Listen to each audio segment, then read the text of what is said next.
Check.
Hello, hi everyone. Good morning, ladies and gentlemen. Oh, I like it. I feel like a teacher right now. So, are you ready for the day 2 of Marketing 2.0 conference? So am I, because today we are going to have an insightful session. A lot of recognitions will be given, networking hours will be given to you, and a lot more. So brace yourself, but while you enjoy and share your stories and posts, don't forget to tag us on Marketing 2.0 Conference, tag me on talia.mk, and hashtag marketing number 2 CONF conference.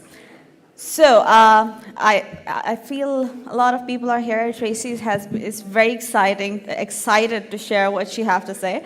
So without any further delay, let's begin our day with a very unique topic: strategic self-marketing and personal branding.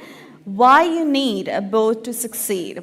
In this session, our speaker will share the latest strategies for crafting your personal brand and ways to leverage marketing techniques to grow your audience and build your reputations. So for an example, I feel nowadays everybody is an influencer and everybody is a brand owner. Everybody can do the ads and stuff, but to have your unique it factor, you need to stand out from the crowd. And for that, you need to be first you. Secondly, to have that effort and effects on people that they want to watch you or want to buy what you want to sell. So I feel for that we need an idea from the experts so that we can grow in our field. And social media is unfortunately or fortunately now part of all of our lives. So when you make your next TikTok, remember what she says. So Miss Tracy Ho, kindly come on stage. She is a personal branding and image consultant, executive presence coach at Frame and Fame, personal branding and executive coaching.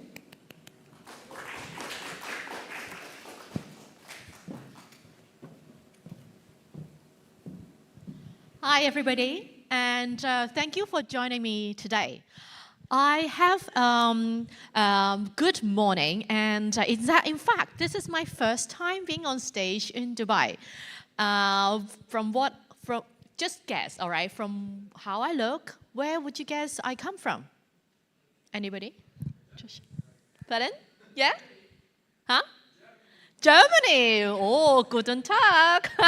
Good guess, but wrong. Anybody else? Singapore? Closer, closer. Up north a little bit. Malaysia, up north more. Hong Kong, exactly. Thank you so much. I flew here for Hong Kong. Thank you for the invitation from all the organizer. Why I want to start with this? Because, everybody will see each other by the face, regardless you like or not. That's why today you see my face, you guess, okay, at least I'm someone from Asia mostly. And then, based on my, style, my voice, my face, you have guessed, okay, she looks like someone from Hong Kong. And today, I'm very glad to kickstart today's session and the whole day. Anybody was here yesterday as well? Yes? And just recap, what did you cover yesterday? ChatGPT, yes, exactly. And one data-driven marketing. So that's now the digital evolution has arrived. No matter you like it or not, how can we position ourselves? As the marketer ourselves, have you thought or have you started worrying about losing your job, losing your identity to AI, chatbot, ChatGPT, or someone you don't even know who they are, where they exist, someone called data, someone called robots. So how can we position ourselves for our future? Anybody, if you feel scared of losing your job, can you raise your hand? Would you believe you will be replaced by ChatGPT? No? Excellent. Why? Why not? Because you touched on this just the humanization aspect of ChatGPT. Yeah. Rely on its literature. Yeah. For numerous reasons, verification being one of them. That's good, correct. So at least you said we at least need to, put our thinking, right? We need to prompt. So what thoughts, what ideas shall we prompt the ChatGPT? So we input to our AI. How can we take control? It's why I start, venturing to personal branding or self-marketing today. Most of the conferences in marketing, you would, talk about so many data analytics, plans, strategy, influencer campaigns on marketing. But I would like to start from where we start in the planet, which is ourselves, correct? How can we position ourselves to succeed is today's topic. Let me see if I can, Before we start, let me introduce myself a little bit. Just now, I want you to guess, right? So I'm from Hong Kong. I've been running a personal branding and executive coaching business, Frame and Fame, for 6 years now. And we do lots of talks, coaching, workshops, one-to-one consulting work, or even the traditional, content marketing strategy for our clients. But today is not about me. I would love to share my own little stories or some of my client stories to inspire you why you should be your own story. So we'll cover, a few things, right? What's the difference between marketing and communications, how we can position ourselves, and perhaps, if time allows, we can share a little bit on our own story. Are you ready to start? You need one more coffee? Good. So first of all, can you, as a marketer, I guess this is like a 1+1 question to you. What's the difference between marketing, branding, and communications? Anyone? I always, share with my students sometime in the MBA class that imagine you go to buy an orange, all right? Then the orange costs you $2 for one, and then the way they put on the shelf to make the orange look good, that you want to get it, could be marketing. And then which country, what company's orange you feel would be sweet and healthy, it's a thinking, it's a perception. Could be something like branding.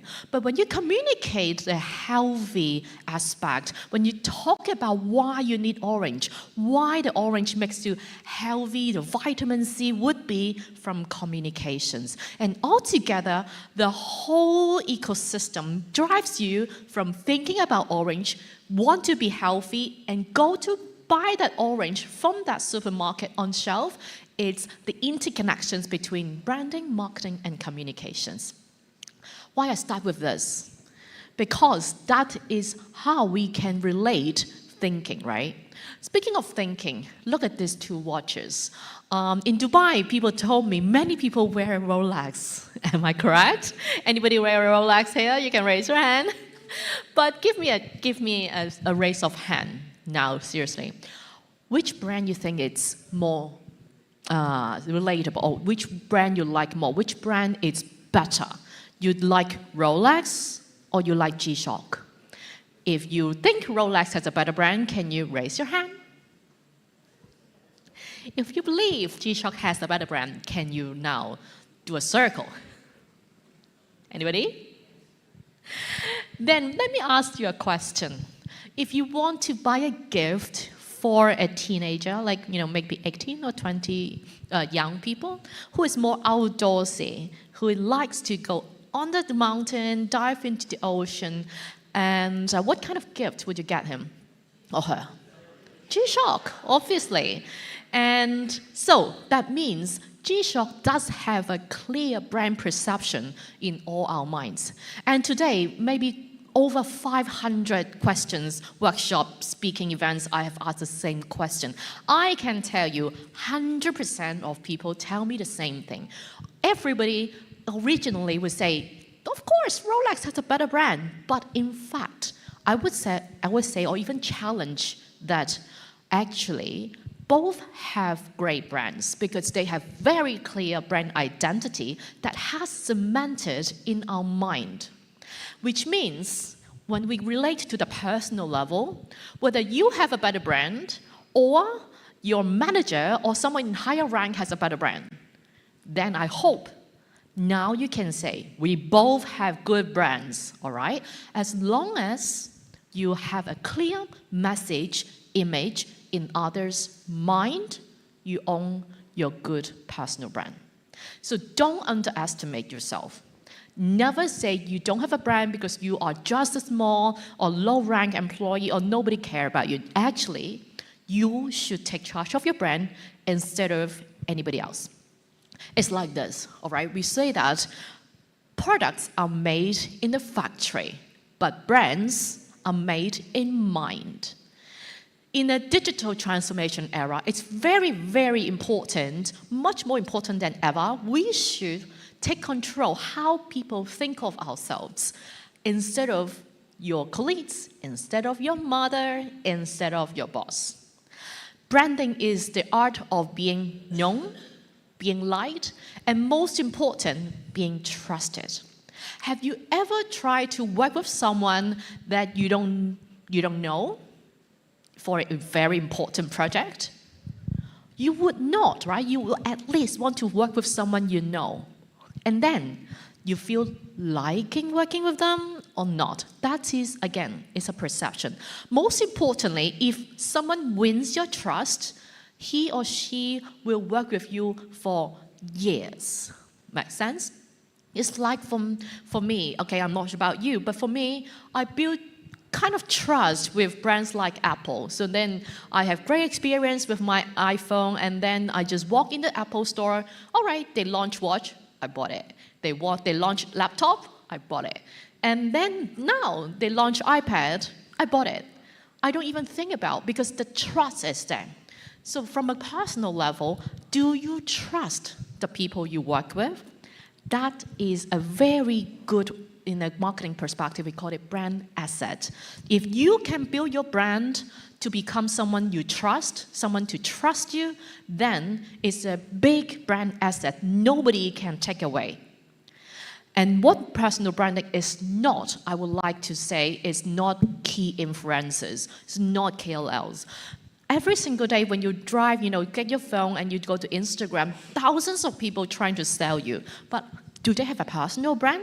May or may not, all right? Again, branding is about perception. You can say KOL needs to build a personal brand, but not personal branding means KOL. Make sense? Secondly, I don't use social media. Do I still need a brand at all? Again, it's about the trust. It's about the perception. So you can totally stay away from social media, but you still run your own brand. It's like your class teacher. Sometimes, you think this is an adult topic. No, it goes to my 3-year-old girl. When she walks to the school, she feels the teacher, she trusts, she likes her. Even a few years later, the trust is still there. The teacher did not post anything on social media, but the trust is still there. So think about it, how you can nurture that trust. Do not do self-selling though. Try to tell your own story. How you build the trust is through a consistent, concise, and clear message you tell people instead of selling. Say, for example, if I walk on the stage and say, hey, hi, I'm so good at this, so that's why you all need to listen to me. Would you be convinced? Not exactly, right? So try not to do social selling. In fact, if you ask me, for personal branding, let's have a very simple definition. Just 5 things. I call it a STAR approach to personal branding. First of all, you need to be, your subject. You need to be your subject profession. What do you know? Say, for example, for me, I would love to be known in my communication and branding subject expertise. And then, what is my goal? What's my personal goal? If you do not have a goal, then it's very hard to leverage on your personal brand, all right? So for me now, I want to help people. I want to build my business in personal branding. That's my goal. And then your channels. Channels could be, of course, social media, but it also can be events like this, or it can also be dinner events or online channels, all right? And then visuals. Say, just now I was talking to Dahlia, we both wear red. We want to project the confidence and energy. So make sure you have good visuals. We can park this another time. We couldn't talk too much about image, but remember, everybody judge every other person by its cover. So the visual is important. But most important is the top of the star. It's a message. What message you want to convey to people as a brand? That's something we can, go further. If you do not hold your brand, you will risk others gossip about you. And you will say, really? Okay, let me ask a question again. I should do what you say. Anybody never ever talk about someone behind their back? That means you never gossip. Anybody? No, right? It's a human nature, all right? We do little gossips once in a while for our own sake. So, do you want to be gossiped, or do you want to take charge of the perception others have on you? It's up to you. Then, before you build your brand, as I mentioned, when you want to feel the success, you need to have a goal.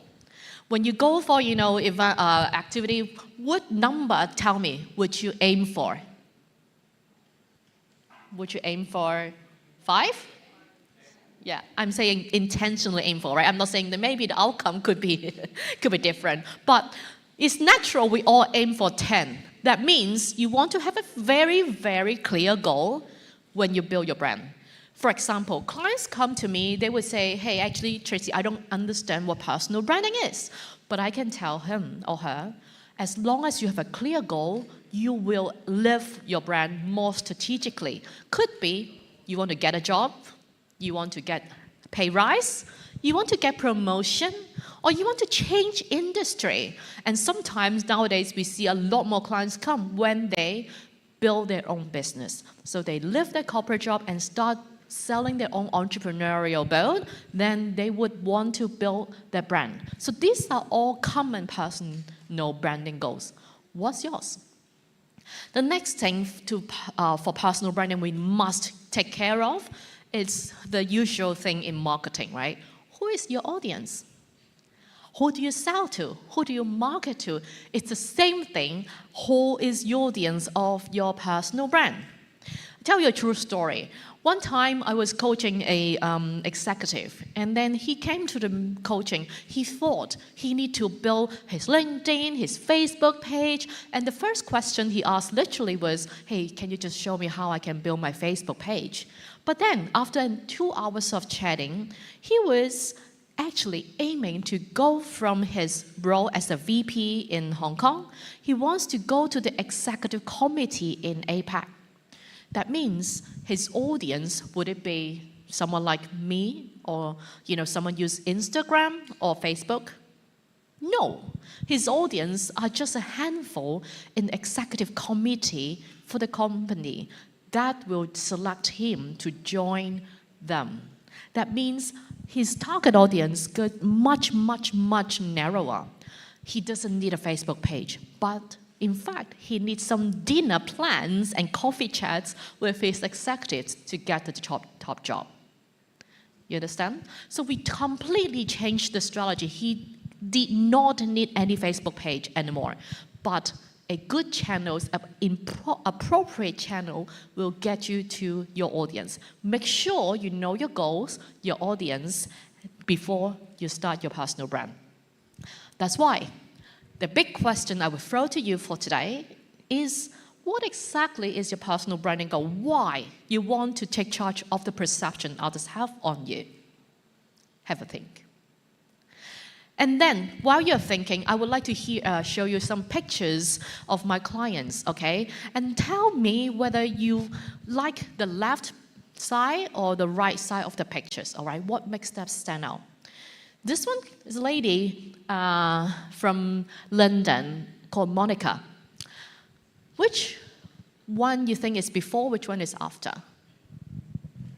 Before is the left-hand side, and then the after? Why? Because you like it more or not? Yes. So Monica used to be a VP HR in a multinational company, and she got inspired to start her own executive coaching journey. And that was the picture she used in her company. And when she started being a coach, she totally wants to, of course, she still wants to be a professional HR, but she wants to inject the energy. She wants to connect with her clients. She wants to let the clients feel she is trustworthy. So then we add in colors, we add in the pictures, we add in, even lipsticks help. Then, next one. Antoine is a Frenchman, and he has this for a business profile for ages. And he came to me, he said, I want to tell story with my brand. His story is that he wants to stand out in a very competitive furniture industry. He wants to tell his audience that he was always going to China, Thailand factories, do something for the clients, to check the furniture to make sure they're safe, they deliver good quality products. So we say, okay, instead of a studio, instead of an office, why don't we go to the factory? This was shot in one of the little alley, and this is one of the sofa he sold to his clients. And with a proud smile, together with the background and the product, he wants to project an image. You know what? I go extra mile for you. Can you sense the difference? Continue. So this is Jacqueline from Malaysia. Jacqueline used to be a corporate IT person until she became a mom of triplets. And she realized she needs a change in her life. She's now on her own coaching and consulting business, helping people to organize their house. Because of the triplets, she got inspired and well-trained every single day to tidy up the house effectively. So you can see that we changed the color, we changed the posture. Do you feel she's proud, confident, and you have done some instant trust with this just image. Okay, you want to speak with Jacqueline if you want to tidy up your house next time. One more. This is Joachim from Germany. So he came from Germany all the way to Singapore and Hong Kong to start his own business consulting business. In fact, he did not ask me for an image change, but I challenged him because I saw this picture. Do you think, what image, what kind of adjective, how would you describe him on the left-hand side?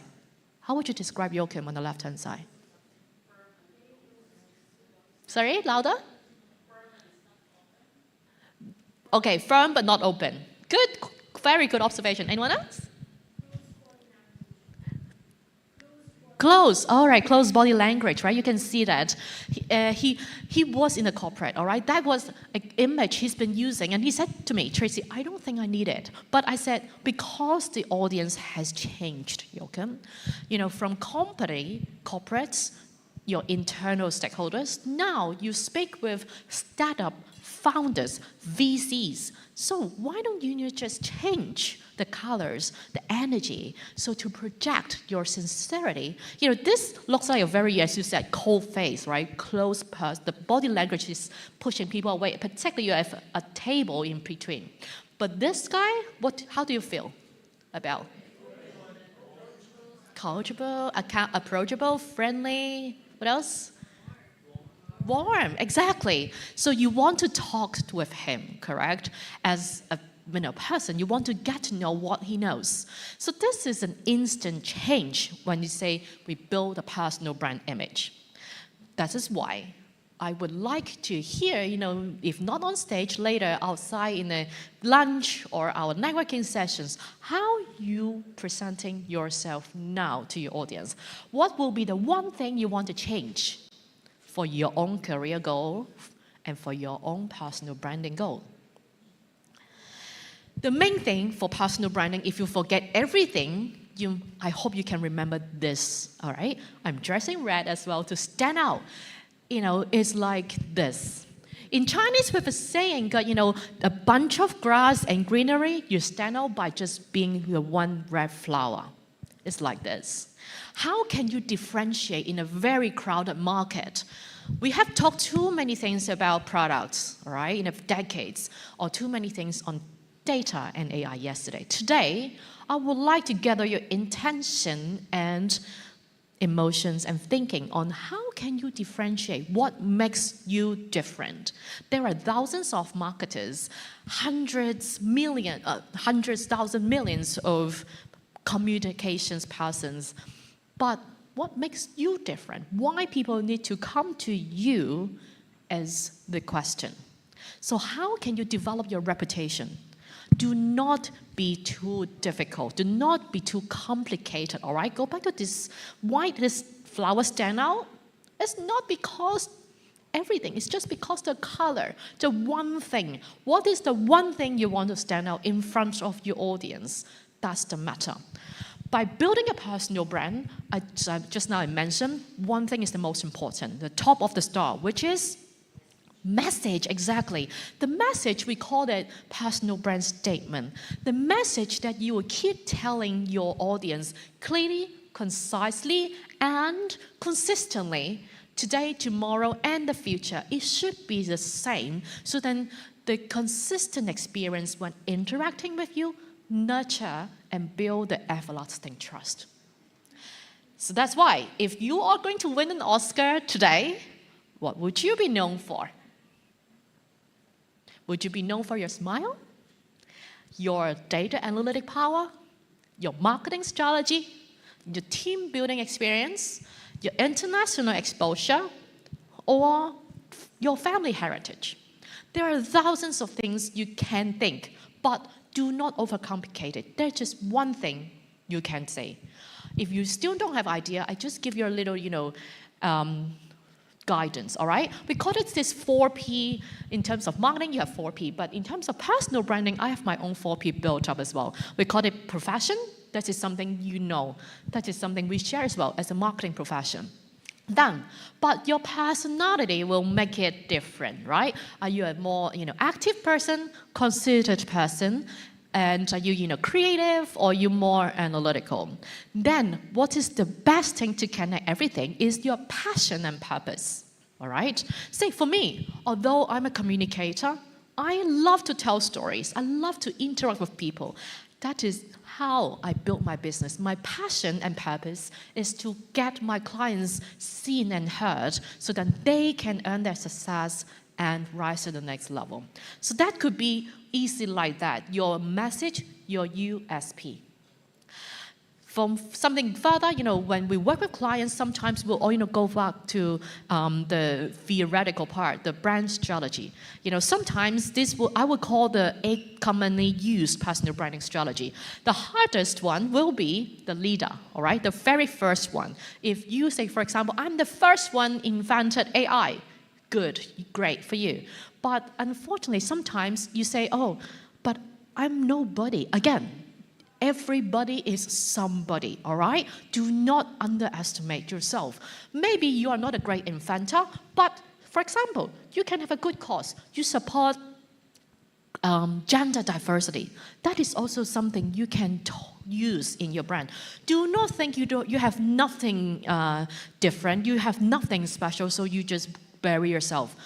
Come on, come build a brand with me. Find something that you own that is so special so that you can differentiate yourself and build the trust with your audience. This one, sometimes in a workshop, we will work with clients, to quickly structure your personal brand statement. I can challenge you now, just use this formula, all right? 5 steps approach, you can immediately have your personal brand statement. Think about it. You can, use this fill in the blanks, right? It's like primary students, you can do it. With 30 or to 45 seconds, you can completely create your personal brand statement. You can try it, and then, maybe I can even invite one volunteer to try to do this fill in the blanks 5-step exercise together. Anybody wants? Anybody? Yes, please.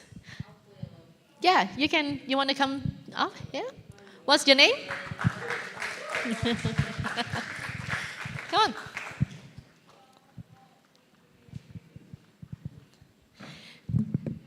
Okay, nice to meet you. What's your name? Brenda. Blenda? All right, so Blenda.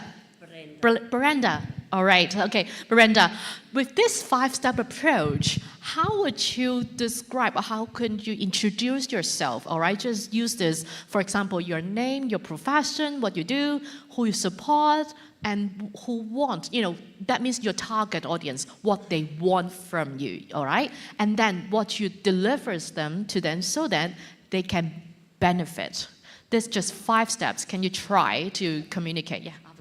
So I am a publisher, and I support growing CEOs who want to extend their reach by, I'm getting stuck now,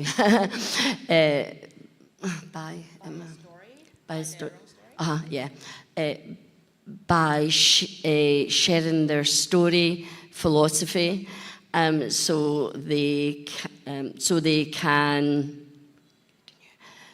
can extend that reach on a global stage. All right. And there are so many publishers in the world. How do you do it differently? So I'm a number like that.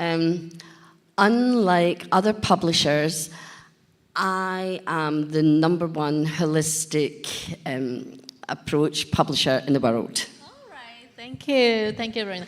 Thank you. Thank you for trying, right? So this is just a very simple example. Thank you for working out with me. There are just thousands of publishers. Why the CEO should come to you? Because they want to extend the reach, and you can help them get the story heard. In fact, maybe then they can get to the next top job, all right? Or exponentially increase their salary and brand revenue. So that is something you want to stand out. So I hope this is a little gift from me. In case you do not know how to build your brand or how to create your message, this is just a 5-step simple formula. Or I will still be outside later today and tomorrow we can chat more. Make sure you build your story intentionally to stand out when you build your brand. But when you build a brand, one of the elements, we call it spice it up. How can you spice it up for people to remember you? We always say that, people will forget what you say, what you do, but they will never, ever forget how you make them feel. So that feelings come from the heart. Make sure your story connect with one emotional element. All right? So I know that my time is almost out, but before I get down to the stage, let's recap. What did we cover today, this morning, before you go to the next session? I hope you remember, can we take charge of your brand, of our own brand? Yes. Do we need to be a KOL or top models? Which one is the better brand, Rolex or G-Shock? Exactly. Which have a better brand, your boss or you? We both have a better brand. So it is doable. Make sure you get your message communicated concisely, clearly, and more importantly, consistently. All right? Any questions on personal branding before we close? And again, I will be there outside. You'll see me stand out with my red top. Okay? So thank you very much today. I hope you have a great day ahead.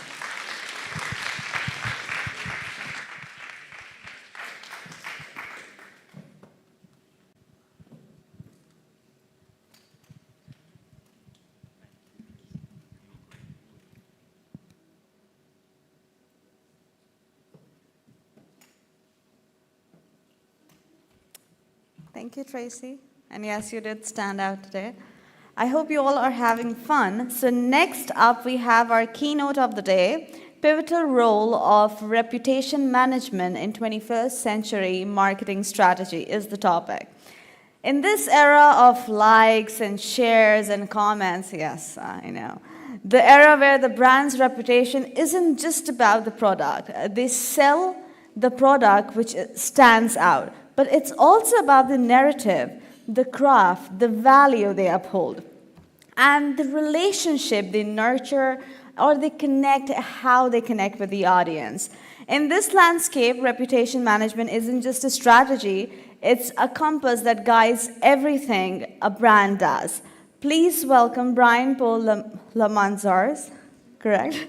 Chief Executive Officer of A-Team 360, who will enlighten us with the role of brand reputation in this modern era.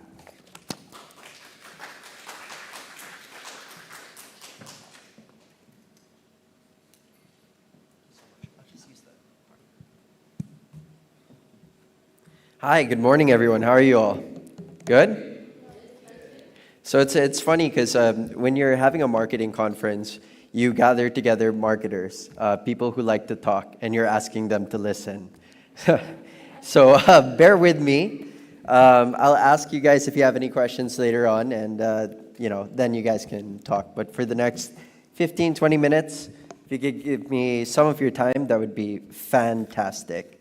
All right, so this used to be so much easier when we would just use paper instead of iPads. But I have to keep with the times. We're talking about reputation management. Gen Zs would cancel me if I were using paper.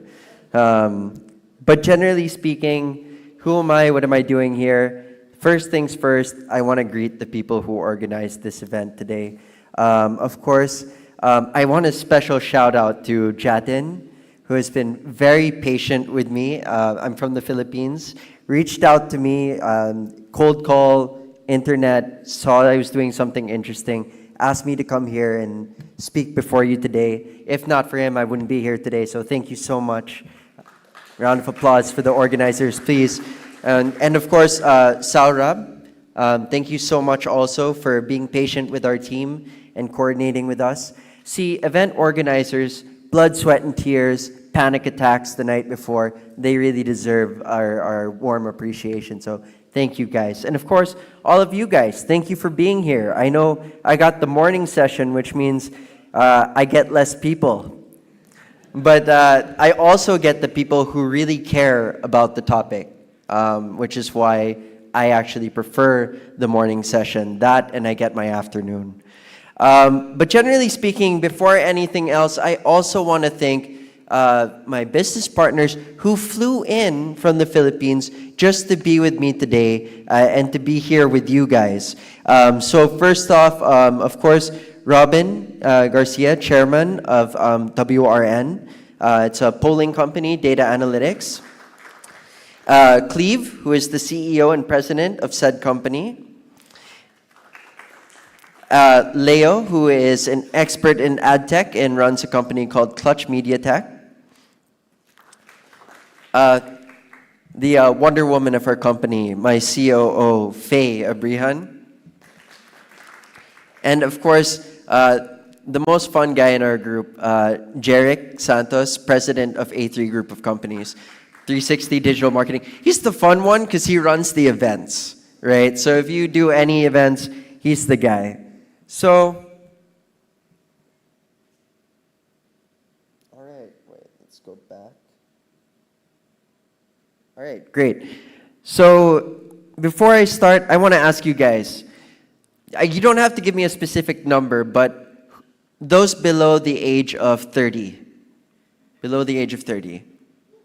Okay, cool. Between the ages of 30 to 40. Okay. Those who are young at heart. All right, okay, great. Business owners. Okay. Marketers. Okay, great. Asia. Specifically Southeast Asia. Okay, South Asia. East Asia. Okay, the reason why I asked all of that is because data is important. I need to understand you guys as an audience so I don't waste your time also. Many of you are business owners and marketers, so I'm not going to go into the things that you already know, right? Of course, I have a speech written, but when I talk about certain points, I want to be able to talk about them on a level that we understand because you are executives, you are experts in your field, and I need to respect that. So, ladies and gentlemen, I am Brian Paul Yamanzares, CEO of A-Team 360, and today I'll be discussing the pivotal role of reputation management in the 21st century for marketing strategy. All right? And why are we called A-Team 360? Because we're the auxiliary team that does 360 reputation management. Auxiliary team because most likely you as business owners, you already have your own marketing team. Or you as a marketing group, you already have your own assets. We fit into what you need, right? And that also means a lot of stress on my part. But generally speaking, in this era of interconnectedness, reputation plays a crucial role in a brand's success. As marketers, we understand that maintaining a positive image in the hearts and minds of our audience is not just essential, it is the very essence of survival. As we dive into reputation management, it's important to understand that the core factor that shapes how others see us or what we do is called our digital footprint. So in this day and age, every content, comment, swipe, or online transaction contributes to our digital footprint. And you guys already know this. But the digital footprint acts as a window into your character, your values, and brand integrity, influencing how others may perceive you. And businesses must carefully manage their digital presence to attract potential clients. And now let's lay down some facts. So basically, a UK agency called Bright Local found that 76% of consumers read online reviews when browsing local businesses, emphasizing the importance of positive reviews for customer attraction. And trust me, I know you guys have your own businesses, but the number of people that I've worked with who ignore the comment section of their businesses, it's astounding. They don't really take the time to see what people actually think of their product. A lot of times, as business owners, we get lured into the trap of thinking our product is the best, right? And if people are attacking me, it's because they're competition and they're trying to neg me. They're trying to detract from my business. But the reality is, you have to listen to all sides, right? So background real quick about why I'm even in this business to begin with. Shocker, my family's actually in politics. So if we're talking about reputation management, your business problems is a political fart for us. On a daily basis, the amount of pros and cons that politicians have to deal with is astounding. So when we have to deal with reputation management in the private sector, it becomes so much easier. Usually, there's only one major issue a company has to face in a quarter that goes public. But a politician on a day-to-day basis, they always deal with these things. And the reason why I'm bringing this up is because in politics, there's a temptation to not read the comments because troll farms and being attacked, etc. Business is the same thing. But I never unfollowed anyone that I disagreed with. Why?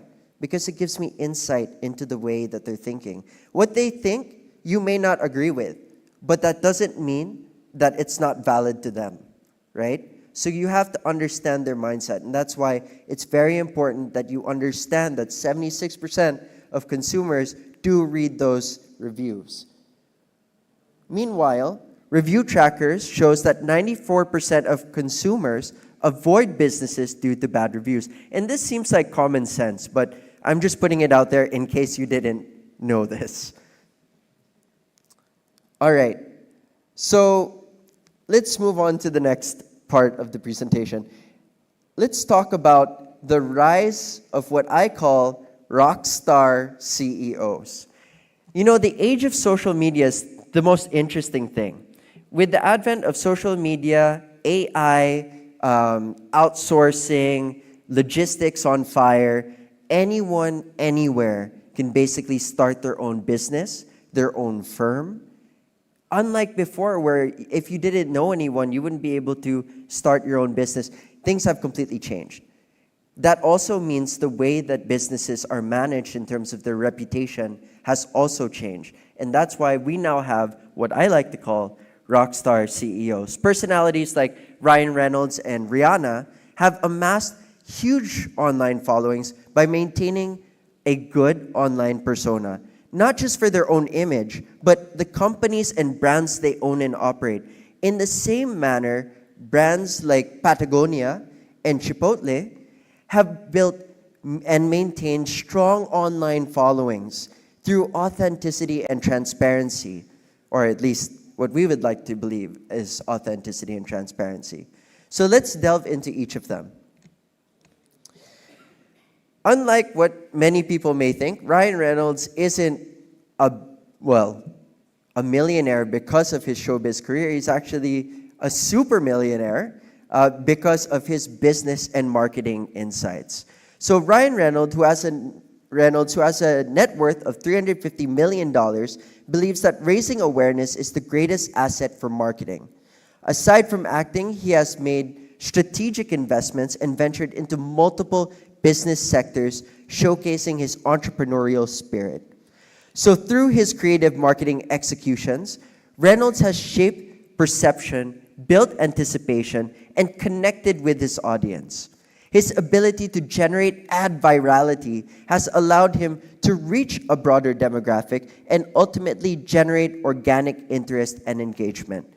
His personal brand equity and reputation has definitely helped him close amazing deals in his many business ventures. Mint Mobile, I'm not sure if you guys are familiar. Who's familiar with Mint Mobile? All right, so I guess you weren't targeted by his ad company. But Mint Mobile it's like a boutique mobile company. And eventually, Ryan Reynolds, through his marketing, was able to build up the following of Mint Mobile users. And over time, was able to build up enough users and enough brand traction to get the attention of a bigger company called T-Mobile. So T-Mobile went on to buy Mint Mobile for $1.3 billion. He's not just an actor, he's an entrepreneur. But he's not just an entrepreneur, he's a marketer. So he sold his gin company. I don't know, who here drinks gin and tonics? Gin and tonics? All right, so it's just my team and a few other people raising their hand. We're in events. Anyway, so the reason why I asked this because, are you familiar with the company Aviation Gin? Okay, so Aviation Gin was a small gin company that no one really noticed before. And then Ryan Reynolds comes in, rebrands the entire company, flips it for $610 million, right? And so he realized that he needed to really invest in his marketing ability. So he didn't in-house his marketing for, let's say, Mint Mobile or for Aviation Gin. No, what he did was he went on to make his own marketing agency called Maximum Effort. All right? Now, Maximum Effort is currently valued at $10 million because of all it's been able to do. And are you familiar with why it's called Maximum Effort? Anyone watch Deadpool? Maximum effort, guys. It's what Deadpool says when he gets... Anyway. Okay, I can see my audience. This is why market research is so important. But generally speaking, it's Deadpool was an interesting story in and of itself. Because Deadpool was basically media executives saying, all right, Ryan, just run with it. Produce it and do the script and do everything on your own. And if it makes it great, it ended up being such a smashing success. And because he was the one who produced it and everything, he raked in most of the benefits from it. And that's kind of where you see how maximum effort in marketing turns into greater yields in business. Sorry I spent so much time here. He's my idol, married to Blake Lively and basically an asset billionaire. So of course, aside from Ryan Reynolds, you also have Chipotle. So remember, rockstar CEOs, but there are also rockstar brands. So sometimes it's not the CEO that's the face of the company. You see the company as a whole. And sometimes this is for the better because sometimes your CEO might not be the best person to front your company. And that's not saying anything. It's just the fact that some people aren't meant to be at the forefront of their company. So Chipotle was able to brand themselves by raising awareness as their greatest asset. And one prime example of this is their marketing message to be visible, relevant, and loved, emphasizing its commitment to being present, relevant, and loved by their consumers. This focuses on the relevance and reflects Chipotle's commitment to staying attuned to the evolving needs and preferences, adapting menu offerings, and addressing social and political issues to remain relevant to its target audience, which leads to genuine consumer love and loyalty towards their brand. So being relevant in the issues of today's political sphere or social sphere is becoming more and more important for making sure that your brand is relevant, even if you're in an industry like food, right? It may seem very detached from your day-to-day issues, but at the end of the day, it is part of your branding. So another example, and we're going back to the rock stars, and what better than an actual rock star herself, Rihanna. And the thing is, I'm bringing up Rihanna because, well, if we're going to talk about billionaires, let's talk about this one. Another example of how an individual can leverage his or her good reputation is Rihanna. She strategically promoted her fashion and beauty ventures, including her makeup brand, Fenty Beauty. Who here uses Fenty? All right, thank you for making her a billionaire. And I'm not going to ask this one, and her lingerie line, Savage X Fenty. By creating awareness and innovating marketing campaigns strategically backed by customer feedback and inclusive messaging, right? So again, reading the comments and understanding what people need and relating to them, right? So in her recent Super Bowl halftime performance, she was able to generate $5.6 million in media impact value for Fenty Beauty and 88.3 million in media impact value for her personal brand, all within 12 hours, right? Because you have to realize that at the end of the day, your brand is actually money. The money that goes into your brand reputation and management, the money you spend on marketing, the hours you will never get back, that can all be quantified into your media impact value, right? So now Fenty has doubled its revenue, and Rihanna has invested it into different startups such as Partake Foods, which sells allergen-free cookies. So people with dairy allergies like me get to appreciate it. And Therabody, which is a maker of a massage device, Theragun. So lastly, let's talk a little bit about Patagonia. And this, I just really wanted to bring this into the story because it is a fantastic company, and it tackles a very relevant issue, which is sustainability and climate change. So lastly, we have Patagonia, which is a well-known brand in the outdoor equipment industry. How many of you have gear from Patagonia? All right, wrong audience. But it's still important that you know what they're doing, because they're selling more than $1 billion in outdoor clothing and gear, bringing in $100 million in revenue a year. Patagonia's founder is donating the ownership of the brand to align with his core values. And that just makes a lot of our consumers more loyal to it because they realize that the founder is an authentic person, right? So aside from that, he's also donating 100% of the voting stocks of Patagonia to Purpose Trust, which was created to protect the company's values, and 100% of the non-voting stock has been given to Holdfast, a collective which is a non-profit dedicated to fighting the environmental crisis and defending nature. However, as we all know, it's not always sunshines and rainbows. When we talk about online reputation management, it is a double-edged sword. And, well, of course, the most recent example of this is the Kanye West Adidas split, which rocked the sneaker world. Who's familiar with what happened here? Okay, great. But do we know how much money was lost in this epic battle? Yeah. Oh, we have one person. For the benefit of everyone else in the room, aside from the one person, thank you for doing your research, this is great, is the fact that the company actually lost about $540 million. And right now, it's because of all the unsold Yeezy products. Adidas is projecting an overall loss of $771 million for the year 2023.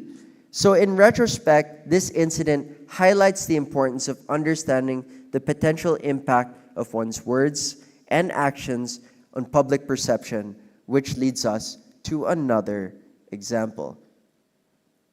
Elon Musk. So, how many of you are familiar with Elon Musk? Guys, why isn't every hand in the room raised? We're talking about the world's richest man. We're talking about the guy who's trying to send us to Mars, which I still don't understand. You know, we have a perfectly functioning Earth. I'm not sure why we want to go to a desolate Mars. Mars is what happens when climate change totally wrecks the planet, right? So we're going to go there and fix that instead of... Anyway. So the reason why I brought up Elon Musk is because his Twitter play was so interesting.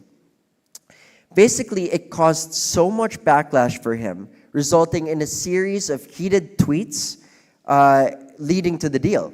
This resulted in Musk firing longtime executives and laying off nearly half of the employees.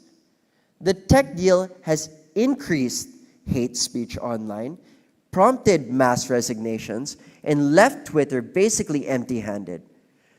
Twitter significantly declined in value since Elon Musk purchased the asset for $44 billion. The platform is now valued at, anyone want to take a guess?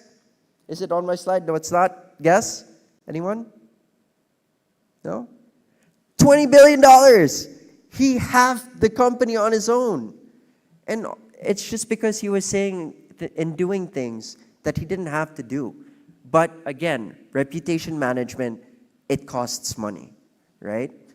So this goes to show how strategic planning is crucial to maintaining a positive public image, especially in the face of unexpected situations.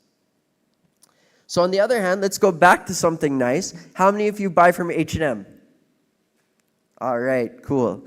So H&M has this campaign called Let's Close the Loop, right? It was launched in 2013 as a way to address the environmental impact of the fashion industry. So basically, as a major player in the retail sector, H&M recognized the importance of addressing these concerns and took proactive steps to promote recycling and waste reduction. The campaign has evolved and grown since then, promoting sustainability through information dissemination, influencer marketing, PR. In the Philippines, H&M's Close the Loop campaign gained popularity through its garment collection initiative, which basically allows people to exchange their old clothes for a 15% discount voucher. All right, so I'm gonna just like breeze through this because I actually only have 2 minutes and I really want to get your questions. Basically, what is reputation management? The previous speaker, she talked a lot about branding, but it basically involves actively monitoring and influencing how people perceive you and your brand online. By being proactive online, crafting a compelling social media content, and addressing any negative information, you present the best possible version of yourself and your brand. So here are some key practices to maintaining a good online reputation. So first is getting the data right. First thing I did when I stepped up here was to ask for your data. Next is to maintain your social media presence. For many of you brand owners or marketing executives, you already know this. This is actually very important, and I tell this to people all the time, and I want to spend a little bit of time on this. No response is a response. Actively managing your social media presence is crucial in reputation management.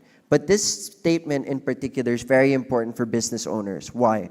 Because people who aren't used to being exposed to controversy normally have a tendency to immediately try to react and address it. But sometimes you need to slow down, take some time, breathe, analyze, and then react, right?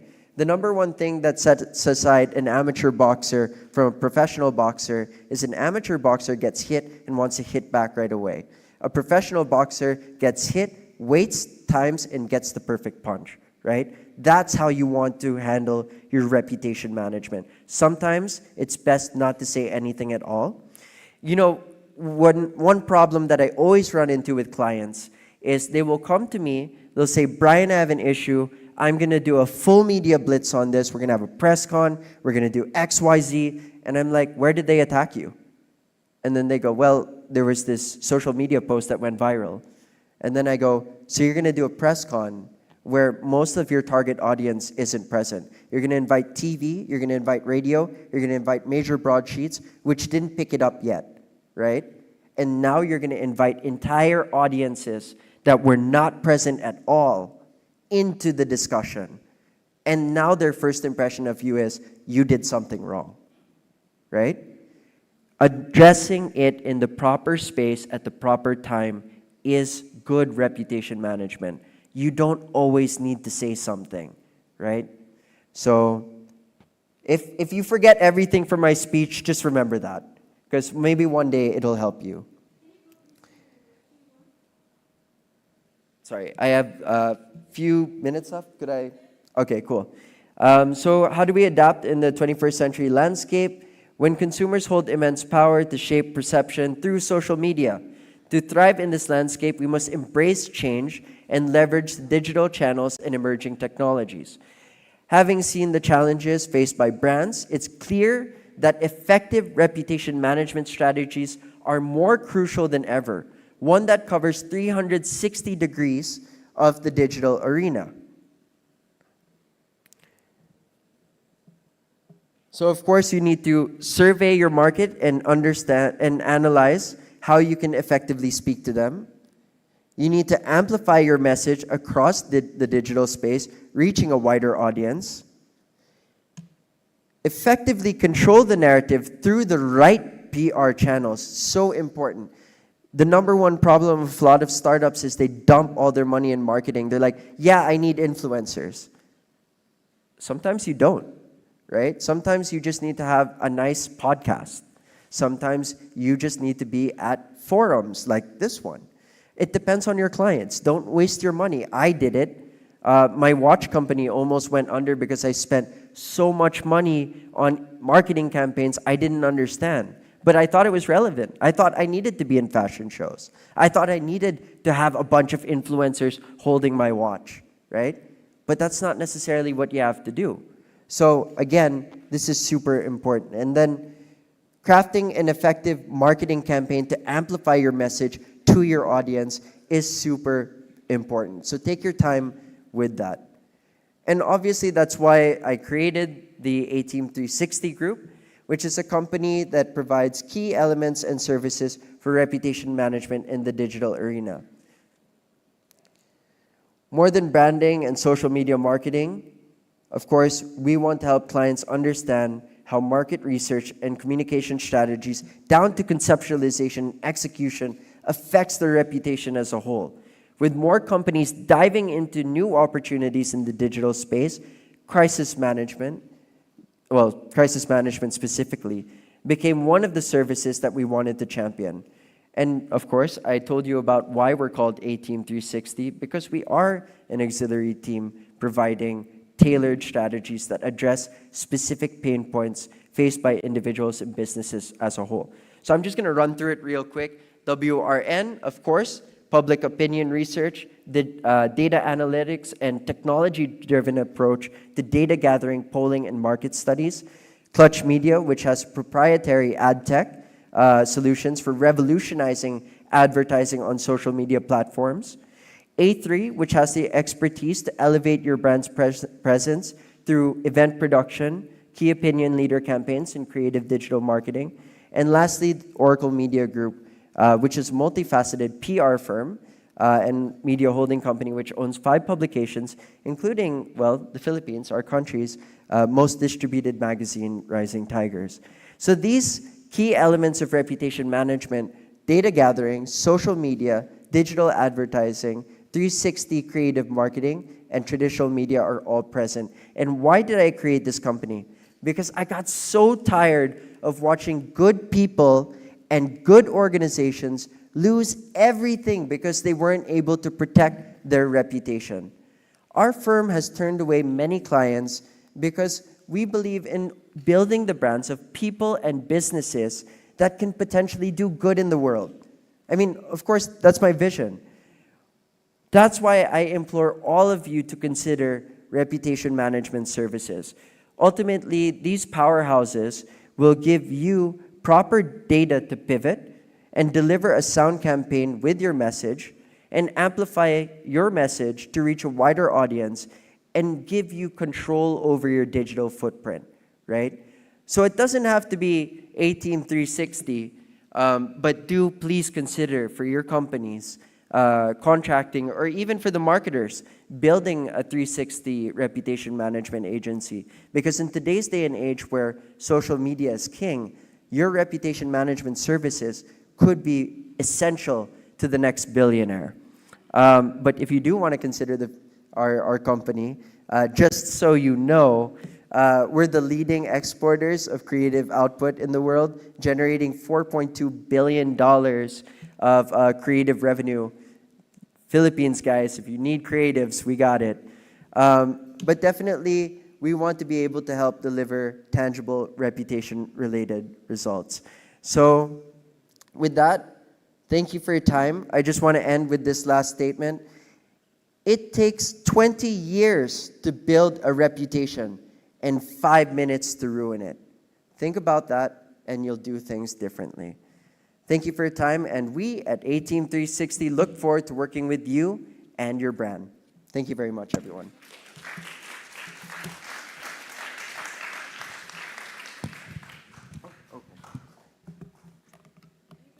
Sorry, questions? I'm gonna move here so it's. Does anybody have some questions? Hello. I think everything went well. They don't have any questions. No one has questions? Come on. Yes. All right, you take 20 years to build and 5 minutes to get ruined, and sometimes some unfortunate events do happen, right? Of course, yes. So how would you help clients to rebuild a ruined brand through online reputation campaign? That's a good question. It also depends on how the brand was ruined. Is it completely unsalvageable? I don't believe that, a brand is completely unsalvageable. We as people generally want to forgive people for things. I would like to believe in the good in people, and I would like to believe that we all have that tendency. But how we get there is a good question, right? The first thing that I tell people who, get their reputations ruined, I guess, or besmirched is, why didn't you call me earlier? That's the first question. It should have never gotten to that point in the first place. If your reputation is ruined, that means that XYZ had happened before that happened, and you didn't have a team in place to protect you from it. If you have your own company, if you are a billionaire, a millionaire, a thousandaire, a person with your own business, it's very important to know who you can call before this even happens. But let's say it does happen. What do? Take a deep breath. It's not the end of the world. A lot of people think that it's the end of the world. Who here watched Wolf of Wall Street? Thank you. Now I can go home. Now, Wolf of Wall Street's a really good example. The CEO of that fund totally ruined his life, went to jail, lost everything, lost custody of his kids, lost his wife. Years pass, but the hustle never ended, right? He never stopped trying to rebuild his reputation, never stopped trying to be a marketer for himself. Eventually landed himself a sweet movie deal, right? And turned his brand around. And yes, while we all brand him as the Wolf of Wall Street and he's a negative guy and whatever, can't help but see all the hands that were raised in the room when I asked who watched this movie. And suddenly, it's not as bad as it was, right? That's important for you to know. It may not happen today, it may not happen tomorrow, but I always advise my clients that one day, if you keep at it, you will have a second chance. But if you quit today, it's over, right? So that's the first thing, acceptance. Knowing that you made a mistake, and now I have to start again. And don't quit, right? And also contract a reputation management firm. But if you don't have money, if you're a good company, I'll think about it. Generally, does anyone else have any other questions? Yes, sir.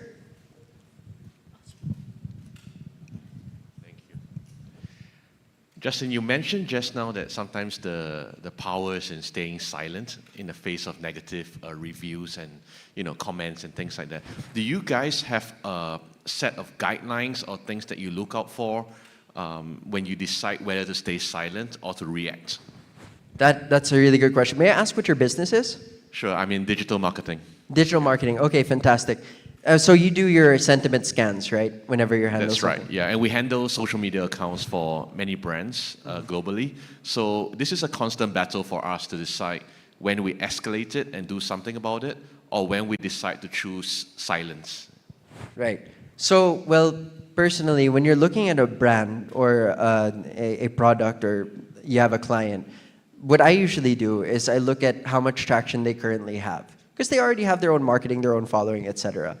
Once you start seeing that blip, right? And usually it lasts for a few hours and then it starts dipping. If it doesn't start dipping and it just continues going up, then we obviously have a problem. But that's why having the sentiment scan services is so important. What I usually do is I talk to the client beforehand and I ask them what their threshold is for their reputation management. Some clients will say, oh, I want absolutely nothing negative said about me. And then I tell them, are you a person or a robot, right? Because the reality is there will always be something negative said about a brand or a person, no matter what, right? So you have to leave a little bit of that negative threshold. But you ask them, what is too much for you? Is 50% negative sentiment too much for you already? Is 60%? Because you have to be, as a digital marketing firm, you have to be KPI based. Because at the end of the day, what they feel is very subjective. What you show them in data is completely different. So if you show them in your scans that, well, you told me your threshold's 50%, we kept it at 50%, and they go, no, no, no, I feel that I'm still dying, I'm drowning in negative reputation.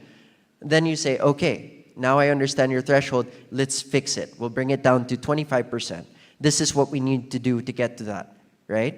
But you always have to consult your client first to ask them what their threshold might be. There's no one set formula because people have different thresholds. Like if you talk to me and you ask me what my threshold for negative sentiment is, I'm a soft guy. If I get like 20, 30% negative sentiment, I hurt, you know. I would like to keep it a bit lower. But I can stomach it until 90% and then call my team and be like, help me, right? But really, like, you really have to ask what your client's preference is. I wish I could give you like a hard number, like don't let it reach 75%, don't let it reach 60%. But in reality, sometimes even the negative press can be good for your client. Like for example, if you're getting attacked, you might have a blip in awareness that never existed before. I'm sorry I'm gonna bring this up, but Kim Kardashian, no one knew who she was before those tapes came out. Right? And that became the negative press that ended up propelling her into a series of social controversies, but also what ended up building her brand, right? And eventually her following. Maybe not the best example, but it did help her become a multimillionaire, right? So it depends on you, depends on your client, but ultimately always ask them what their threshold is. Any other questions? Yes, sir.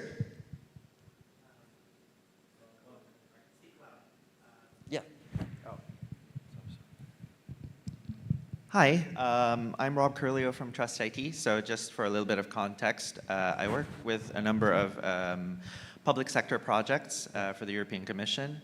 So sometimes maybe a project is not doing too well, for example.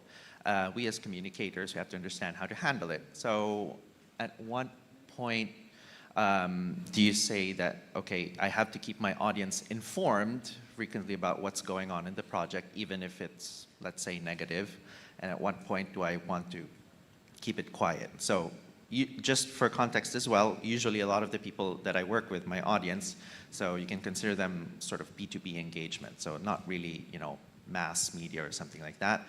There are a number of organizations that are interested in the outcome of how a project is going. So yeah, how would you approach that? Okay, I just have to ask a few questions about that. Sure. So when you say you work with the European Union on public projects, right? So these are government projects, basically. Exactly.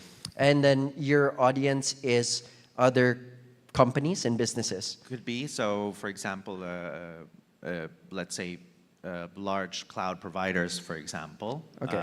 So, you know, your big names, you have your Google, Amazon, and so on. Okay. And then what are you trying to achieve? You're trying to achieve public trust, or are you trying to achieve brand partnerships with other organizations? Let's say we're trying to bring something innovative, something that hasn't been done in the market, and let's say it's gotten into some delays. So let's say in the beginning, a lot was promised, and everyone got excited, right? And oh, when is it coming out? When is it coming out? Yeah. And then suddenly, you know, okay, there are some, because it's something new and innovative, of course, there are some delays that came up. Yeah. And now everyone wants to know, well, what's happening? You know, you just said it's time. Oh, well, they don't know it's a government project then? No, I'm just kidding. But government projects do have a tendency to go past their time like me. Clearly, I come from government. But when it comes to things like that, I've always believed that for, you know, public projects, it's good to be honest with your audience, because at the end of the day, they will fault you more for what you didn't tell them than what you did tell them, especially when it's a public project. Because like, for example, you could tell them, oh, I'm delayed 2 months, right? And then they'll be like, oh, damn, I won't be able to use that superhighway for the next 2 months. I hate you. We'll never vote for you again, right? Or you can not tell them that it's going to take 2 months, and then you have a rally outside in the street and people are saying, why isn't it done? because you didn't put out the press release saying that it's going to take another 2 months. At least that's the way that I would approach it. A lot of the time when it comes to reputation management, especially for public sector, I tend to lean towards getting ahead of the issue. If you know that the issue is coming, it's a lot better that you control the narrative. So, like, if you know that you're going to be delayed by a year, I would rather have a press con, right? Say, hi everyone, it's going to be delayed a year, but this is why it's being delayed, blah, blah, blah. Because if it comes out from someone else, like another politician investigates the project and says, why has this not been done? It has taken a year, right? At which point you will be like, oh no. Because they're going to do an investigation and they will control the narrative and not you, not your company and your project, right? Because mistakes happen, right? But controlling how people understand that mistake is completely different. Thanks a lot. We actually, so it's a past project, and Yeah. it came out a success in the end, and I'm glad to see that actually our approach was very similar. correct. So actually we pushed for more transparency, and in Good. the end, of course, the managers of the project was like, well, no, let's not really Yeah. talk about it too much. Yeah. But, yeah. And thanks. it doesn't hurt to have a good-looking spokesperson also. People have a tendency to not get as mad, right? You, sir, would be a good spokesperson. All right. So, any other questions? All right. So thank you so much. I asked my team to raise their hands. So if you have any questions specifically for anything, you know who they are in the audience. If you want a good time, call Jarek. All right. All right. Thank you so much, everyone.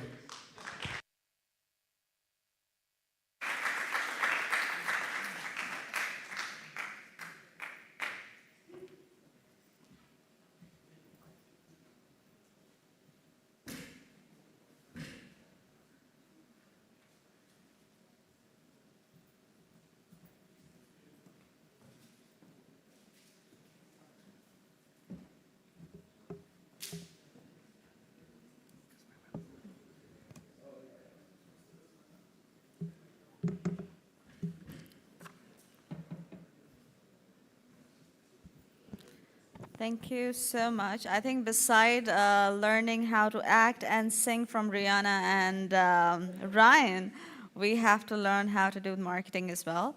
That was really fun and very light. It just lightened up the mood and lightened up our brains as well. So our next fireside chat ought to spark up your brains and get them wondering about the Web 3.0 revolution. That is, we live in an interconnected world where internet is the thing, the high-tech devices are the thing, and we are living with it. So in the world that runs on bytes, where does the Web 3.0 community take us, and how can we make most of it? Let's hear it from the expert, Mr. Brian Young. Please have a huge round of applause for him. He is a co-founder of Brandstorm Communication Limited, and Aditya Krishnan, Digital Business Manager of Performix, who is from Publicis Group, everyone.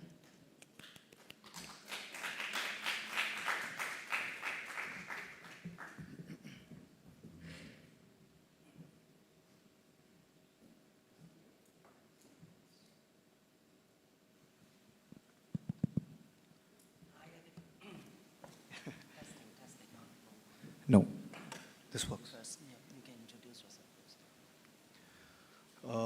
Hello, everybody.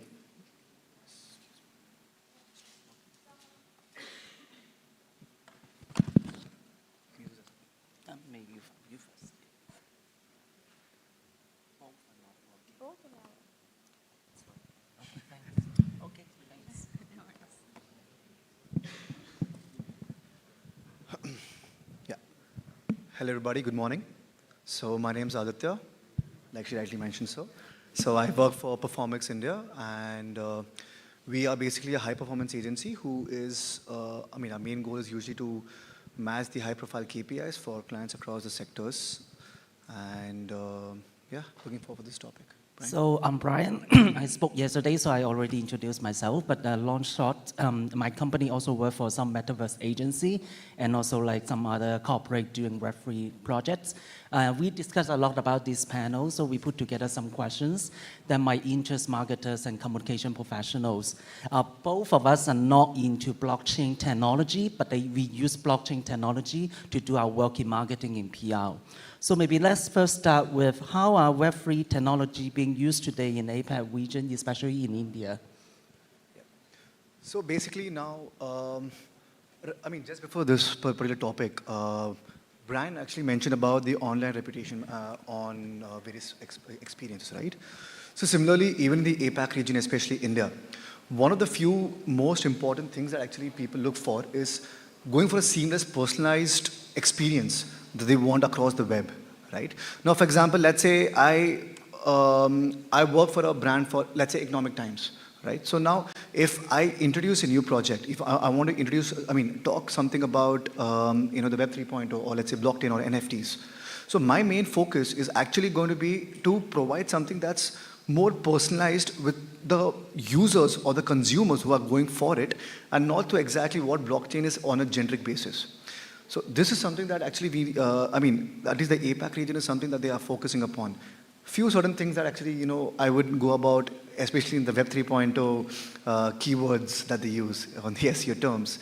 Let's say, we go for geo-targeting, right? Let's say we go about with various Google signals about how exactly we can use this upon the social media and so on.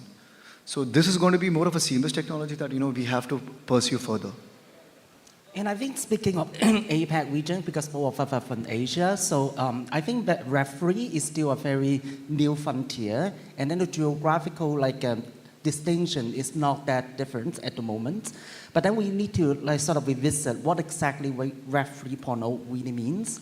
Because when we talk about Web 1.0, it's more about HTML, read-only, and we also talk about Web 2.0, which is determined by social media, the interactive nature, user-generated content. But the Web 3 is all about powered by blockchain technology, meaning that it is decentralized. Because if you post something on Facebook, and Facebook has the right to remove your content, but on everything on Web3, it's co-owned by a chain of different platforms. So you basically cannot remove it. It's more like a drive. You can only add content, but cannot remove it. So that makes actually marketer become more powerful in a way that when you develop a product, your product won't be controlled just by the platform itself. And I think from a PR point of view, so there are two new technology in Web3 that might work very well. So the first one is the NFT. Because NFT is basically a validation system that you can verify that you are the owner of your digital product. Because when you look at the NFT art, it's just maybe just a visual or maybe just short video, whatever. And then what is so special about the NFT, what makes it special is that you can validate that the product, the digital product you own is truly owned by you. And that make a lot of difference, the authenticity, and no one can copy what you do. And also the other thing is that it's also help the supply chain of selling the NFT much more easier, because when you resell the NFT, the content creator will also get a commission out of that. So it is a very important change when it comes to doing communication or marketing campaign. And the other technology I would say is the metaverse. Metaverse, of course, that we all know about Sandbox, but there are many other platforms on metaverse. So metaverse basically is just a new platform that is a total virtual world. So imagine nowadays we're thinking about physical aspect, in-person event like this, or virtual event on Facebook, on social media, but then in Web3, everything all come together. With a headset or without a headset, you can interact with other users. You having your own identity. It doesn't have to be your name. It doesn't have to be your face. It could be any from your avatar or anything enormous as well. So it's also a new frontier for marketers to engage their audience, I would say. So what about SEO? Because you are an expert in SEO. So is SEO doing anything with Web3? So now, see, as the overall So since the past couple of years, especially after the COVID, if you see, there's a huge incline in the internet phase, right? But exactly people are getting digitalized day by day. In each and every sector, you find things that are actually growing in the digital era, that is in the internet, right? So now if you have a look at this, Web 3.0 actually uses platforms like, FB, the Facebook, Twitter. And so here, such platforms, you can actually create a lot of community tactics with the users. Now, for example, let's say I actually want to, let's say I am a company that's actually selling cryptos, right, or NFTs, for example.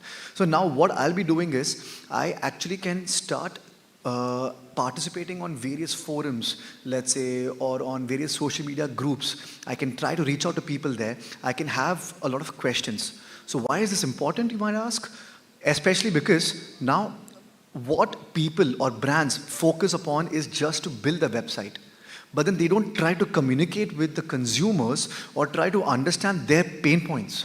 So now you try to understand their pain points, you actually, honestly, you come to know where exactly you are lacking or where exactly your strength lies upon for you to focus upon things further. So once you start focusing upon things further, you can actually, you can easily drive conversions. So you're basically going to get, more traffic upon your website. More traffic is equal to leads, conversions eventually. So this is something that's extremely important that I personally feel, brands need to focus on. So for few quorums, for example, I might say, let's say you can even go for the basic quorums like Quora or let's say Medium, where you can actually engage with various consumers on this topic. So once you engage with consumers, you actually try to understand what they want.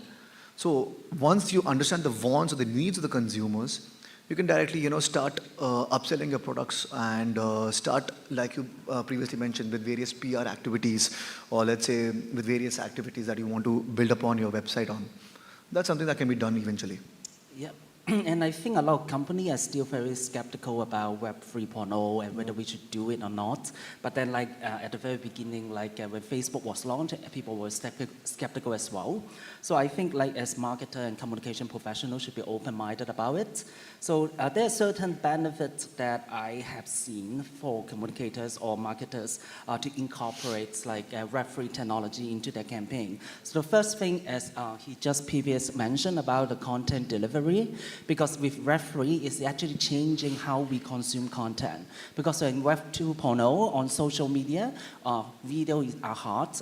We like visual, GIF, and all this kind of thing. But it's still like a reading habit, watching. It is like how people consume the content. But on Web 3, actually, you're part of that world. You're part of the virtual world. You can experience the virtual world directly. So it's also changed how marketer to architect your content journey of your audience.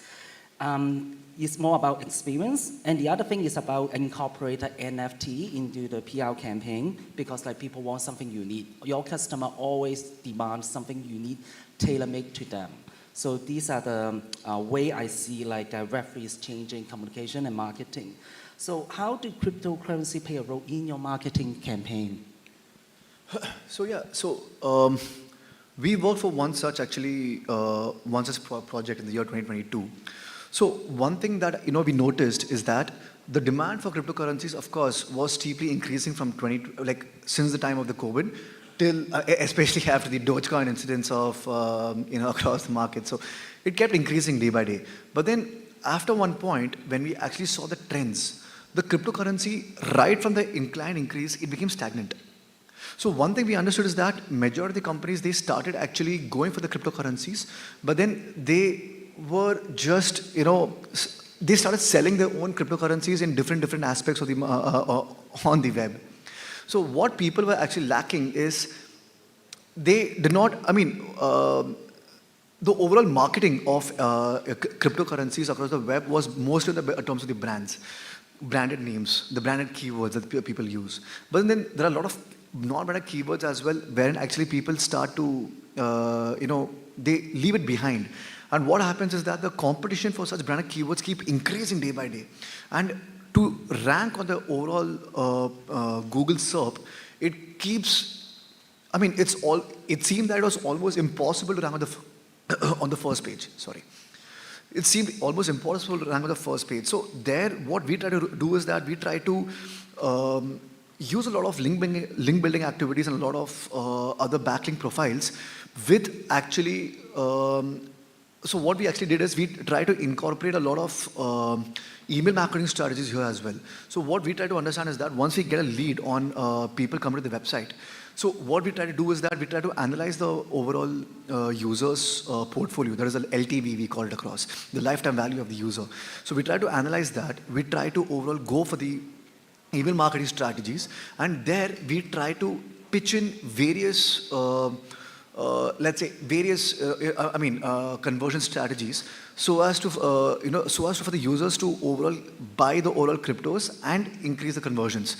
So when we started to, imbibe these strategies across our various domains, actually our sales went pretty high, and we saw that, while there are other large brands, I don't want to take certain names, but then there are a lot of large brands who actually, they always rank on the SERP, but then even brands who are not ranking the first three, in the first three engines, what you can actually do is that you can actually start various link building, or at the same time to increase the domain authority by actually even going for some strategies like email marketing, or let's say I previously mentioned about going for various forums and communicating with the consumers to actually talk about your brand and actually sell your brand indirectly. So that actually seems pretty interesting where we actually started our approach. Yep, and I'm also using some examples that how we leverage NFT and also metaverse into my campaign. So one of our clients is actually a metaverse agency invested by Sandbox, and then they do a project called Meta Green. So this is actually how metaverse is trying to sort of operate in a way that they want people to use their platform. So meaning that the entrance level at the moment is quite low. So basically Meta Green project is like a land in the metaverse world, and then we facilitate partnership between corporates and Sandbox by having their own presence. For example, like a major bank in Hong Kong, they have a building in the metaverse land telling people, teaching people about ESG initiative. And then we also facilitate another partnership between a Singaporean bank with that platform that to showcase a gallery of the bank has collected. And also with some other companies showcasing their product and so on. So the beauty of Metaverse is that you can incorporate gaming, education, and branding experience all in one Metaverse land. And the other thing is we also do something like offline. So for example, an exhibition we did for a real estate developer in Hong Kong 2 weeks ago. And then people, they look at the art pieces, but they can also take a photo of themselves with the art pieces and turn it into NFT and resell it in the open sea. Because with crypto nowadays, it's people always look at its investment value, and you never know. Now maybe it just costs it's just maybe very, very tiny, but then people will still think that it might go up at some point. So the exhibition was so full in a way, people want to check out the exhibition, not just for the artwork, but also NFT. So NFT is a very good additional component to attract the audience. You said that basically you go ahead with various exhibitions for NFTs. So could you tell me the approach behind this? What exactly was the outcome, and how exactly the thought process behind this? Yeah, so when we sort of measure the outcome, is that it's not just about how many people they claim the NFT. Of course, that will be one of the performance metrics. And the other metric is actually how the referee technology help you to meet other KPI. For example, number of visitors to the exhibition, number of people who talk about your campaign. Because audience nowadays are getting increasingly demanding on what they see, what they experience, and what they get. And so what do you think about the benefit of using referee in inbound marketing then? So one major myth that I'll talk about inbound marketing is that people usually think about inbound marketing as just writing blogs or something, just creating content just in your website. Yeah, of course, creating content is extremely important, but then creating quality content which serves the purpose of your consumers especially tailor-made for them, is something that is the most important technique that you've got to master. So you've got to actually understand what exactly are the type of questions people are asking.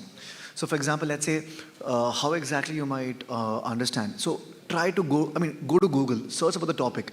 You might actually find a lot of questions in the people also ask section, right?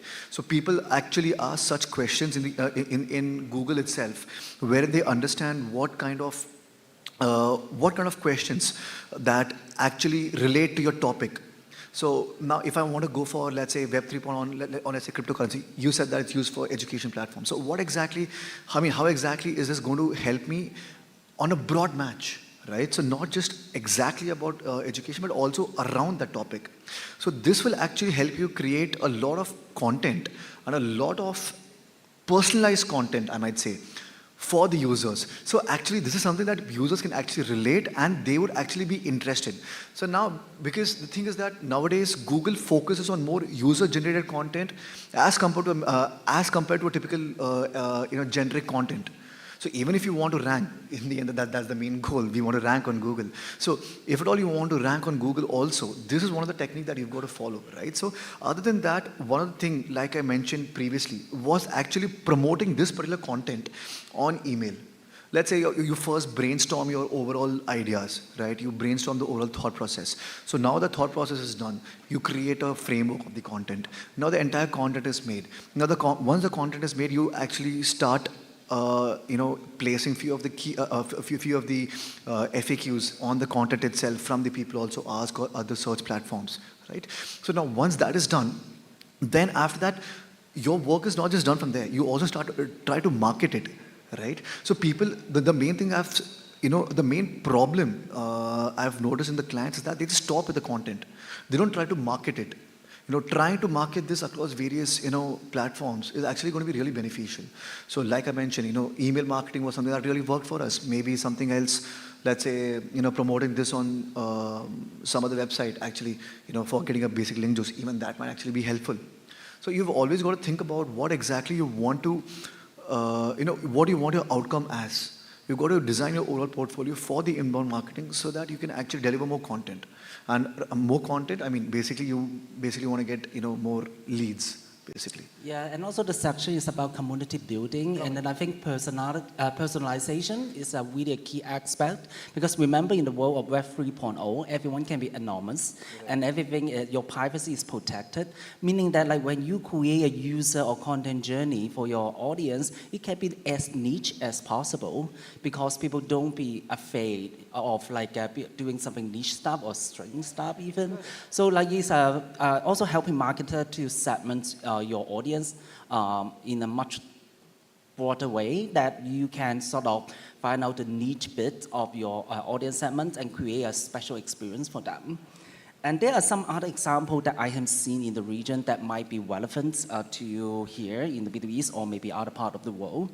So Asia, in Hong Kong, we had the first digital arts fair at the regional level 2 years ago. And basically, it actually changed how digital art is sort of commercialized in Hong Kong or in Asia Pacific. So even for auction house like Christie, they have their metaverse land to sell NFTs.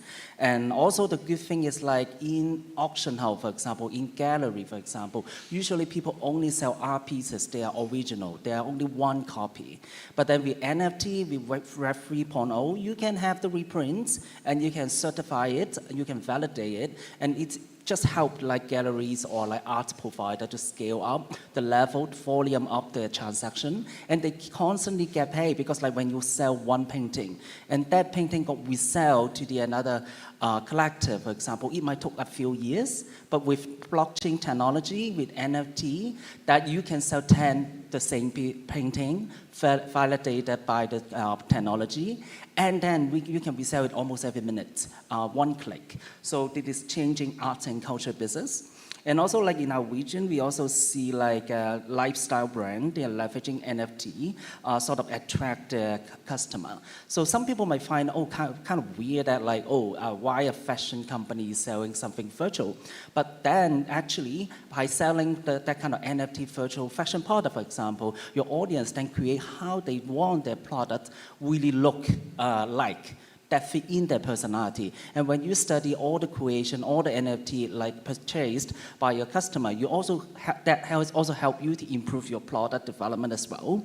And one last but not least is that like the gaming component for technology platform, because like like social media, we are constantly making a lot of content, but then like the interaction, we are just flat up somehow, we are overloaded with different content. But with gaming, then everything is more about experience, less wordy, more focused on the community thing. For example, if there is an online game and then like Pokemon, it's also like a similar metaphor like Web3 is that like you are doing something together and interact on the basis of the gaming content that also help to build a community.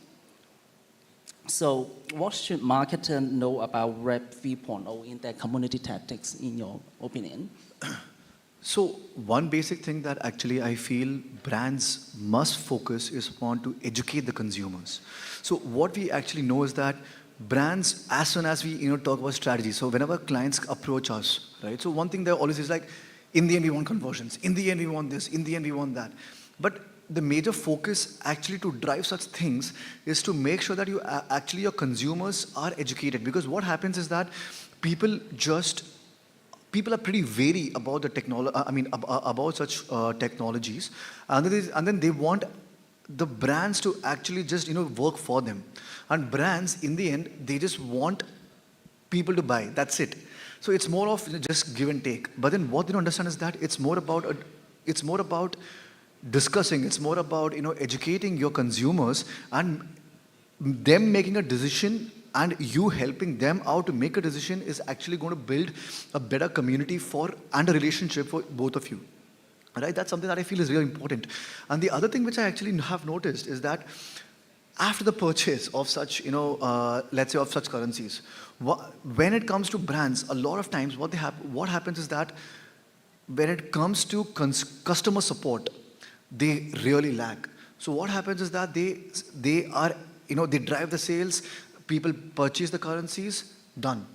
When it comes to the customer support, people lack. There are customers waiting over the calls. On email chains, there are multiple email chains being passed to and fro, but without any answers. So that also actually affects the overall reputation of the brand, right? So just like this is, I think, one of the pointers that Brian actually mentioned previously. So this is something that's really important that you need to focus upon for building a community for your particular brand. Right? So once you start building such, for example, people are actually afraid of the product feedbacks that they get, right? So once you build such, community, you need to make sure that you go across such brands. And of course, previously it was answer the question was, there's no particular number. It could be 65, it could be 70, it could be 50, 40, whatever is your overall, pain point that you have to understand. But then there are going to be pain points. And such pain points are actually necessary for your brand to grow along with your consumers so that you can develop a long-lasting relationship. So I remember you also told me that like you worked for a crypto brand in 2022. Yeah. And how was the experience? How did you leverage crypto in your marketing campaign? Well, so in 2022, what we particularly did was, there was there was a brand who actually, did sell crypto, right? So like I mentioned before, so the main focus was to, of course, build sales. But then at the same time, they were also, because of the tough competition, the competition was so immense across the brands that it seemed almost impossible for us to actually rank on the first page of Google, right? So the number of the strategies, of course, it took us a long time, but then there we tried to actually improve so as we started building the overall brand with the communities, right? So we saw that Google started to push our website through the search, through the search engine. And I think within a span of just 3 months, we started ranking the first page. Of course, it was low, but then we did start ranking the first page from almost third or fourth page. So that's when we actually understood the importance of, of course, the SEO tactics or all the technical SEO activities that you do and so on is equally important, yes, but at the same time also building a relationship with your consumers and, the testimonials, actually, the reviews that they give is equally important as well. So speaking of crypto, actually a lot of clients of ours are quite skeptical because of the crypto crash, I think in 2022. But then my observation is that we should also focus on not just the monetary value of crypto, but also other aspect of blockchain technology, because one crypto crash, it doesn't mean the other currency crash, also doesn't mean the technology will crash. So my recommendation to the client is always to sort of have 10 to 20% of their marketing budget on innovation, to test it out and see how the campaigns goes. Because a lot of new technology or a lot of new invention, when they come to the market in the first place, there is speculation. But then as marketers, as clients, we should see the fundamental values of the tools itself and pick the best platform for them. So I think we are finishing up the conversation on stage. Is there any question from the floor?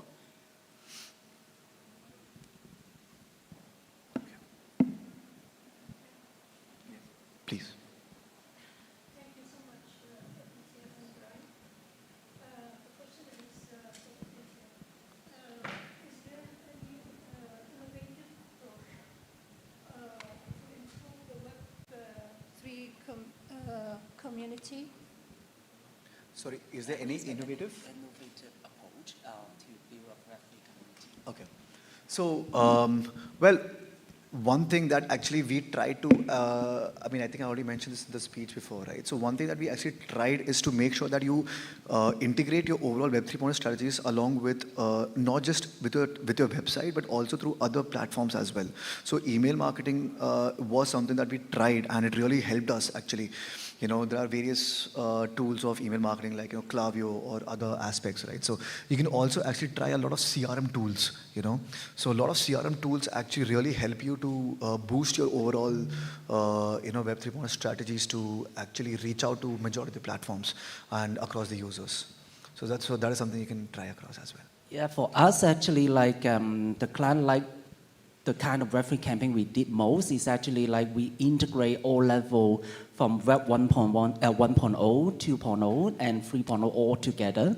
Because when we did a charity campaign to raise funds to support non-profit by selling NFT. So basically we commission underprivileged artists to create NFT, and we ask people to buy the NFT, and the money used to support that group of underprivileged artists. So I think the innovative approach is how to incorporate Web 3.0 into other aspects of your marketing campaign and make it integrated. Yeah. Is there any other questions? Okay, so we will be around, so thank you for listening. Thank you so much for the session.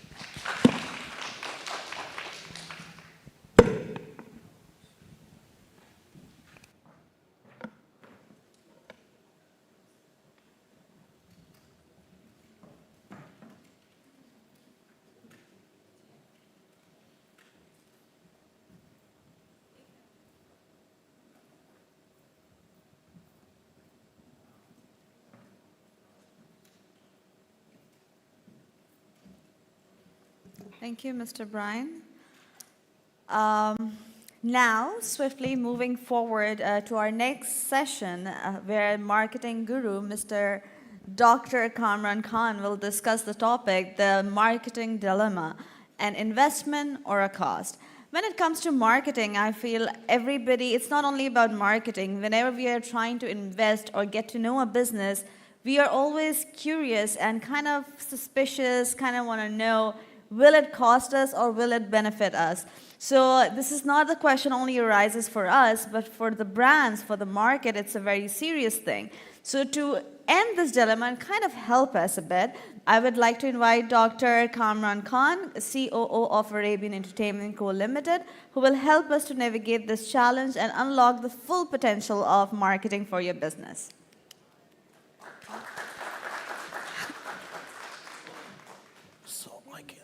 No, that's fine. I want to navigate, yeah.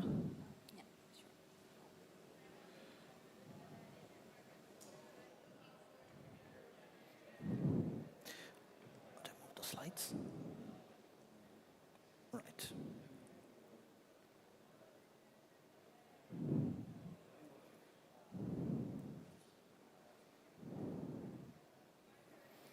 All right, good morning, till we figured out a little bit. For those of you, first of all, thank you very much. For those of you who are attending for the second day, I was lucky enough to open the conference, the first panel discussion yesterday. And for those who are attending today for the first time, myself, Kamran Khan, I've been associated with the food and beverage industry, restaurants particularly, for past almost 23 years, based out of Saudi Arabia. Currently as a CEO for Arabian Entertainment, which is one of a very established restaurant brands company in Saudi Arabia. What we do is we operate a restaurant, international restaurants franchise. I also happen to sit on the board of a few fairly big non-F&B companies as well. By heart and by soul, I'm a marketeer myself. That's my education and my initial experience as well. From the topic, I'm sure, all of you sitting here, especially for those, who are related directly with marketing, you have faced this dilemma. For me, I think, saying it maybe philosophically, this topic of marketing being an expense or cost or an investment has been there ever since the evolution of human being. And I think it's going to be there till the end of the times. Let me know in the audience how many of you have actually either directly faced or indirectly felt emotionally in front of your management, your CEOs, or the board if you're presenting in the board meeting and in any set of audience, a sort of question mark or sort of doubt if this marketing proposal or a plan or a campaign or idea that you're presenting, it's going to cost us, it's going to cost the company, and what are the returns going to be? So who has ever felt that or got that sort of feeling from their management, from yes, I'm sure everybody. And I did, when I started, my career, and unfortunately at that time, my marketing had just left the company, and I was, shoved and pushed into the board meeting and, asked to make a presentation of the marketing plan. And that was my first feeling that I got, that, people questioning about how or what will be the returns of, whatever I'm presenting. So having said that, this is the topic today. Now, there is no magic wand that I'm going to give today or going to show you today. But I really wanted to ignite this discussion, ignite this debate or topic, and try to throw some light on the core marketing aspects. Now, we as marketeers very well understand the rationale, the objective, the goals behind what we want to achieve through a marketing campaign, a promotion, or a plan, or whatever it may be related to the marketing. But it's difficult to try to convince or try to communicate, effectively communicate. And you may be really lucky if you're able to do that in most cases to the audience sitting in front of you. Now, the audience in this case are not the customers. The audience sitting in front of you are your own colleagues, are your own management, your own board, your own CEO. And that's where you need to convince. I think in the previous fire chat, I heard about trying to effectively communicate to the external party or the customer. Like I said, well, here it's the opposite, and it's the harder ball to play because you're talking to somebody who is already within the organization, within the group, and very well knows the ups and downs, the pros and the cons. So that is there. Now, we have been discussing since yesterday and even today about digital marketing, a lot of different platforms. It has become relatively, I would say, maybe slightly easier to communicate the outcomes. But then again, there is a challenge to it. I'm going to talk about it in a while. in digital marketing, yes, you can gauge and you can predict about the engagement level, the virality, the likes, the engagements, the reach, the impression, all those things. But trust me, the guy sitting in front of you or the lady sitting in front of you as a CEO will have only one and one question in the mind. In most cases, what are the returns going to be and when am I going to get the returns? So even if you talk about the virality, if you talk about likes, you talk about engagement, whatever, how is it going to affect my sales? How am I going to get in terms of cash? And when I'm going to get it? The responsibility lies upon us, lies upon you as marketeer to try to communicate clearly and effectively, and I'm going to try to give some examples of how really you can clearly communicate. So yes, digital marketing has made it a little bit easy, but then again, like I said, at the core, it's about the returns, how you're going to get the returns. So how am I going to move? Yeah, the slide. Yeah.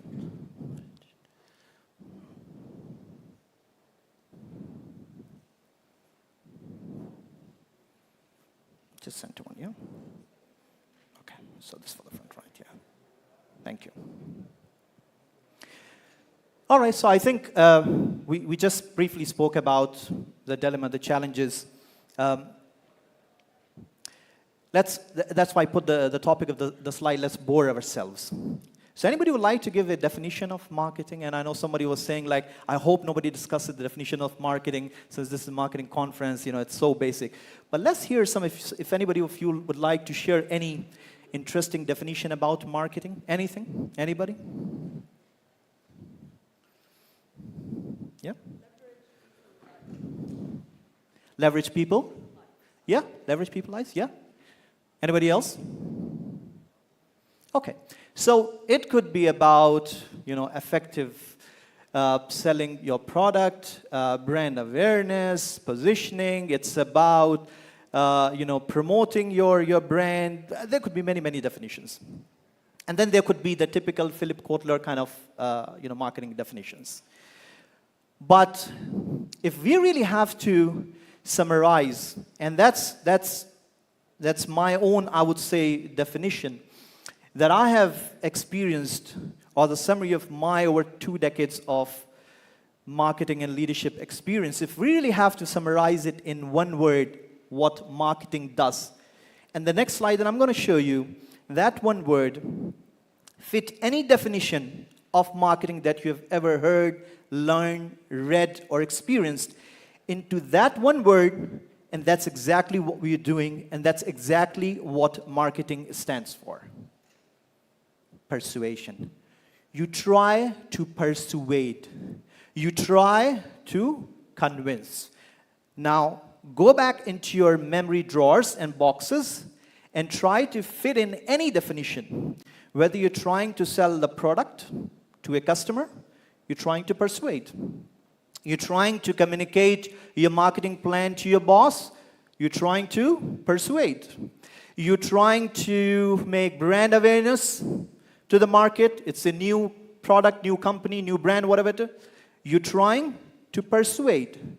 So if you take this big bucket and funnel and name it as persuade, you can literally fit in everything, because that's what I at least experienced, and I'm sure if you, like I said, if you think back, that's all what we try to do. And we use different strategies, different tools, different mediums, different platforms, really trying to persuade. Now, we know the topic is marketing is an expense, cost, or an investment. So let's now try to first, pretty basic, but let's, just a little bit shake up our minds and shake up our, with our experience. Let's try to define cost, really. What really cost means, okay? By simple terminology, cost is the price of doing something, right? But it may very well be the price that you're going to pay of not doing something, okay? That may be invisible, and that's what we're going to talk about. So the hardcore cool cash that you put into a marketing plan, a promotion or campaign, is something that, yes, maybe can be measured, or that's a price, or that's a cost that you're paying. But there's also a cost, like I mentioned, when you don't do the right things, and then the cost that you pay, in most cases, it's invisible. And that is a heavier price that you pay.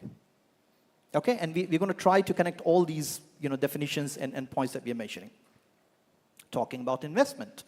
What is really investment? Money invested to gain benefit. As simple as that.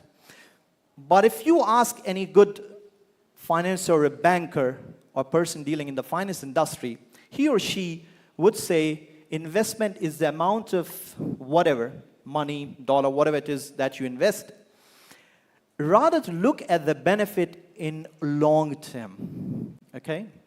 And again, we're going to talk about it. Most of the time, the benefit that you look at the long time comes out from the investment. Otherwise, the benefits that you derive or the benefits that you get are rather very short-lived. And there is just a spike and goes down. Which is sometimes, I've done it in my career with all the honesty, just to prove some point or, to give up to the pressure. You kind of, have a knee-jerk reaction. You come up with a promotion or a campaign and, try to get a spike, which you do get.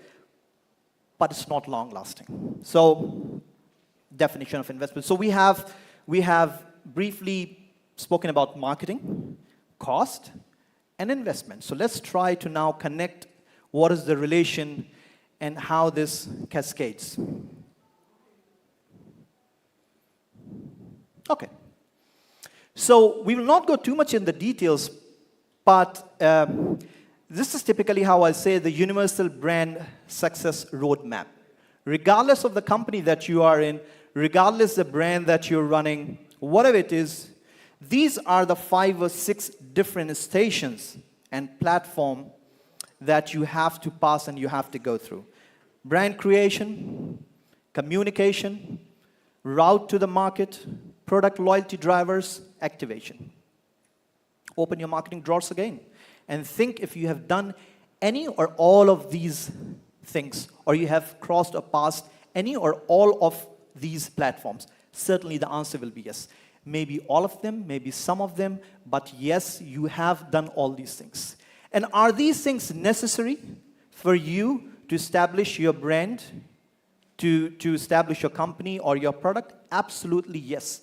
Maybe at certain different stages, they're not going to be done all at the same time, but then again, it's 100% sure, it's given, it's guaranteed that you have to do all these things right in order to start getting the benefit, in order to start getting the return on your investment. And they do fall under marketing. Now, all these things, if you look at each one of them, cost money. Sometime less, maybe sometime more. But you can't really do all of them or some of them without investing. Money is not exactly the very decent word here, but without an investment, you can't really do that. But then you may ask me that, okay, Kamran, what about the reputation and the emotional collection and, whatever it is. Yes, all these things are the outcome of the things that you do behind the curtain. And these are some of the things that you do behind the curtain. And do they require investment? Absolutely, yes, they require investment. If somebody tells you, no, that can happen immediately, you're wrong. So let me pause here for a while and give you an example of couple of months back, I was sitting at the board of a company that was launching an ice cream brand. They already had some cafes and they wanted to launch an ice cream brand. Altogether, a different product, and they wanted to form a different company. And the new marketing person entered the room and made a very good presentation with positioning and the brand awareness and all those things. And it was with all my sympathies, the marketing head presented for almost 1 hour, and the only one, the first, the last, and the one question that the chairman asked is that, how much sales do you predict we're going to get by doing all this? I raised my hand, even though I was a board member, wasn't supposed to, just speak up so before, and I could see the nervousness. And I said, nothing, in most cases. No, Kamran, but we are spending all this time and money and the plan and everything. How come? I said, you're just launching the brand. You haven't even launched the product yet in the market.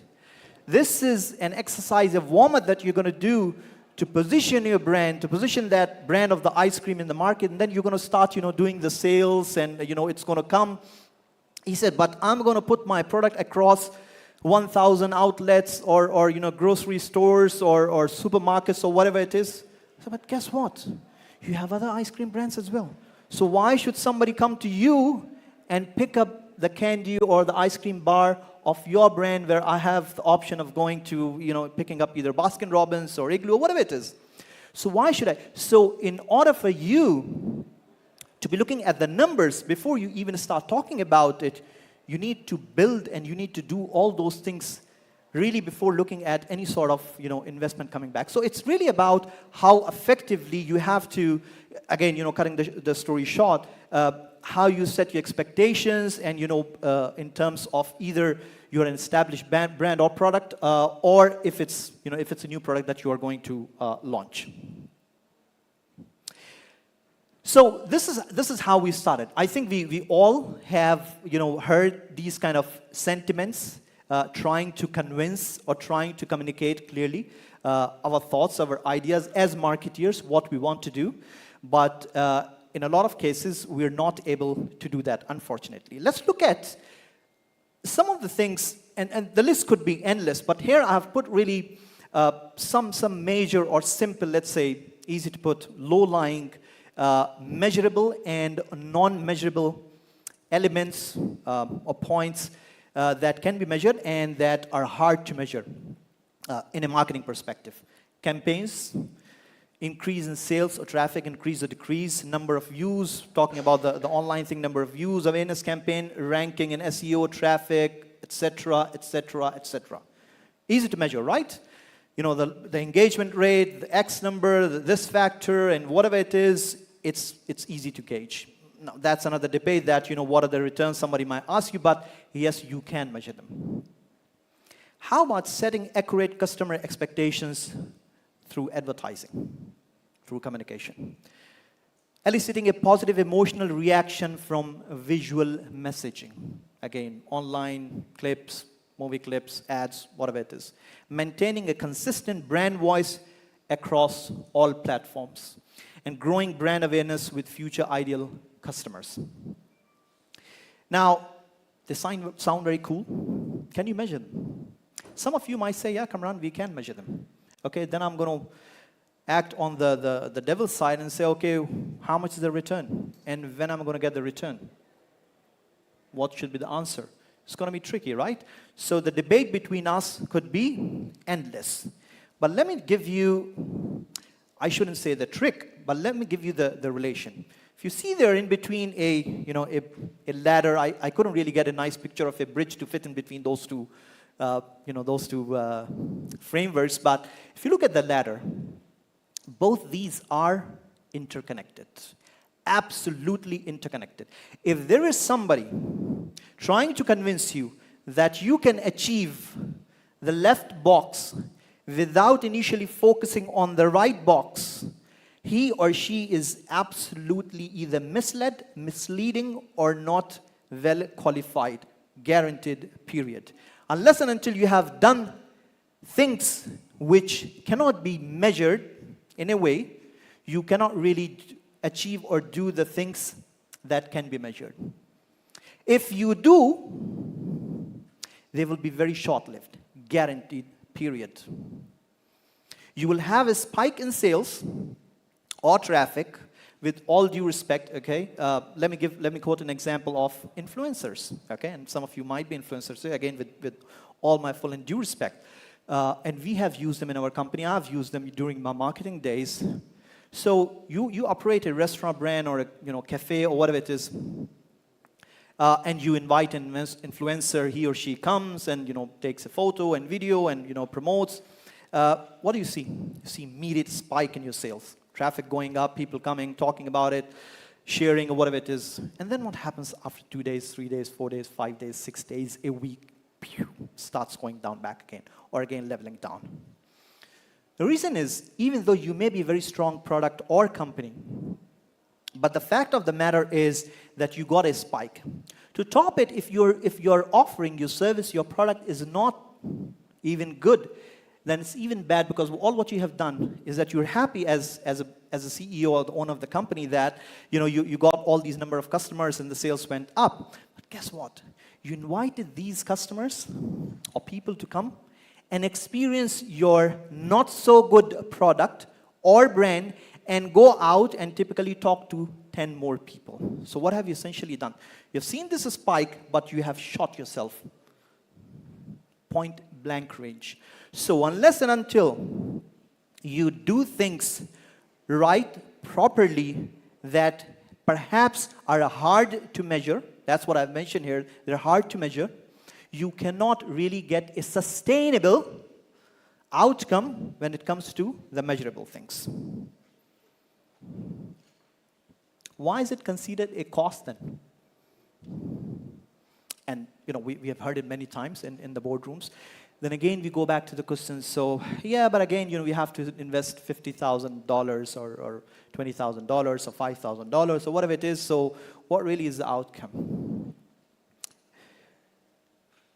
If we as marketeer have sit on both sides of the table, I've been a marketeer for many, for a decade and a half, and then I've sit across on this side of the table as a CEO, and now I'm talking to my marketing lady, and she's trying to explain me, and I do throw some challenges, for the person to grow again. But again, what really is my benefit if you as my marketing person are going to invest such and such amount? If you are not able to, or if you have not clearly defined your goals, problem one, red flag. Unclear return on investment prior to the spend in whatever way. Do not confuse me, the return investment I'm saying by the number of customers. There could be things which can or which may not be measured, like we just discussed, right? But then you have to make it clear to your management, to your board, to your CEO, to your colleagues that this is the outcome that I'm looking at or the ROI that I'm looking at. And lack of clarity in showcasing the results. So once you have done that or executed that promotion, the campaign or the plan or whatever it is, then do communicate the results. Sometimes we are kind of either so overexcited over the board or so depressed that we actually forget or do not properly communicate the outcome or the results. And then again, it leads or it cascades to wrong expectations. The onus lies on you. The onus lies on us. For us to clearly define the goals, the ROI, is it going to be measurable, is it going to be not measurable, why you're doing, and then post that activity, you communicate the outcome. Expectations. So I was looking at a video, and maybe some of you have seen it, of a communication expert, and he was giving an example of how communication can go wrong. And I really like the example. Though it's not directly related to marketing, but I would still like to use that small story and relate it to wrong expectations. So remember this word, wrong expectation, and the outcome. So many years back, this communication expert, an American guy, he was traveling from one city to another in US. So imagine yourself now sitting inside an airplane. We're all inside a plane. And you hear an announcement, ding dong, this is your captain speaking. We have the bad news. What are your feelings going to be? Your heart will sink. And you're going to start trembling. And you're going to start remembering your God. You're going to start saying the prayers. Again, ding dong, this is your captain speaking. We have the bad news. Just received the news that President Kennedy has been shot. And everybody was like, thank God.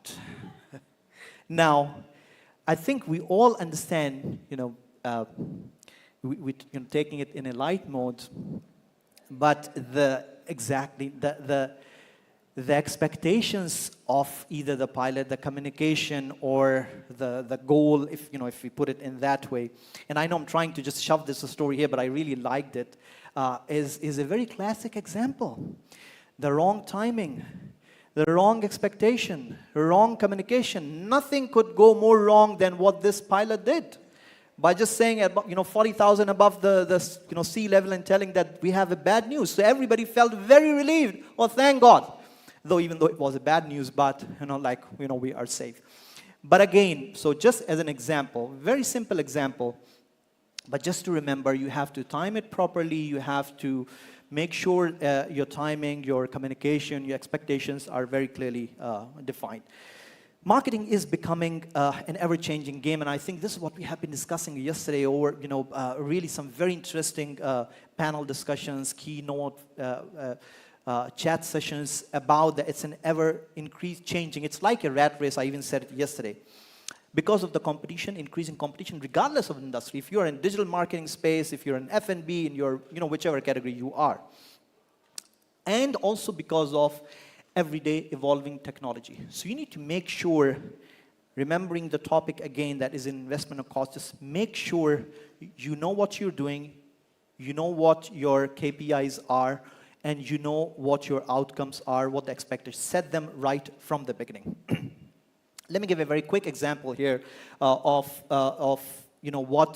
what can be done. So I come from an F&B background, like I said, from a hospitality. So usually we make, in our part of the industry, money from how? From customers. Customers walking in and coming in and enjoying the food. So in a few years back, we had a situation where we were really behind our target budget, and there was no other way. We're trying things, promotions and everything, but the sales was really not picking up. So as a team, we came up with, this plan or thought or as an idea, very simple. We have heard about B2B. So as a restaurant, what we do is really do everything to invite customers. We said, okay, instead of inviting customers, we are going to go to the customers. How are we going to do that? We're not going to take a food tray and go out on the streets. But what we're going to do is that let's start tapping in companies that spend a lot on corporate parties or corporate meals. One example is pharmaceutical companies. They spend a lot of money on, inviting doctors and, launching their medicines and whatever it is. So we put up a menu together, a meal pricing package, and we launched it. Also what we did, we tied up with one of the biggest telecommunication company with their loyalty program, and we allowed their customers to actually come and redeem those loyalty programs or loyalty points, in our restaurants and cafes. Cut short here, we achieved about 9 million Saudi riyals, close to 10 million as a matter of fact, Saudi riyals for the whole year. We achieved our budget, we were behind our budget in terms of sales target, it was all done, happy, good, and we achieved. So just thinking, now the investment required in it, we're barely just coming up with the idea, printing the menus, putting it on the social media, digital media, and that's all. But we planned it, we communicated what we're going to do. This is our investment, that's what we are expecting back. And the results were actually much more than what we were expecting. Moving on, how many of you know these brands? So we all know these brands, right? We all very well know, I think, every single of these brands. Let's look at this.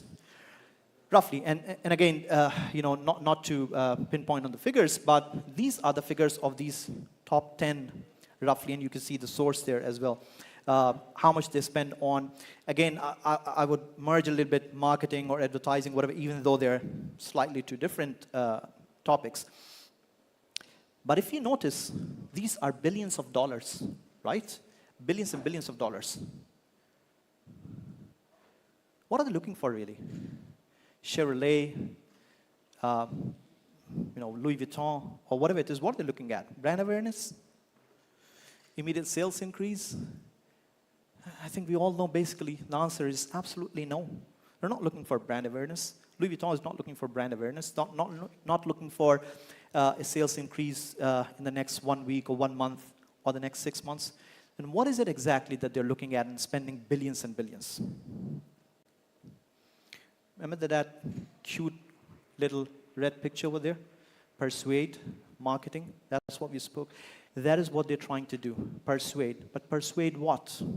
Persuade that I am what you need. Louis Vuitton, as an example, I'm just quoting, not promoting them. I'll be very, very rich if I'll be promoting them. But I am what you need.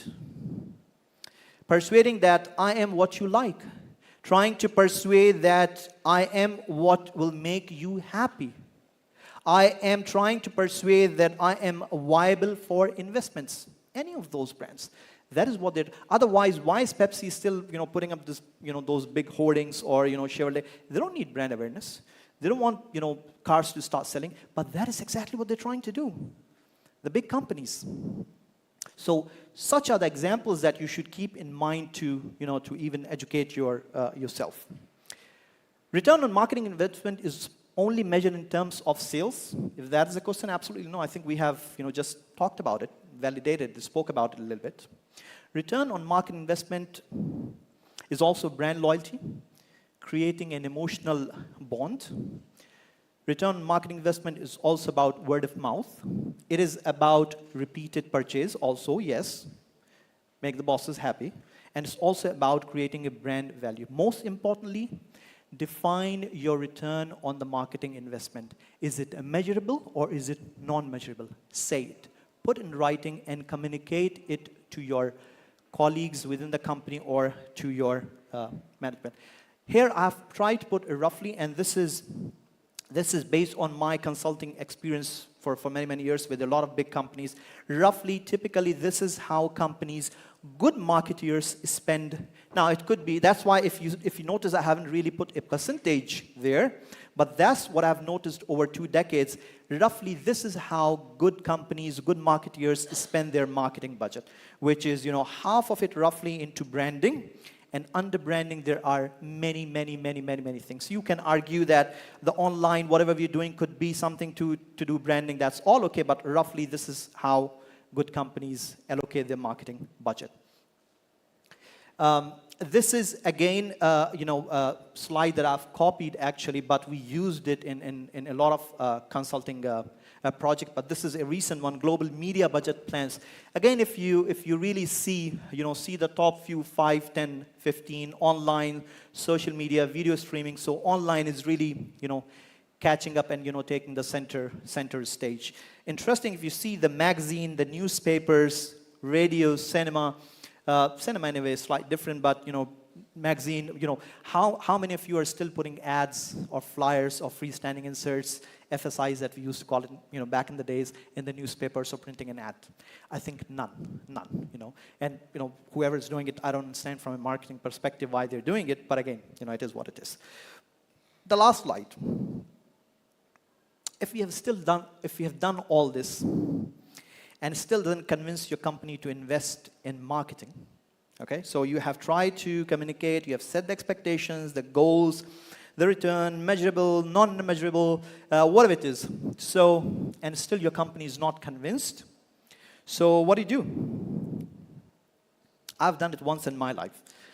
You have a last bullet, okay, that you can shoot. And I've shot it once, but you can't really take the chance of shooting it too many times. It's risky, it has a price. Just resign, okay? That's the best thing you can do. So move on where you are valued. Move on where your experience is valued. And at least you help yourself, or you give chance to yourself to really, grow in the marketing field or in the company. Last slide, I want to end it on saying that there is no return without an investment, and there is no investment without some sort of cost. Thank you very much. So I know I've crossed my time limit. Apologize for that. But if there are any quick questions.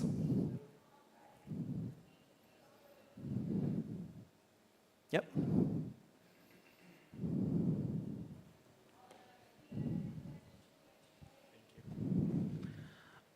I heard that you came back from F&B background, which is true. I like it because we have some connections about that. I'm sure F&B marketing is totally different from other sectors, maybe. So what's your findings after all this experience? The best strategies that have been done, or the best practices that maybe your formula of success in F&B marketing. Okay, so if you notice, I did not nod my head in yes when you said that, F&B marketing is maybe slightly different than maybe any other industry. And the reason I did not nod my head in yes, because it is not different. The tools may be different, the tactics may be different, but the basics, the core of marketing will always remain the same. Like we discussed, of course, the subject is long about positioning and segmentation, whatever it is, but you need to have these check boxes right first. You need to know who is your customer. Is it the external customer? Is it your own management? Who is it really, your customer? So your target customer, and then you start positioning, you start, putting in those muscles in your brand and, go the 10 steps or whatever it is. So all those check boxes needs to be checked first. So that's given. So there's nothing different in terms of what you do in marketing. Those things are given. I even said it in the opening session, panel session yesterday as well. Digital marketing, very strong tool, very, very strong tool. AI and all those things, extremely strong.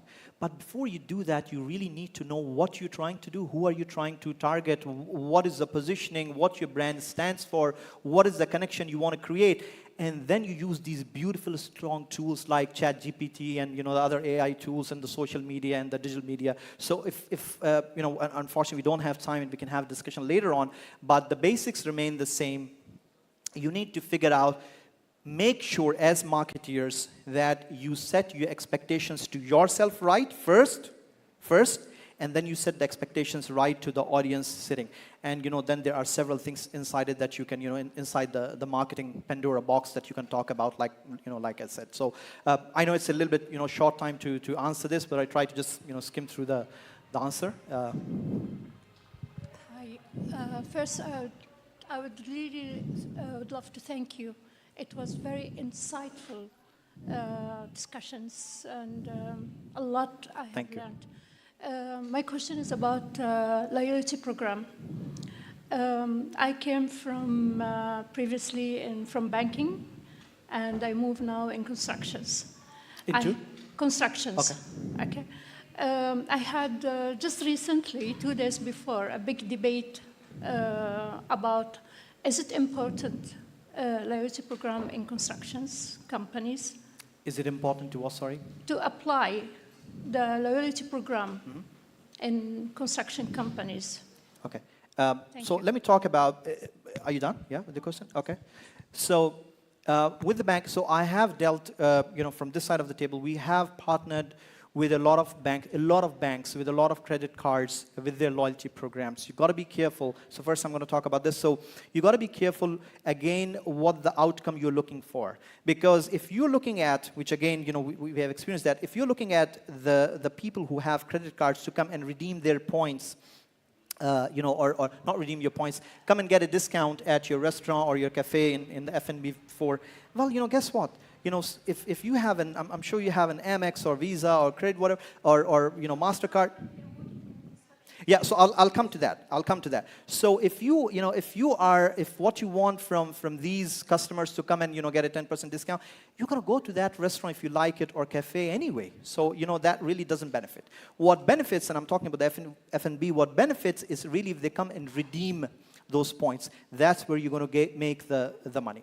Talking about construction, depending on what, it's a hard ball to play. But if you're in the construction industry, really, what sort of loyalty program that you could be, looking at? Depending, are you on the contractor side? Are you on the, any other side of the construction? It's also a big industry. But having a loyal fan base or customer base is never a losing deal, never, ever. We have done consulting. I haven't done consulting in any construction company, but I can guarantee that if you have a loyalty program, you need to, again, think about it, well-thought loyalty program, and whoever you're going to partner with in a construction company, whoever could be on the other side of the table, it will never be a loss, unless and until you don't plan your outcomes. So you really have to know what sort of return you're doing it.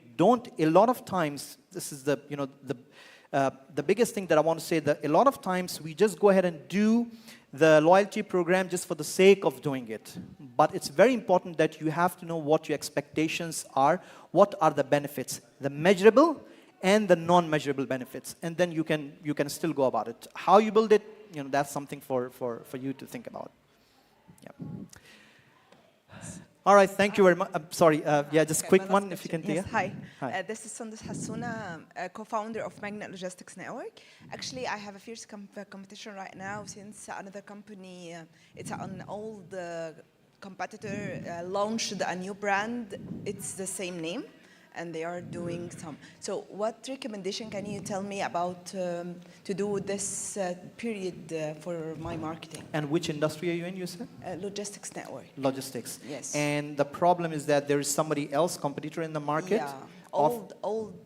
Okay. A new brand for an old competitor. Right. Has been in the market for more than 20 years. Right. Okay. So the quick answer to that, generally speaking, and across the industry that I've seen, market is always very open and very giving to new kid on the block. Always. They would come to love and try, be it an F&B, be it a logistics company, be it whatever it is. So you already have that first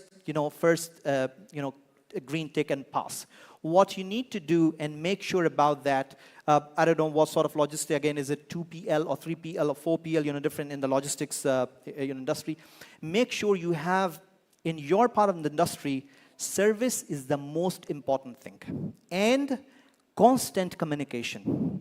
Because we deal with few of such, products or logistics company. Your service, make sure the service and constant communication with your clients is the key.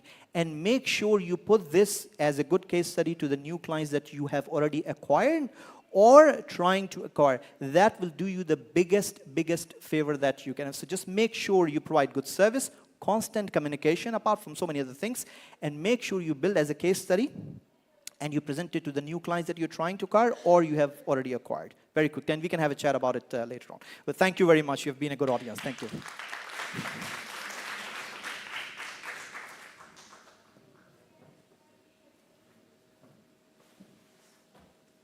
Thank you. As always, very insightful. I'm really sorry we are running a little late. So if you have any questions in the networking session or lunch break while eating, you can have that.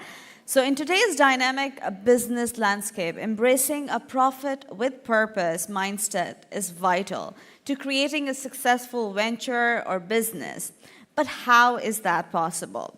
Let's learn the art of mastering a people-first business with the expert speaker, Rahul Handa, Chief Operating Officer of Fuel Intelligence, who will share his insights on the topic, Profit with Purpose, why putting people first is the key to sustainable growth. I say that to everybody too.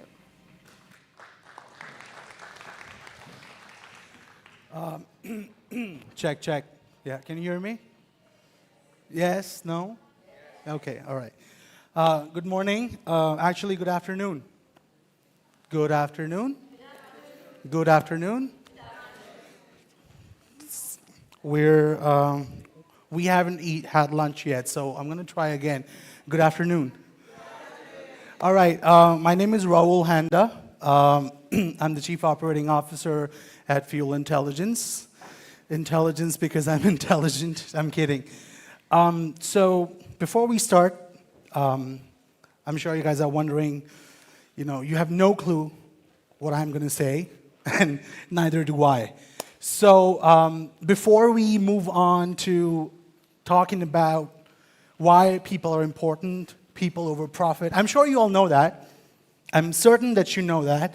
But I'm here to remind you why people are important, people that you work with specifically. So before that, we're going to play a small game.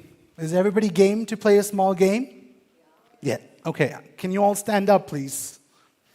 You might be wondering, why is this guy making this exercise? If you could all stand up so that everyone's, the blood's flowing and all the acupressure and whatever works is happening. Okay, so it's a simple game. I will not take more than 2 minutes. I know they're running late, and it already tells me that I've wasted a minute. So the first thing that we're going to do is, when I say start, everybody walks. Okay? Yeah, you just walk around. And when I say stop, you stop. The one who doesn't stop has to come and dance here or sing a song maybe. Okay? Yes? Yes? Okay, great. So, are you ready? Okay, start. Just walk around. Yeah, bump into each other. I mean, okay, stop. Okay, start. Yeah, let's move it. Okay, stop. Okay, now let's turn the game. When I say start, you stop. And when I say stop, you start. Okay? Okay, start. Oh, somebody moved? You moved? Okay, all right. Okay. Okay, start. Stop. Start. Start. Start. Stop. Stop. Stop. Stop. Everybody stop. Okay, now, so the same rule applies. When I say start, you stop. When I say stop, you start. When I say sit, you stand. When I say stand, you sit. Okay? Okay? Okay? All right, okay. Sit. Okay.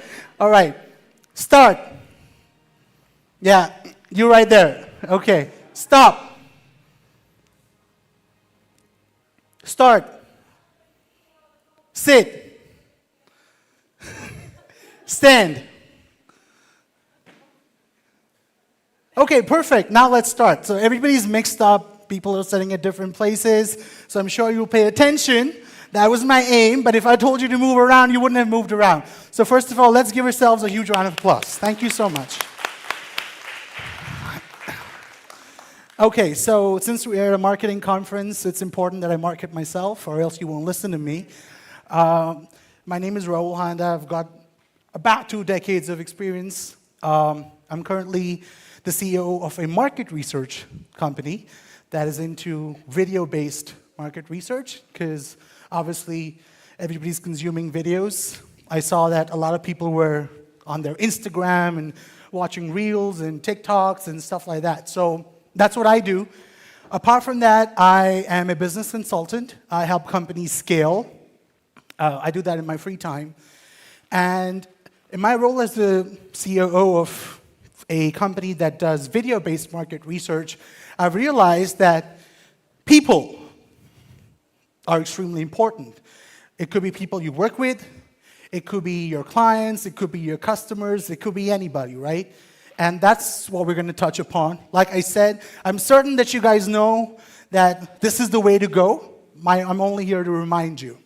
And obviously, feel free to, interrupt me and ask any questions if you have.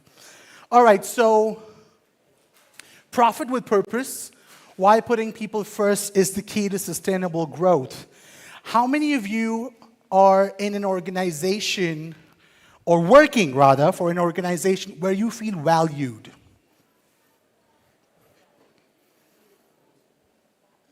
Valued. You feel important. Okay. How many of you feel valued and important every day at work? Interesting. Please tell me which company you're working for. Now, the aim of me having this conversation with you guys is to let you guys know that it's easier to make people feel valued, right? I've been married for a really long time. My wife's watching, so I have to say this.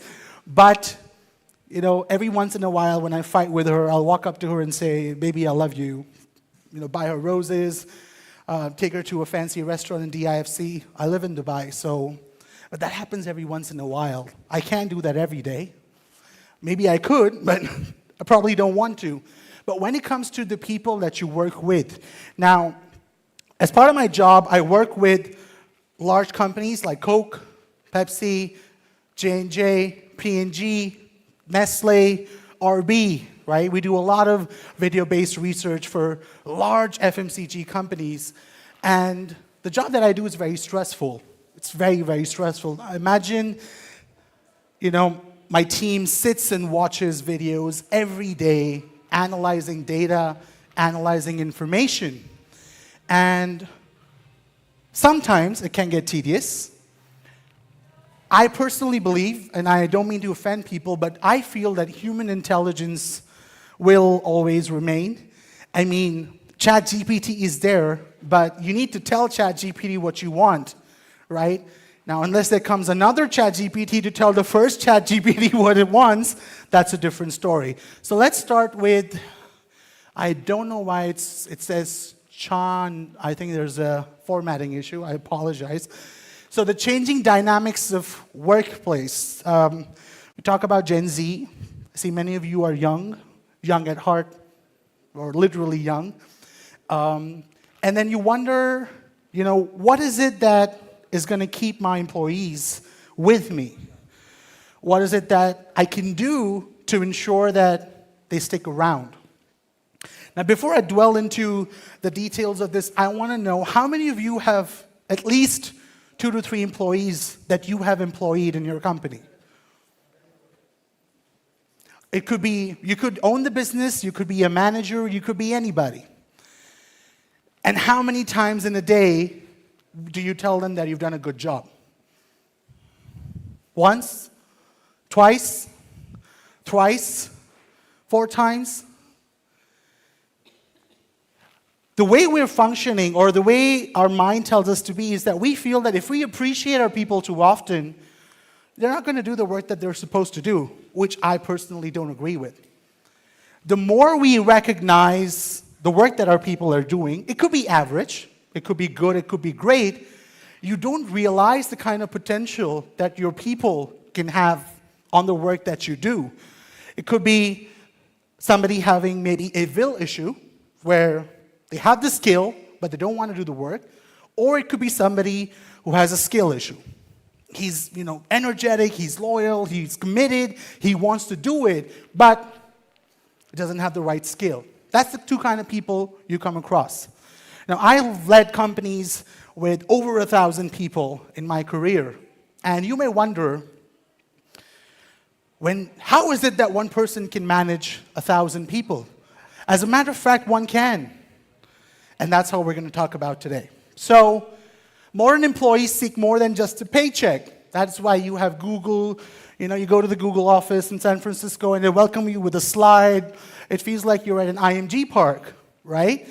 Fulfilling work, a positive environment, and growth opportunities are desired. Now, younger people tend to be less patient. Do you agree with me? Yes? Like you're waiting, when is this going to end? I need to have my lunch. I'm looking at the chicken and the rice, right? You're getting impatient. That's how we all are. Now, back when I was working, I'm not really old, so back when I was working is like about 10, 12 years ago, I had the privilege of working with startups back then, and I was able to grow. But I don't think that's possible with your companies or with every company where you get an opportunity to grow, where you can promote everybody every second year. That's not possible. What is it that you can give to your employees to make them feel valued, appreciated, and make them want to come to work every day? Does everybody realize that there's a big difference between want and need? Right? Yes? Do you guys want to walk again? Yeah. All right. So does everybody realize that there's a difference between want and need? The people who want to come to work every day are the ones that are going to work for you no matter what, versus the people who need to come every day because they've got a family, they've got bills to pay, etc. And we'll talk a little bit more about that. And lastly, addressing these expectations that will lead to attracting top talent. Now, understand the word expectation is a really strong word, because expectations lead to disappointments. And that is one thing that I've worked with in my entire life. Now, if I were expecting a standing ovation here today, I'm going to get disappointed. But if I'm expecting that, I'm just going to stand here, I hope I don't sweat, my makeup doesn't wear off. Okay, yeah, we're there, right? So let's talk about the link between employee engagement and performance. Now, when it comes to engagement, I've seen this in Dubai.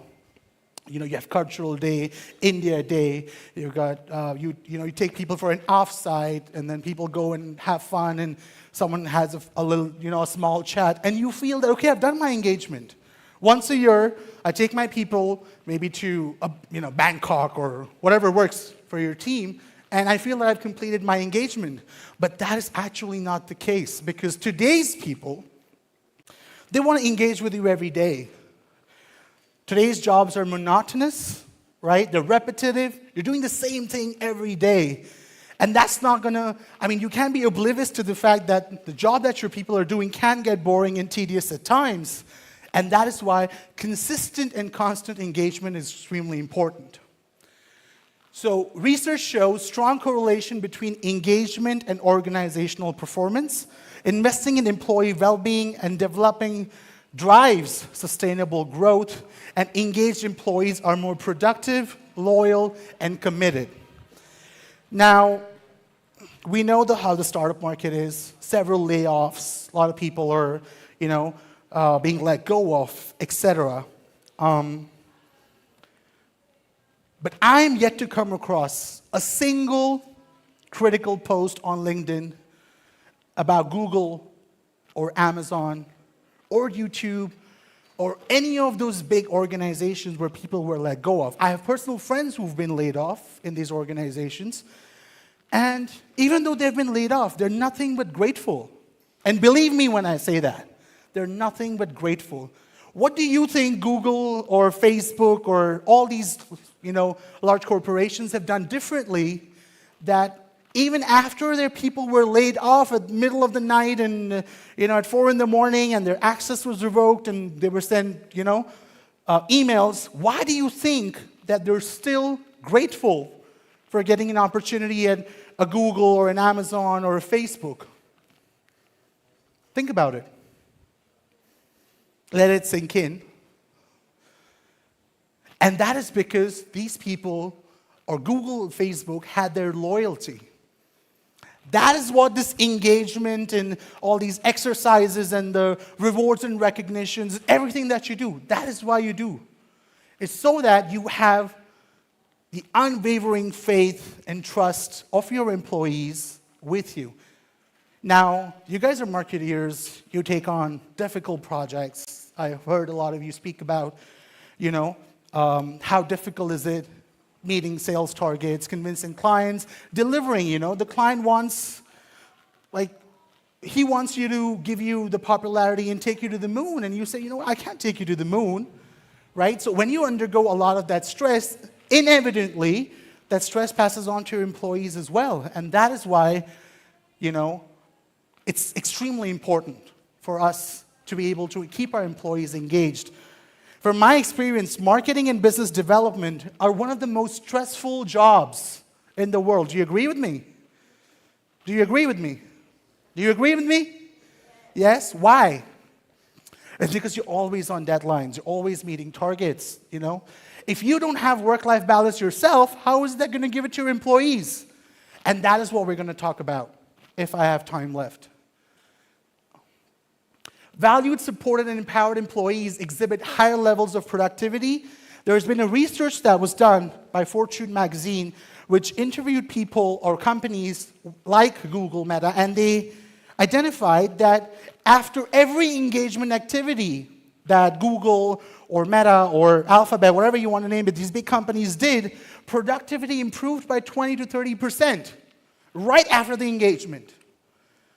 Right after they did that engagement, productivity improved by 20 to 30%. And then eventually that excitement wears off, and then they're back to the same place that they were, which tells us a very important thing, that continuous and consistent employee engagement is extremely important.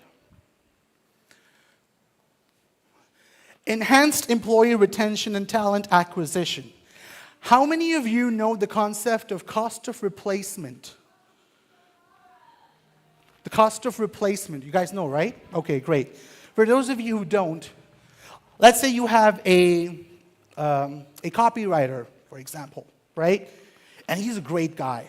And he knows all your clients, you've worked with him for a really long time, and let's say he's just not happy and chooses to leave.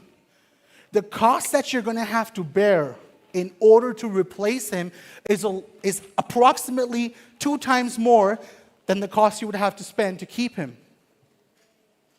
Now, if you think about that, every employee that you have will automatically become valuable to you. Because when you realize that the cost of replacing that employee is a lot more than investing in engagement. Now, I know that we all work on tight budgets and, we are doing the best possible things that we can, but I personally believe that engagement could be in any form. Like we just engaged in an activity, right? It took us 5 minutes. But this is a great way for you to bond with your team, have a conversation with them, have a chat with them.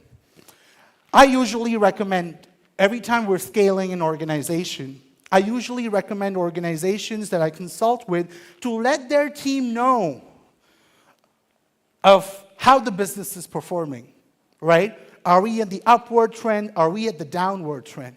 So that your employees feel equally involved. You don't have to consult with them for business decisions, but at least keep them involved.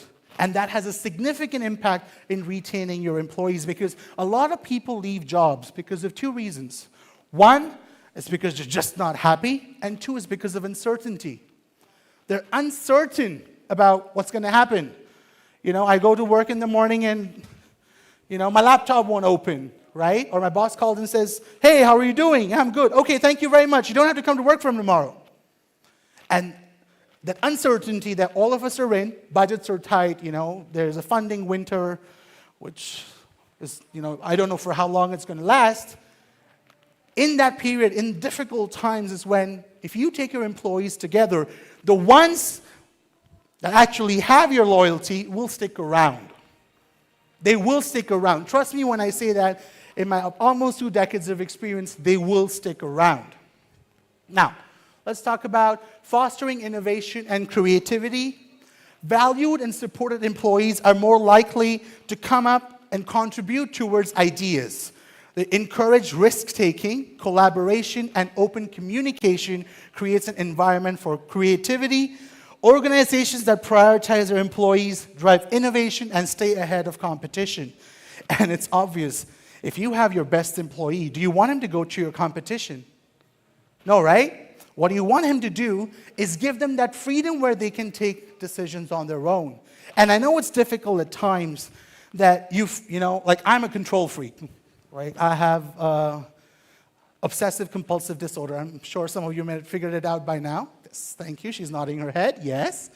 Right? I'm a perfectionist. And it's very difficult for me to let go of control. But imagine if I was taking every decision in my organization, which is large. In my previous organization, when I was managing 1,000 people, I had 27 vice presidents. Now imagine if I were taking every decision. All they would have to do is come to me and say, this is what I need. This is what I want. And for how long? For how long would you think they would do that? So my suggestion, obviously, is to pick people that you can trust, who you think are loyal, and give them an opportunity to take a call. Should we go with this post or this post? How do we handle this review? What do you think? This is what I think. I think a collaborative effort is extremely important because that is what is going to make your employees feel important a lot more than you taking them to Hawaii at the end of the year. Trust me when I say that. Okay. Sorry, I pressed the wrong button. Employee development and growth. If you can't offer your employees growth, what do you think is the next thing that you can offer them? If you can promote them or give them an exorbitant raise, what is it do you think you can offer them? Yes, you can train them. You can teach them because knowledge is invaluable. Do you agree with me? Right? Knowledge is invaluable. Whatever you've learned in your lifetime, you're teaching that guy. And he's going to appreciate that. He's going to respect that.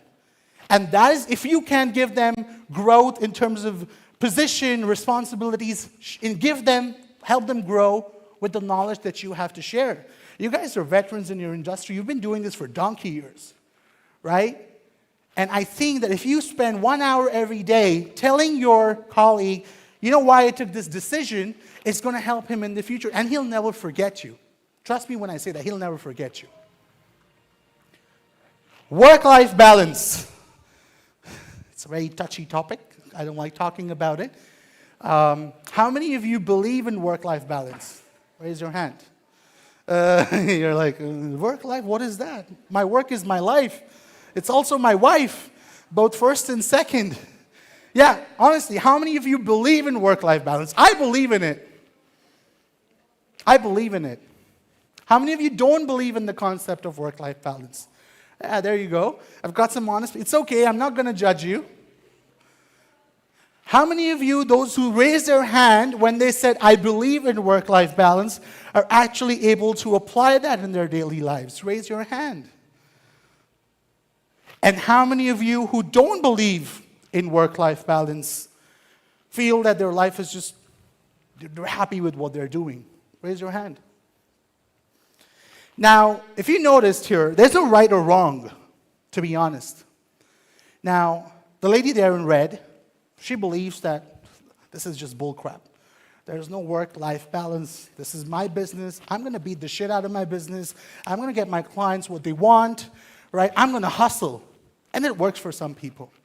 For some people, I have a wife, I have a kid, basketball, swimming. You know, in Dubai, you got to take them to Dubai Mall every weekend, do that ice skating thing, right? That's your life. No, it isn't. So there's no right or wrong here. It's okay to be a workaholic because I am, and probably my wife is nodding while she's watching this. We just had a fight yesterday about the fact that I work a lot. I am.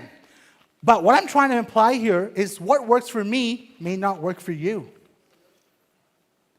And I come back to my point. Expectations lead to disappointments, guys. Remember that. If you expect your employee to work with the same vigor, to not care about it's a Saturday or a Sunday, you are going to be disappointed because you're expecting him to do the same things that you're doing. And that's not possible. On the other hand, there may be somebody who loves working and who wants to move up the ladder fast, and he's somebody you relate with or resonate with. So are you going to spend more time on the person who you feel is just like you? Are you going to ignore the person who wants his weekend, who won't answer phone calls after 6:30 p.m., who works on the clock? No, you won't. What you do in this situation is that you identify the qualities and skills that both these individuals have, and then take a call on where is it that you're going to use which person. Like, I have a vice president who works on the clock, comes in at 9:30, leaves at 6:30. And I have an assistant general manager who spends 20 hours a day in office. I have no clue doing what. I have absolutely no clue doing what. Is he counting the chairs, painting the walls? I have absolutely no clue. But that's his working style. He doesn't want to go home for, if you know what I mean. So, I wouldn't say he's lonely. Maybe he wants to be lonely, right? Yeah, probably. And that is where you need to draw a line because, like I said, and I'm going to reiterate that, expectations lead to disappointments. Okay. Empowering employees via voice and engagement. If you don't let your employees give you feedback, they will, in some form or the other. Trust me when I say that. If you feel that having a one-on-one check-in once in 6 months is going to satiate and satisfy your employee, no. Because before your wife, before your mother, your employee is your biggest critic. Why does he walk like that? Why does he talk like that? What is his problem? Why am I getting an appraisal? I got a 3 on my performance review. He's got problems. You've got to deal with it. So your employee is going to criticize you, trust me when I say this, more than your wife and a lot more than your mother. I mean, I have no right to say this, but nobody in this world can underestimate me and criticize me more than my mother. I mean it when I say that, right? So what do you do in that situation? If you feel that having a one-on-one check-in once in 6 months is going to solve the problem, no. At some point, he'll leave, and then you find an essay on Glassdoor. An essay. And I kid you not, So I'm working with this company called Crossover for work. I don't know if you've heard of it. It's a lot into remote working. And because they work remotely, they track everybody. Like every move is tracked. Like there's a webcam on your computer which takes a picture every 30 minutes. Now imagine you're working from home, you're not wearing anything on top, and they take a picture, right? So, I mean, that's a sight. So I'm working with them on the fact that they have, their Glassdoor reviews. And what we see, or what we're trying to understand is that when these feedback calls happen, you ask them close-ended questions. How would you rate your manager on a scale of 1 to 5? I give him a 3. Okay, that's great. Thank God I got a 3. Nobody wants to know why he gave him a 3, why not a 4, why not a 5. When you look at these great place to work surveys, they're all close-ended. They're all close-ended because they don't want to give any employee an opportunity to rant. And that is where the biggest problem is. Because if you don't let them rant here, they're going to go and rant somewhere else. Which is by having open communication. It's not enough to have an open door policy. Open door policy is a myth. You say that we are an open door policy company and there are doors everywhere. It's a myth. Having open communication is extremely important. And that is what's going to make your employees feel valued. I'm sure you won't like the fact that they're criticizing you. And I'm not saying that you need to implement everything that they say. What I'm trying to tell you is listen before, because let them vent it out. Let them just, remove the agitation and frustration in front of you instead of removing it on Glassdoor. Supportive leadership.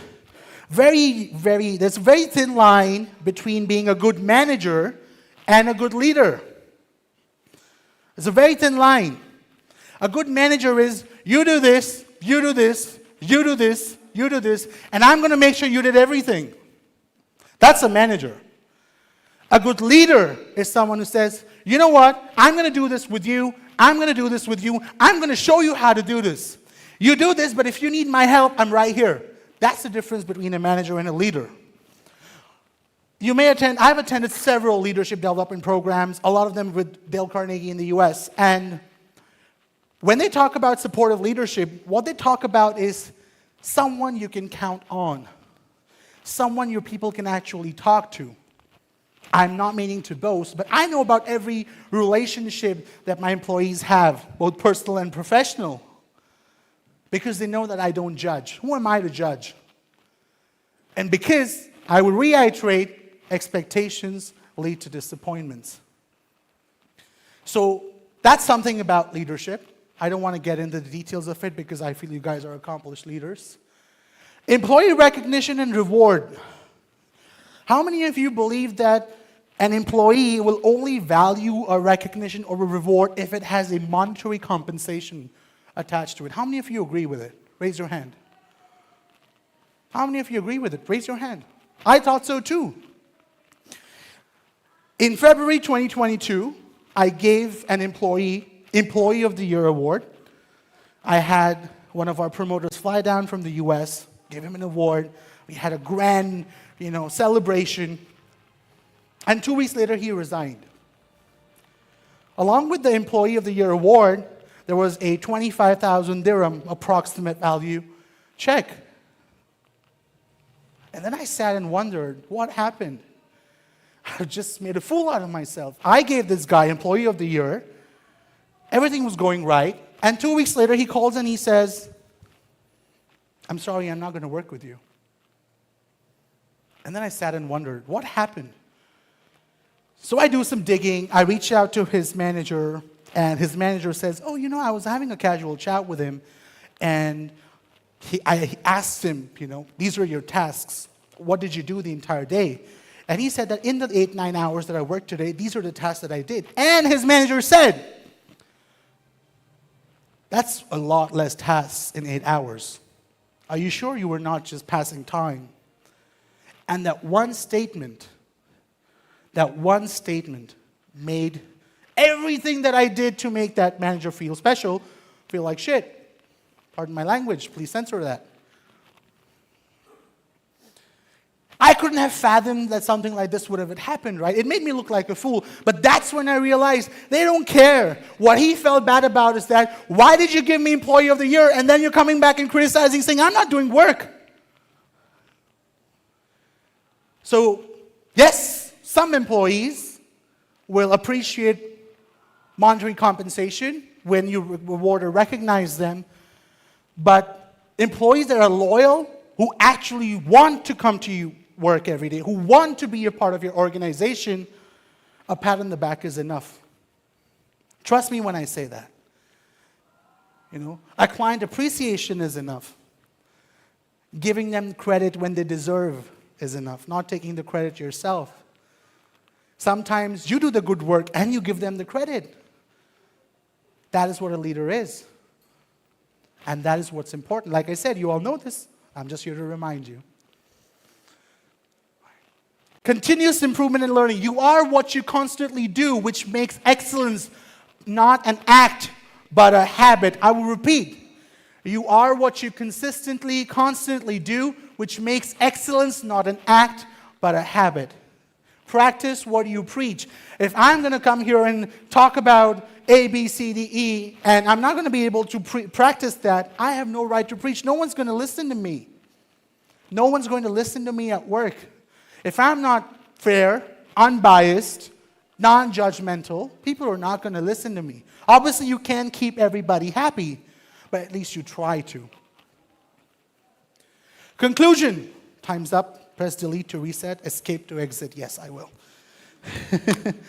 Conclusion.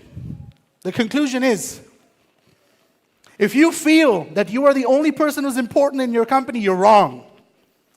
And at the same time, if you make your employee feel that he's the only important person in the company, you're still wrong. The conclusion is that you need to sometimes take difficult decisions, but take your team with you. Acknowledge that they exist. Acknowledge that they exist. Do you know that if you meet someone for once in your life and you remember their name, they'll have a significant impact. If you were a boss of a big company and you have 40, 50 employees, do you know that your employees crave more attention from you than their girlfriends or their wives? And that is what engagement is all about. Not those fancy parties that you throw, get everybody drunk, have them vomit all over the place, and then the next day you come in and forget like anything ever happened. That's not how it works. So with that, I'm going to end my time. Thank you so much for giving me an additional 5 minutes. If you have any questions, I'd be more than happy to answer them. Thank you very much. Yeah, does anybody have any questions or any reminders they need? No? Like I said, you all know what you have to do. Thank you so much, guys. Thank you.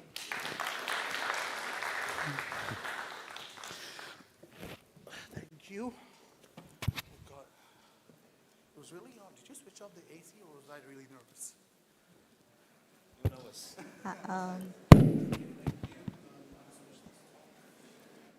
Before we start, thank you so much. Please do share your experience and post and stories on social media, Instagram. Follow us on Marketing Conference 2.0 and put the hashtag of marketing #2CONF and tag me as well. My name is Talia MK. We'll let them. And before you win the awards, we are going to start the recognition session. And once that's done, before the lunch, please, everybody do come on stage so we can have a really cute picture. And you can smile and post whatever you like.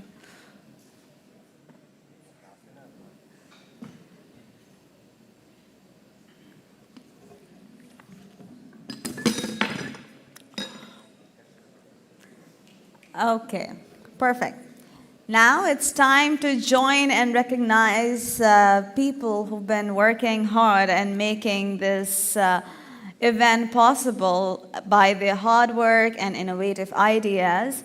and celebrate the outstanding accomplishment of trendsetters, of change makers, geniuses, the leaders in the marketing and advertising industry. I would like to call on stage Samir Khan, Strategic Advisor at Corex Cargo and Logistic LLC, to present the awards.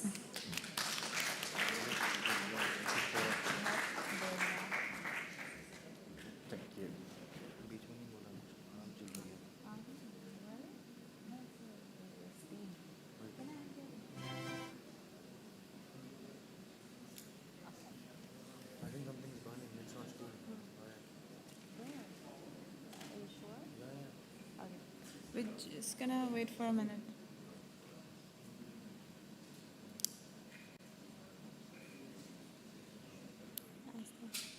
It's done.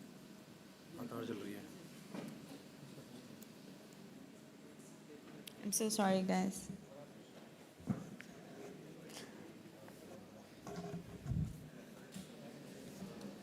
It's not that. I think there is some technical error. I'm really sorry. Is it? You can come at this side.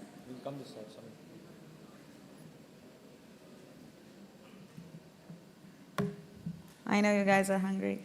I get that. Don't look at me. It's not my fault. Is this a smoke? Stop delaying the lunch, guys. Okay. Perfect.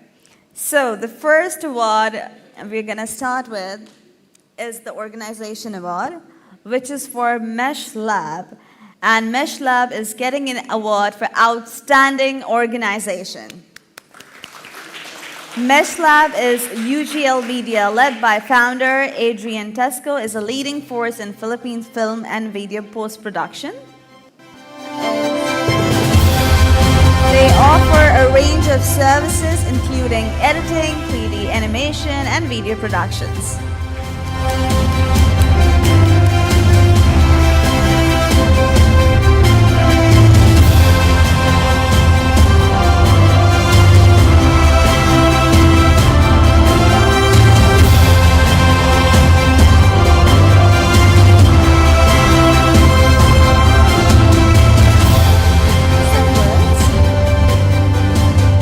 Like to thank the family and the organization. Congratulations. Next is Anish Modi for Outstanding Leadership. Anish Modi is the founder and chief of strategy at A Deeper Design Private Limited, is a visionary leader known for his compelling communication and strategic mindset. Come on, guys. After this, there's a lunch and a dessert.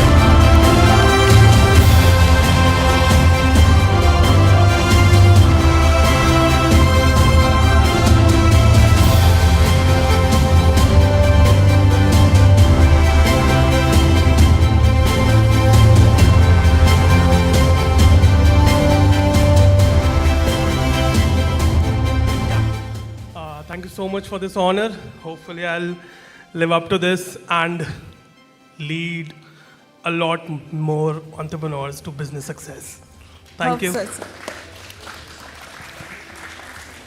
Next award goes to Brenda Dempsey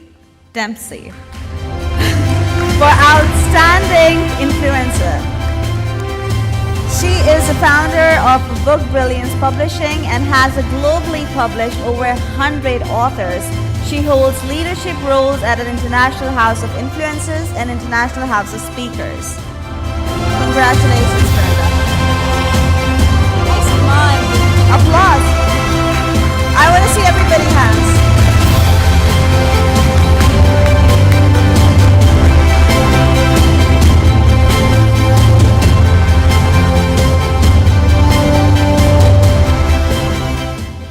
Thanks very much. This is for everybody out there who wants to be better tomorrow than they are today. Thank you very much.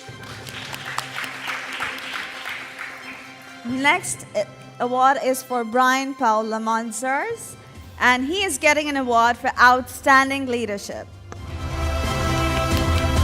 He is the CEO of A-Team 360, Chief of Staff Senator Grace Poe, Dr. Brian, oh, he's a doctor, is an award-winning journalist, investor, and a marketing expert.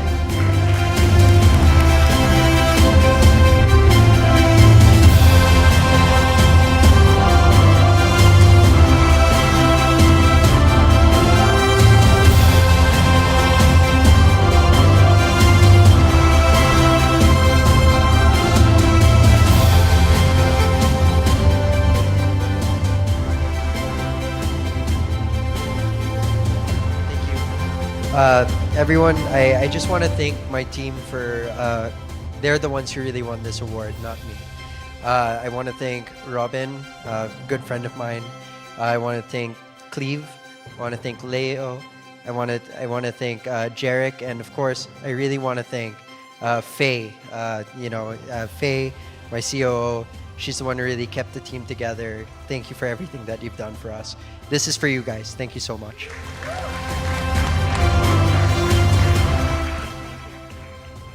Next award is for Christoph Forher for outstanding leadership. Nice. He's the Chief Marketing Officer at Filtrox AG and combines his beverage and engineering background with versatile business accounting.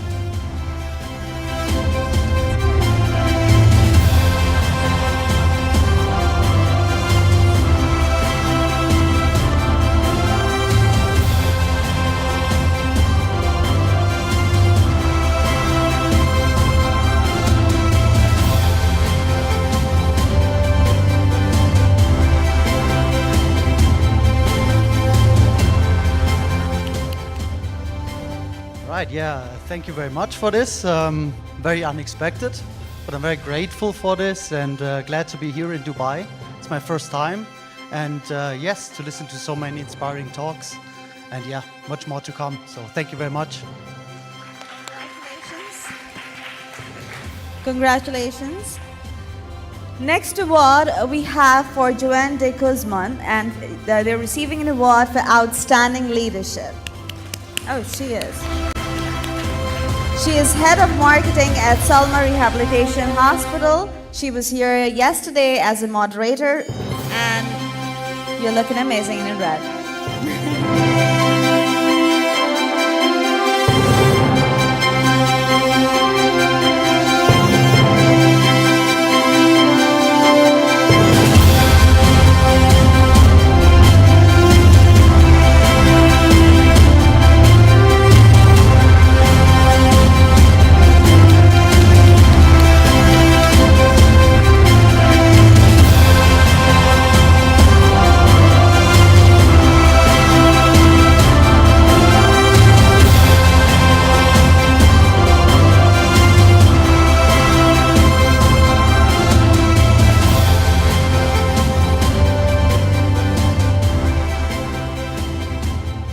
This award is of profound significance for me because this is a culmination of 14 years of dedicated experience in the Gulf region, where I have had the opportunity to build and grow brands that are now household names in the region.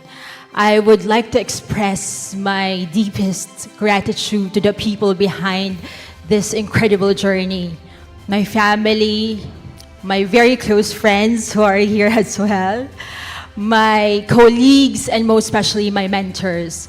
They have been part of this wonderful journey all throughout the downs and the highs of the marketing journey. And for my fellow marketers, let us continue to inspire and grow brands that change people's lives. Thank you. Congratulations. Next award is for Jolly Temesho for outstanding leadership. Where is Jolly? Let's make a still clap for Jolly. Come on, guys. Next award is for Manahil A. Alcor for outstanding leadership. She is the Managing Director of Leopold Group. Manahil is a certified brand strategic professional with a decade of expertise in corporate marketing and global communications.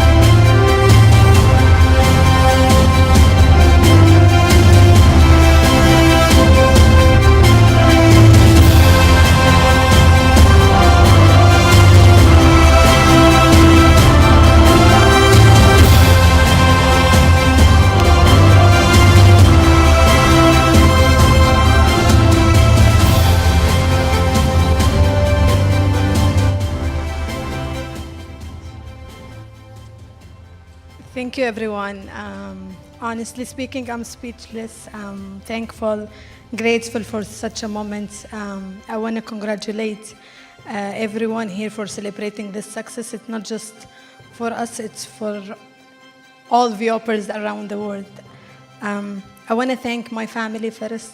I want to thank all viewers, all our colleagues, friends, and of course, all of you. Thank you.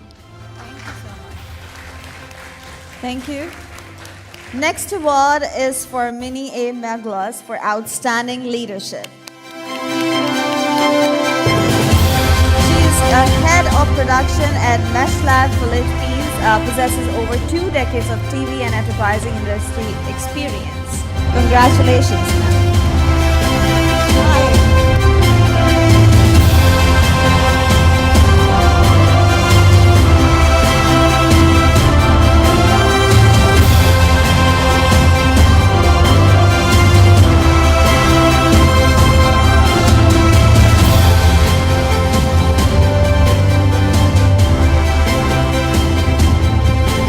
Come on, guys, let's have a round of applause for everybody. Come on.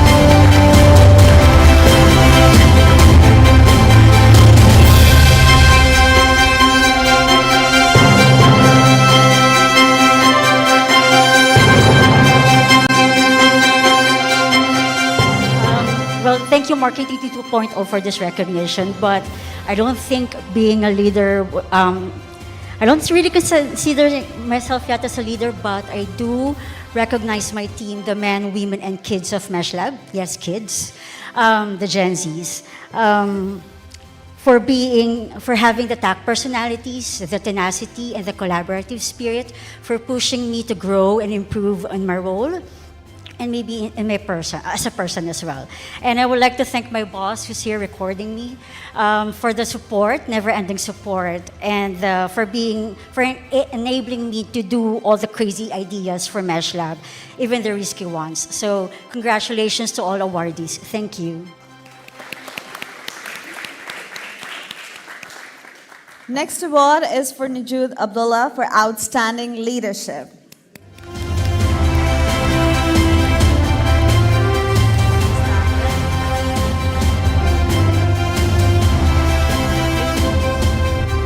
Next award is for Prince Said Mehmed Rizik.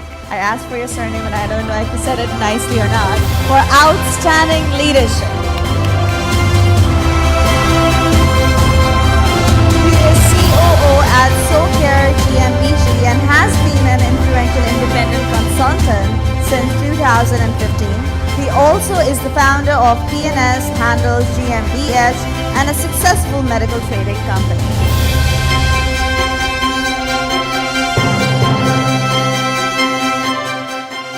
I'm delighted to receive this award, and I want to thank my family for always supporting me. I want to thank my friends who understand that I limited my time to the core essentials, and of course I want to thank my whole team back in Germany. Thank you for getting this award. Thank you so much. Congratulations. Next award is for Ryan Holmes for outstanding leadership. Founder and Managing Director of Ryan Consulting, Ryan is an accomplished entrepreneur and marketing professional with a demonstrated track record of success in marketing and investments.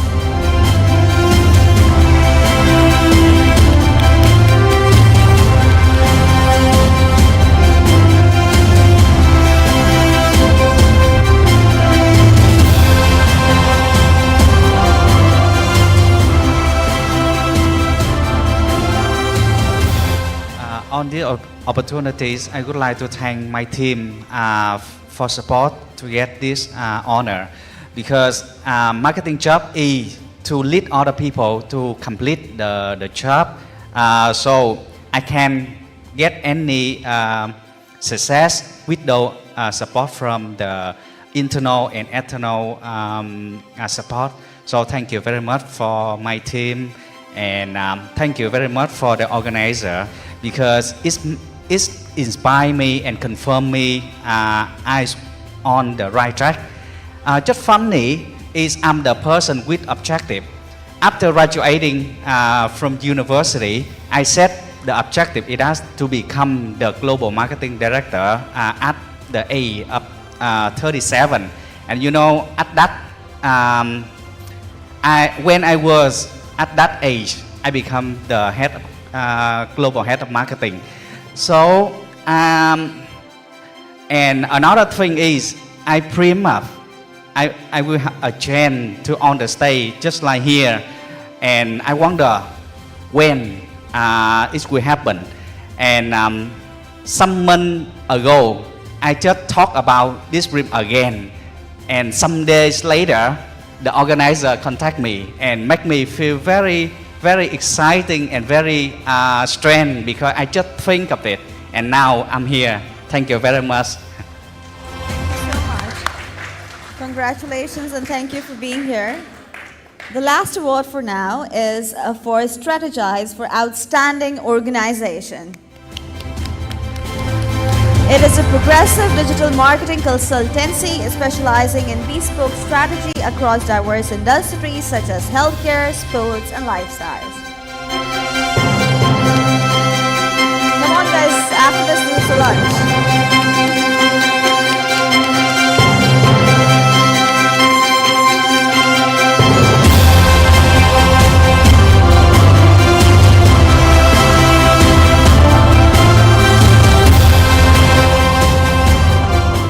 Thank you very much. This is for my team that sits around the world, and they do an amazing job every single day. I'm just picking it up for them. Thank you. Congratulations to all the awardees and best wishes for the future. I know we all are very hungry, but before that, please, Mr. Samir, thank you so much. Stay here so we all can have a group picture and you all can come up on stage. And don't forget to post your stories, tag us. Kindly come on stage.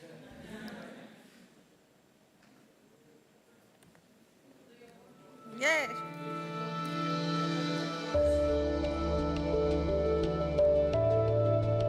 Guys,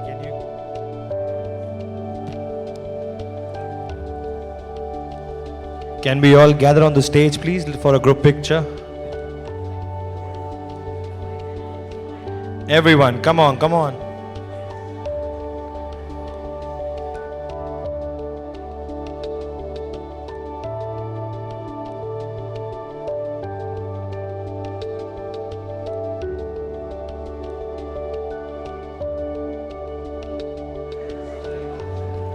Guys, everyone, come on the stage, please, everyone. Not just the award winners, everyone.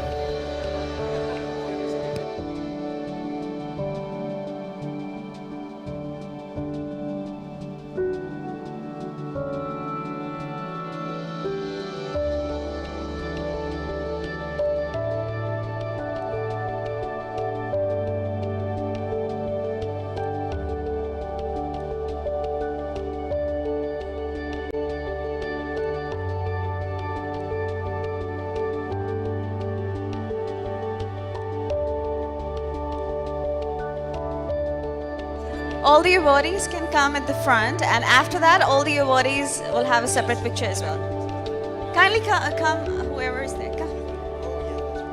Yeah, we can all stand here. Yeah. Let's have all the ladies here. Okay, the ladies. When is my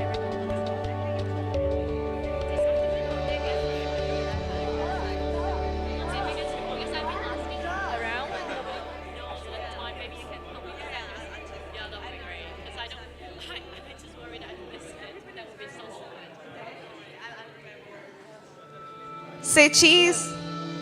Anything that makes you smile.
Say cheese.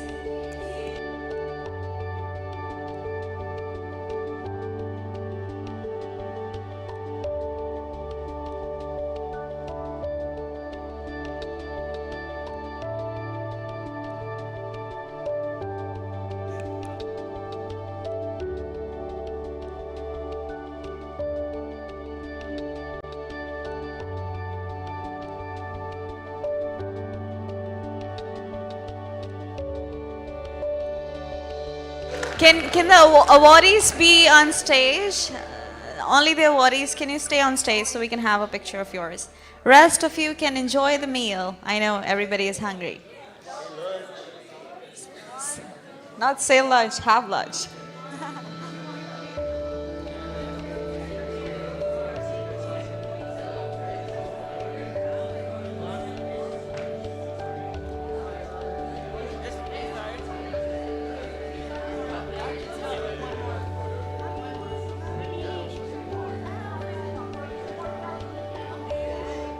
Let's go, fellows.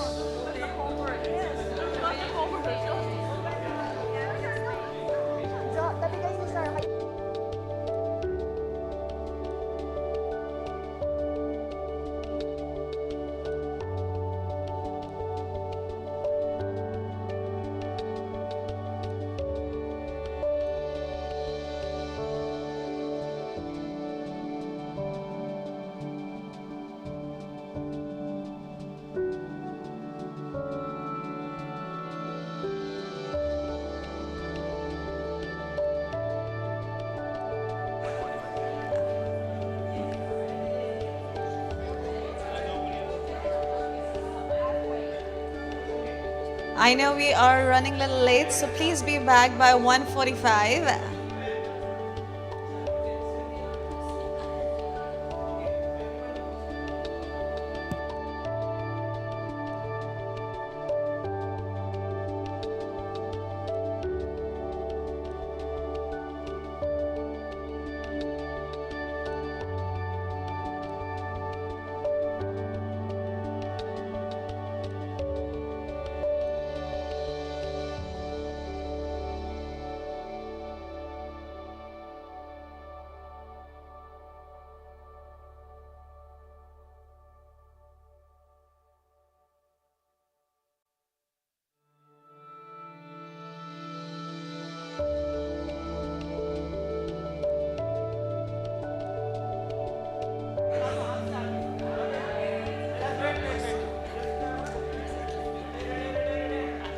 Say cheese.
Congratulations, guys.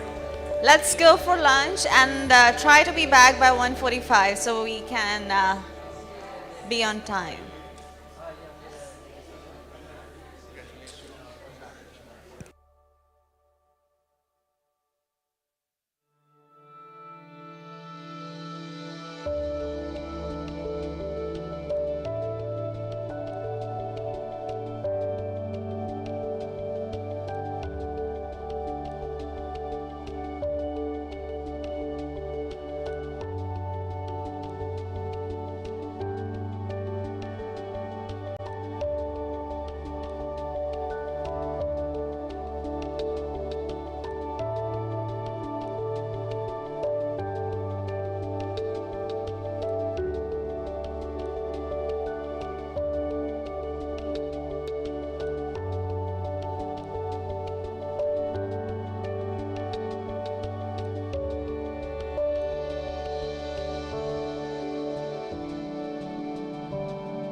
Hello, welcome back. I hope everybody had a really good lunch. It was delicious. Let's dive in back into the evening of day 2 of Marketing 2.0 conference. And don't forget to stop sharing your experience, adventure, stories, and posts on social media. My name is Talia MK, and do write the hashtag marketing2, number 2, CONF. Now let's get going where we left off. In the world full of information, distraction, comments, capturing your audience attention is very vital, is very difficult, and it's kind of becoming an art to attain that. Considering this, our upcoming panel on content marketing in the attention economy, cutting through the noise, is all prepped to equip you with the strategies, insight to help you rise above the clutter, the sound, the noise, and stand out and attain all the goals you want for your audience and get your own audience. From crafting compelling stories that resonate with your target audience to leveraging the right channels and platform to amplify your message, our panelists will leave no stone unturned. Please welcome our moderator, Ami Rastogi, founder of Growth Focus, and panelists, Neil Stugg, CEO of Wolf of SEO FZ LLC, Jason Lim, CEO and co-founder of Strategist, Rachel C., founder and CEO of Buzzy Hub, and kindly come on stage. And Tara Godharm, founder and CMO of Namen, that's a difficult name, Marketing Management on stage, please. Let's have her.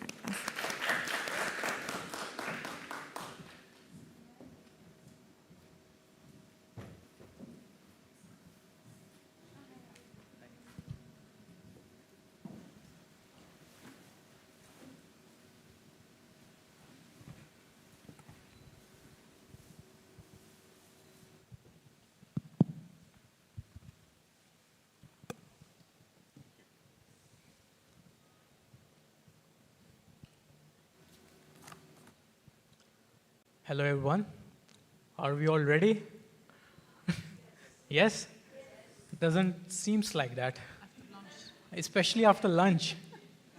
Are we ready? Yes. Are we ready? Yes. Now sounds good. So yeah, we'll be starting today with our topic of how content marketing in the attention economy, cutting through the noise. That's an interesting topic, but at the same time, we want to make sure that we understand what exactly content marketing is and how we can attract and retain the attention, because it's a lot of noise out there. Do you guys believe in it? Yes. Do you guys believe in it? Yes, there's a lot of noise out there. So we want to make sure that how we can stand out from the noise and what we can do to reach towards our target audience. So we'll start with our brief introductions for our panelists, and yes, we can move forward. Here you go, Rachel. Hello, it's Rachel. I'm a business owner, actually two business owners, two businesses. One of the business is in tech. We deal with website, apps development, and software. And of course, digital marketing, but my main focus is on the tech part.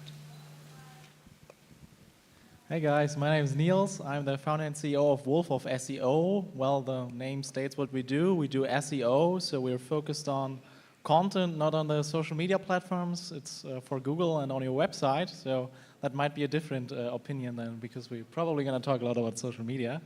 Glad to be here and glad to be starting with you. Hi, this is Tara Godharam. I'm an engineer and a passionate marketer. Currently, I'm the founder and CMO of Numean Marketing Management. So we provide 360-degree marketing, branding, and PR solutions. I'm happy to be here. Thank you. Thank you. I'm happy to be here too. My name is Jason, and I run a marketing and branding agency for digital marketing in particular, content creation. We're based out in Southeast Asia, in Singapore. And just by a bit of background, before I started this agency, I was actually the head of social media for Netflix in Asia. So I can share a little bit of that background as we speak today as well. Yeah. That's great. So starting from you, Jason, like as you shared your background, what do you think that, how has the attention economy influenced your approach in your line of business? So the way it influences us is that, first of all, it's constantly changing and vacillating, right? And it all depends on how the algorithms work and the platforms work. So the way we create content and how we think about the content is not as important as the way we think about the platform and the people receiving it, right? So that is the main way it influences the way we make content in this economy today, understanding the platforms and who is receiving it. Okay, so you mentioned that understanding the platform and the algorithms in order to reach your target audience. So what platforms you are currently focusing on and how it is impacting your business? Hands down, the two most important platforms that we need to focus on today in terms of content is YouTube and TikTok, right? And that has been the way for the last 6 to 8 months already. Now, this could change next month with another platform coming up. This could change, in a year from now. But right now, these are the two most important platforms to focus content creation on. Okay.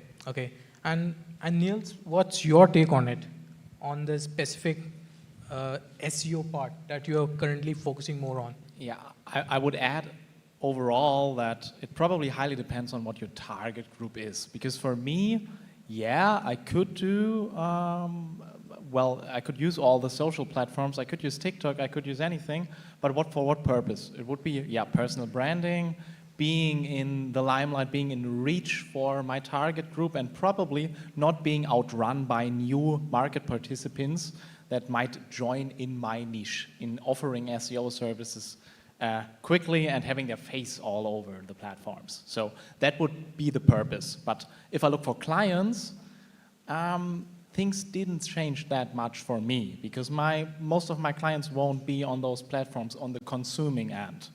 So I would firstly kind of differentiate what is my target with whatever I'm doing on the platforms, and how I'm working with the attention economy, and then I can kind of assess how to do it. So from an SEO perspective, there isn't too much that has changed, because SEO is not made to create demand and instead to capture demand. So people are searching for things, and they usually always have the same problems, questions, needs.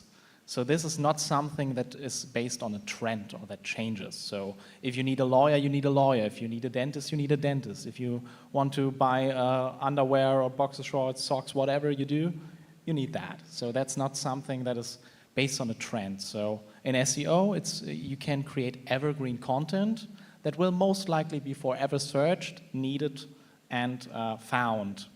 So I would say that is in the ever-changing system of the platforms and trends, that's like a pretty stable pillar that is there to stay for a bit longer.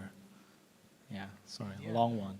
And if I'm not wrong, because in content marketing, SEO plays a huge role. Yeah. Because the type of content you are producing, the words you are using in the content also represents that if any of your target audience searches you on your Google, your content or your profile will appear. Am I right? Yeah. If one thing changed, then it will still be the attention span that is lower. So you need more attention capturing elements. You need strong headline. You need more copywriting. You need to not just write wall of texts in SEO. You need to actually use graphics, videos. You need a more rich assortment of elements, and you have to serve it to the people in a way that they like to consume it. So in the best possible way, you have a detailed instruction, and you have a video, and you even have an audio version if somebody wants to listen to their content. So you have to serve more needs and go more multimedia. But outside from that, meaning you need to do better marketing, it hasn't changed as much as the social platforms have changed. Yes, absolutely. Because you need to make sure that your audience is right. Then as per it, you can able to target them and produce content. So Tara, you mentioned that you were a passionate marketer, but at the same time you had an engineering background. How do you think that content marketing plays a role in your engineering background, because you are currently also part of the engineering and you're doing a side project in the marketing? So I believe the approach towards marketing has shifted from just context, towards context-based marketing than just content-based marketing. So there's a huge shift. People talk about AI and people talk about the buzz that, this is the future. But I think the future is a mix of contextual marketing plus human intelligence along with using AI as a tool. So it's technology plus human interaction that goes hand in hand if you want to have a really impactful marketing for the future. So this is the future, that's what I think. And answering to his question of how an engineering background helps in marketing and how I'm being successful into executing those is specific to segments like MEP, which is my specialization.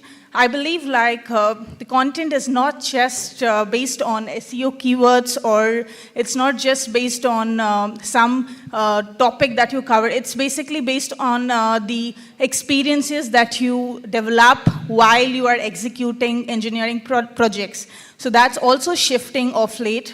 It's completely digitized. If you look at the current trend that's going on in the segment, it's completely digitized. People are moving towards sustainability and digitization. So being an engineer, you're able to have a different perspective than just being a marketer.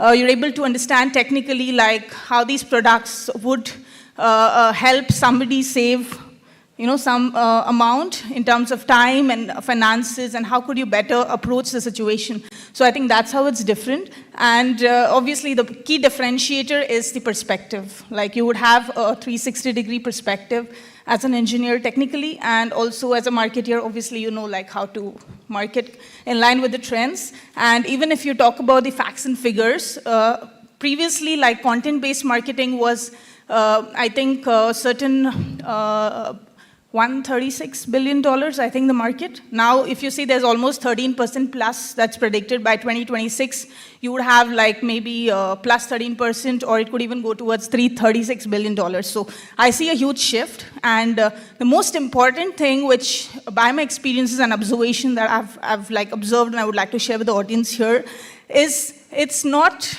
the content marketing or context-based marketing is not about just like gaining the attention of the customer. You might probably pop up an ad and you can get them see that by force. But if you really want to see conversions, your bottom line coming up, or you want to see some kind of conversions for the business perspective, then it should be like action-based,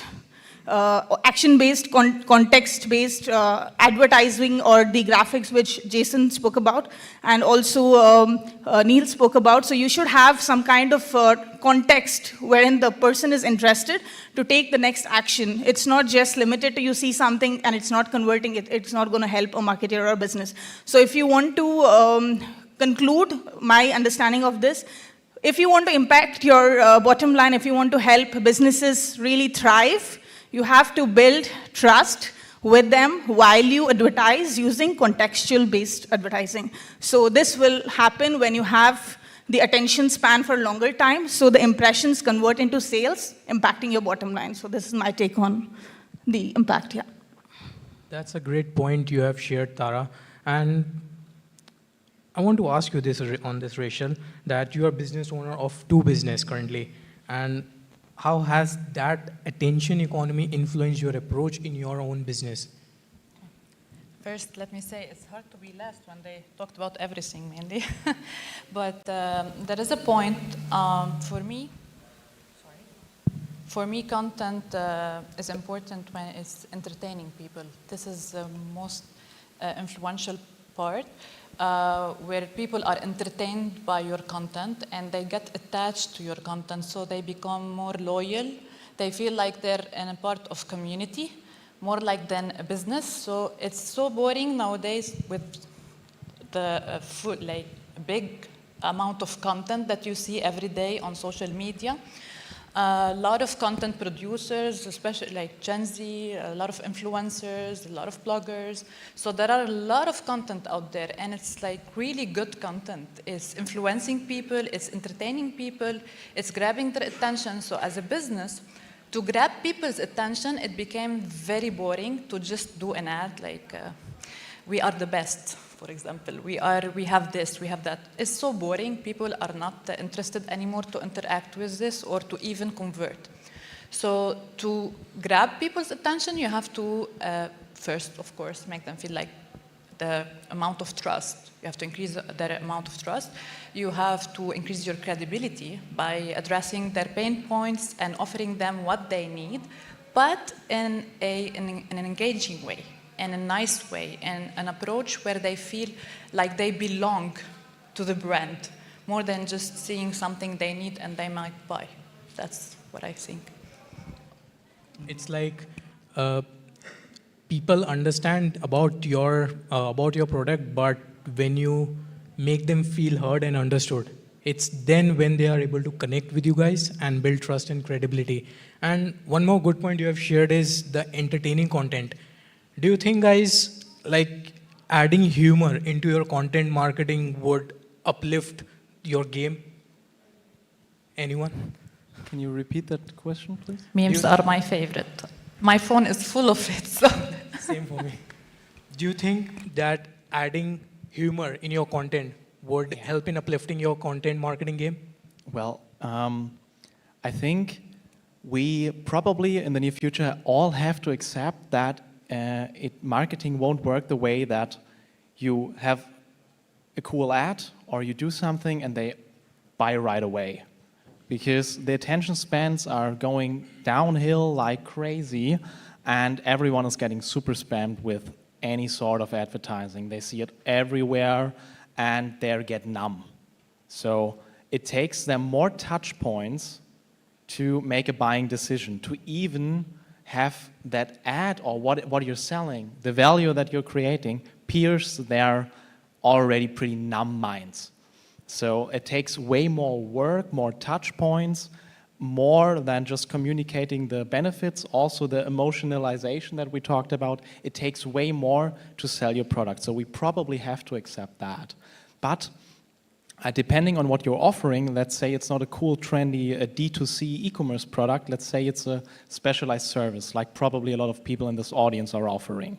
So what we all might need to do is go broader on the social sites and then lead them to the actual long-form content, to the value that you're bringing, to the landing page, to the long video, to whatever actually explains to them why they should buy your product or why they should use your service. And when on the first part is basically capturing their attention and filtering out the people that would actually be willing to even engage with what you're offering. Like a few years ago, that wasn't necessary. There were people that had the interest and had the attention span to engage with what you're selling or doing. Right now, we kind of have to have one filter mechanism in front of that to even get those people to take the time because they're scrolling on TikTok, because they are watching Netflix on the side, because they maybe have a podcast going, because they have 5 different stimulations going on at the same time. So you need to even get them to the point where they will sit down for a few minutes and actually engage with a piece of content where they can grasp what you're offering and what benefit you're bringing. So I think that's the biggest change. And maybe humor, as your question actually was, is a tool that you can use to get them on the second stage. But overall, I wouldn't say it works for everyone. So if you're a construction company, maybe you get a few cool fans that think you're a funny construction company, but those people might not be the big clients that you want to reach. So I think it really depends on what you're selling and what you're doing. I think adding to his point, earlier it was pretty much easy where you have cookies and people were not much into privacy concerns. But of late, if you see, there are a lot of regulations that come into picture where people are really concerned of their privacy. So people are not willing to accept your third-party cookies, first-party cookies. So the future is a cookieless future. And I think as a brand, as a company, as Numin as well, we believe in sustainable impressions, creating sustainable growth. That's what it means. So I think what he's trying to say is capturing human data, like what they like, dislike, and being in sync with that and creating content would actually be an efficient way of approaching it. But yes, human interaction is something which is forever going to be there. So that can really help in a sustainable growth. Let me jump in a bit on this question about humor, because it's a very big part of my life. I love stand-up comedy, right? It's like on my Netflix recommended, there's always stand-up comedy down there. However, the short answer to your question is no. Adding humor for the sake of it doesn't work. And a lot of brands that I've seen observing that humor has worked for some other brands or some influencer or content creator have tried rather unsuccessfully to add it into their content.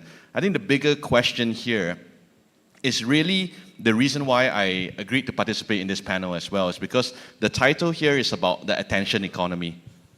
And the topic of attention is a very big topic in my mind all the time.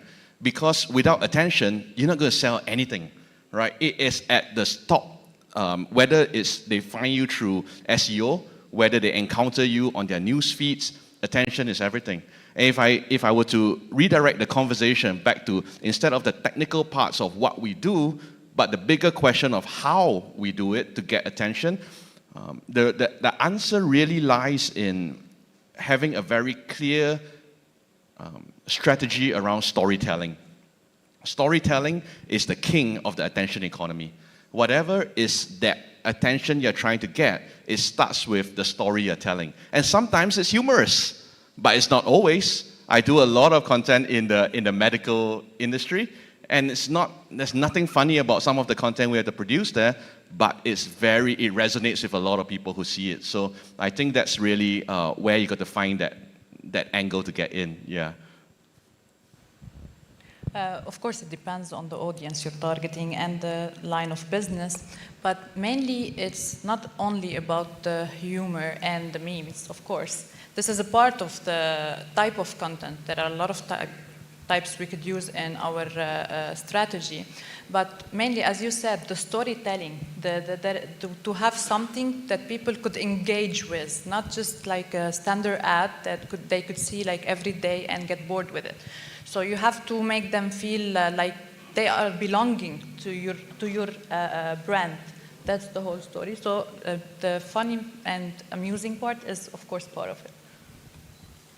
Okay, so what do you guys think that the specific challenges you have faced when you are doing the content marketing in your journey so far? Like, for example, Jason, you mentioned that attention is important, and attention is the new oil, we can say. Earlier it was the oil, but now attention is the new oil, new currency. So what do you think are the specific challenges you have encountered in your content marketing journey? You directing it to me? Okay, I'll start first, all right? Yeah, thank you. Content marketing in this economy is the hardest it's ever been because everybody is bombarded by 100,000 things that they love to see on their news feeds. When you get why is it Google results go into millions of pages, right? There are millions of results. It's because we are constantly bombarded and our attention is split into many, many tiny fragments, right? So the biggest challenge is to insert yourself into one of those fragments, right? Now, I talked about storytelling because I think it's the key to getting attention. The difficulty we face as storytellers is the same difficulty that every storyteller has faced through history, right? Why do some movies bomb? And why do some movies become blockbuster hits? We don't always know, right? The people behind it may have been top of class in Hollywood, but the movie still bombs, right? Storytelling is about experimenting. You don't get it right the first time, you keep going, and you keep going, and you keep going, right? Because you're going to get it right at some point, and then you start creating a strategy out of those that hit rather than those that fail. So the best movie producers, the best actors, the best actresses have some shows that bomb. Well, don't get discouraged. Get back on the bandwagon and make the next show, make the next video, make the next piece of content, and move on from there. Yeah. Okay, got it. And as per your point of view, Rachel, what do you think that you have encountered some challenges in your own business journey? Having people's attention, of course, this is the biggest challenge. And as everyone said, altering your content according to your targeted audience, of course, to understand what they need from you, to target them at the right time and with the right content, and on the right channel, of course. So. Okay. I would say the biggest challenge for probably most of us here also is getting traction. So I think most brands have the biggest problems in piercing the market first, in kind of getting to that point that people are invested at all. Because once they're invested, they're pretty invested these days, because so many people are permanently online. They're permanently at their feeds. And if you manage to make that kind of critical leap, it gets easier. But it probably takes longer, way longer than expected.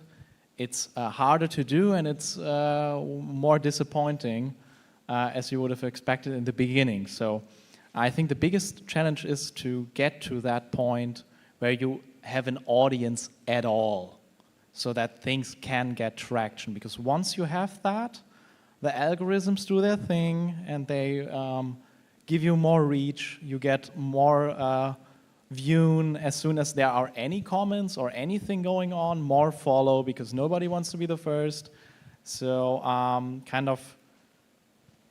that is, I think, the big thing that changed for a lot of people, that even getting to that first base is becoming difficult, and that I think a lot of people will feel that they have to play the game. They have to be there. They have to be on LinkedIn, on TikTok, on Instagram, because if they're not, other people will be, and if they're 10 years in the business, the new people are the faces that are seen and shown. They will be perceived as the experts, and you don't want that to happen. So you have to play the game. You have to get through that first very frustrating step of getting reach, getting known, and producing content, and the exponential growth might follow that. Yeah. I think like content marketing, the biggest challenge is you have like n number of competitors into the same segment trying to do the same thing. People are trying to, trying to understand the game, how it works. There's a lot of content out there. But what many companies fail to understand is that's just the first step when you put your content out there. The most important part is being sustainable, being consistent until you drive engagement with your target audience. You have to match your why, as in like why you are as a brand following certain strategies or implementing certain communication strategies with that of your target audience. So you have to get them engaging, which is a long-term process. It does not happen. You can stuff in a lot of content out there about your products, about your services, about who you are, but it's a game of a long run. It's not like it's going to happen in a year, 2 years. It can happen 3 months. Depends like on your how synced you are with your target audience, how well you know them, how well you connect with them. Emotional intelligence plays an important role in this content marketing game as well. And biggest is the entrepreneurs, the business owners, who have the guts to invest that kind of time, energy, finances to make it worth like long run. Like it's not like today you're investing like say SEOs and different kind of shortcuts that you try to like companies like to take, like thinking like you would have like a lot of returns. But SEO is also a long-term game. If you have to win, you have to win long-term. So I think again it goes back to having sustainable impressions and believing in what you're doing, experimenting, like he said. But it is something which is sustainably growing. You cannot like have the results on a short-term approach. Yeah. So having long-term vision is what is the key if you want to overcome the challenges that you face on content marketing. Yeah. Yeah, I totally agree with this because consistency plays a huge role when it comes to content marketing. If you believe that you would start getting results just like after 1 week, 15 days, 30 days, it's not. Because I personally, from my experience, I've been doing the content creation and the content marketing for like 4 plus months consistently. In those 4+ months, you will then able to realize that are your people, the target audience whom you think are the actual ones, or do you believe that like I'm targeting wrong people? Because you will observe many new things when it comes to the content marketing game when you just move on to that path.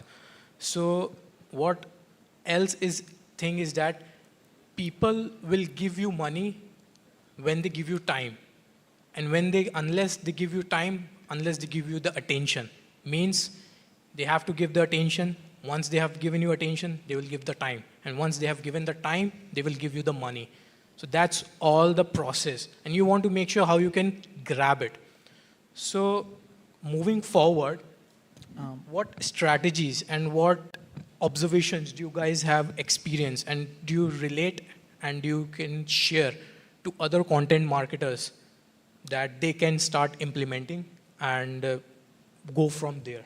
Yeah, I would like to add to that, but it fits with the question also, that just kind of getting reach isn't doing the trick. So most users don't want to do a single movement anymore.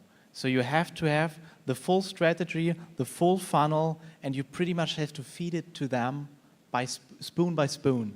So you need like the top funnel traffic in the social platforms, then you need an actual landing page to send them to, and then the sign up, the offering, you need your sales team connected if you're in B2B. So you need kind of everything to make it as easily possible for your users, your audience, your future clients to sign up, consume your content, and to not think.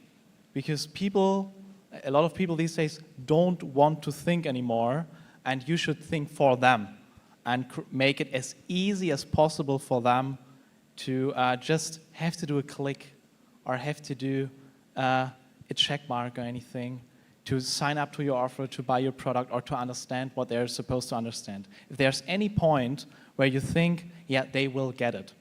I just create content and I will get clients asking me to do the service for them. That's not gonna happen. As soon as there's like an effort of 2, 3, 4, 5 minutes to be done from the side of the client or the target, it's not happening.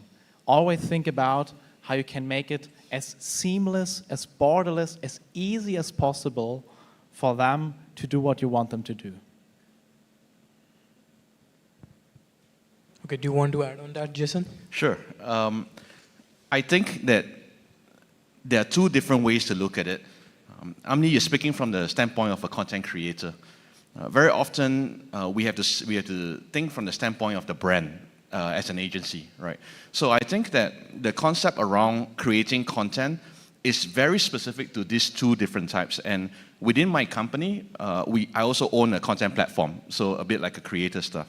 So I have to change my mindset with regards to content strategies depending on which hat I'm wearing, okay? So let me first talk about brand, because there may be others of you in here who are thinking, I'm a brand, and what you're telling me about content, I can't produce that much content, I can't become humorous, I can't do this and that, okay? So let's talk about it from a brand point of view.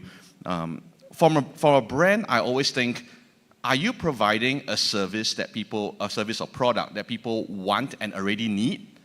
If so, the type of content that you make is dependent on how well you answer the question when they're looking for it. It's a very SEO play, and it's very YouTube. You get it? Then people already know they want that.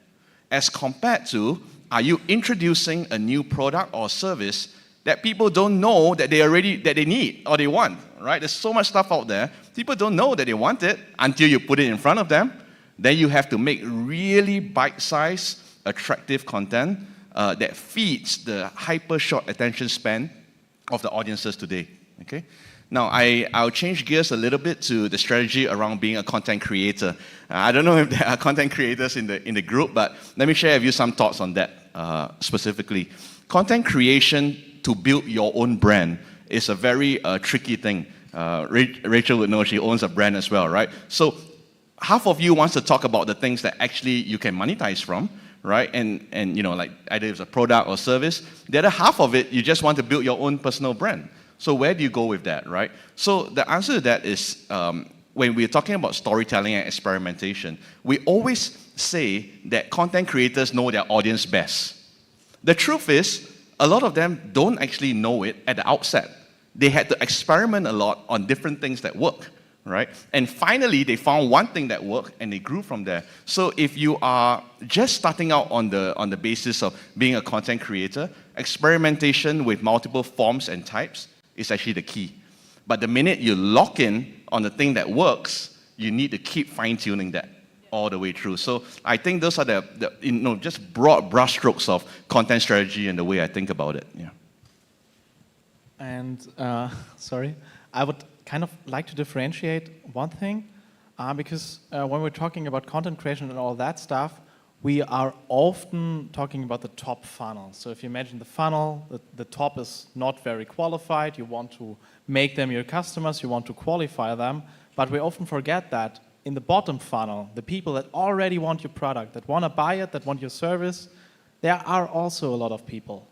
And capturing those first is way easier, and you have way less effort, because you don't have to explain them why they need it, and then telling them why your offer is the best, and having all that process and moving them down. So there's this filtering and this qualifying the like large amount of traffic that is super unqualified because it comes from a dance video, for example, in a very superficial example, that's way harder than actually thinking about what's my target group, what are their problems, and serving those first very well. So when I think about it from an SEO perspective, I would always work on those things first. So now we're switching from kind of talking video content and social media to SEO for just a second, because I can pretty easily find out what are the problems that people have in my area of expertise or with my product, or that my product is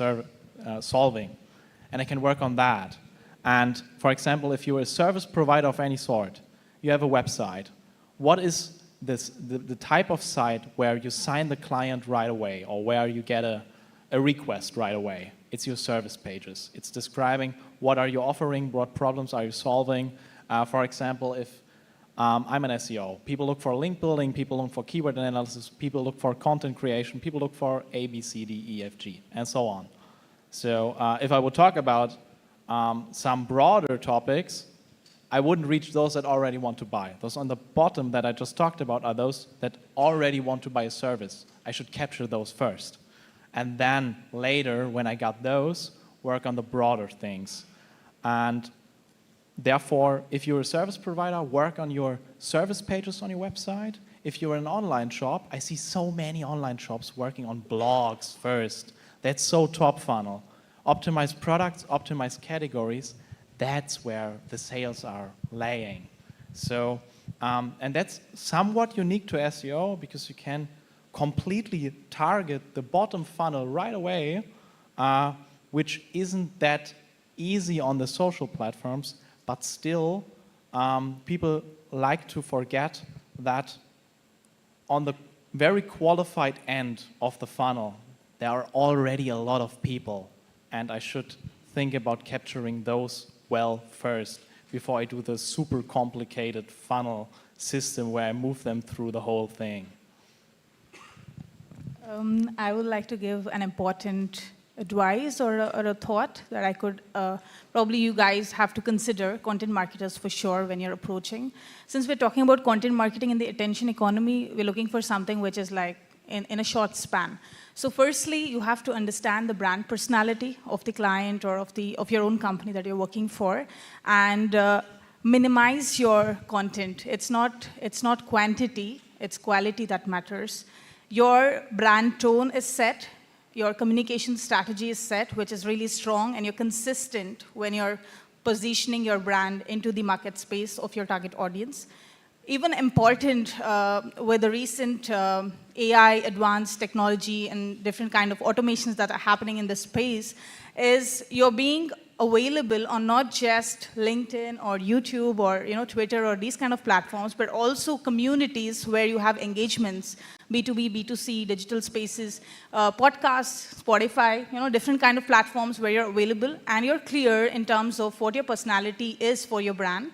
And you're having a kind of a purpose of why you're doing it. You're able to understand your target audience, and whatever you push onto the media, remember that over the time, it's actually building a thought about the brand personality in the person who is consuming your content. So they get a perception about who you are, what you are. So it's better to present yourself as a leader with quality content, with a mix of content which could be presented, like he says, like differently. It could be a mix of carousels, videos, content. Make it like interesting, not very boring, irrespective of what segment you're into. And be in tune with the changes in terms of your behavioral changes that happens in terms of your target audience. They might think differently today, and maybe tomorrow, depending on whatever the trend is, they might have a different thought. But again, don't fall for all the trends. Follow your heart, like follow your gut feel, because it's all about experimentations, like you say, and that's what works in the long run. Yeah, that's my take on it. Go ahead. Is anything left for me? There's nothing. So I will mainly resume it as I see it in my head now. So starting with knowing your audience, of course, and as Jason said, experimenting. Trying different type of content to see which one works best for your audience and stick to it for some time. But I'm with testing most of the time. So after some time, probably your audience changes a bit, the age group of your audience change a bit, so you keep testing, but in a less, rate. Then after testing and you try to give the best content type for your audience, you try to grab their attention more and make them convert. Of course, as he said, so regarding the people who are there to convert and easy to convert, that you should focus on through SEO and search probably campaigns, they are ready to buy. So they're just not your audience yet, but they're there, they are ready to buy, so you can start targeting them. And at the same time, in parallel, you work on your own audience to build their loyalty so they can, of course, it will take time for them to convert, but yeah, that's mainly how I see it. Okay, so overall, it's like building the awareness in your target audience. Even if you have the products or services that you are offering, you want to make sure that you warm them up through your content game, and then you are moving down the funnel. It's like when Niels mentioned, like top of the funnel, middle of the funnel, and bottom of the funnel, because you want to make sure that people know about you, that you value them first, you provide value first, then comes down to bridging the gap, and then when you are persuasive enough to sell them your products and services. So moving forward, and we are coming also to an end, that attention economy, it's like a totally different changing game, and we want to make sure that we grab that attention, we capture that attention, we engage, and we add value. That's the whole crust and conclusion of the session. And being loyal, being trustworthy, and being credible to your audience is crucial. Yeah. Anything? And I think on a final note, I would like to add, also be very clear what the goal of whatever content marketing you're doing is. So is the goal, I want to get reach, I want to be known, I want a lot of reach. Maybe you do the trends then. Is your goal to be seen as an expert of your field, of your topic? Then it's probably a different sort of content that you should do, and it should be structured in a different way. Is your goal to do sales? Then you should probably be more aggressive and sales-driven. So I think a lot of people are producing content just for the sake of producing content, and they are not very clear on what the actual goal of that piece of content or that campaign is. So of course, if you're marketing for a client, the goal is clear. But for ourselves, the goal often isn't that clear. So keep that in mind, because if you think about in the end, why nothing happened or worked, or why it's so hard to pierce that short attention span that we're dealing with. Are you very clear on your message, and did you deliver it very clearly? So I think, just to conclude on a positive note, and inclusivity is something which we should always keep in mind when we are approaching any kind of content marketing, contextual marketing, or any new term that would come up in the future.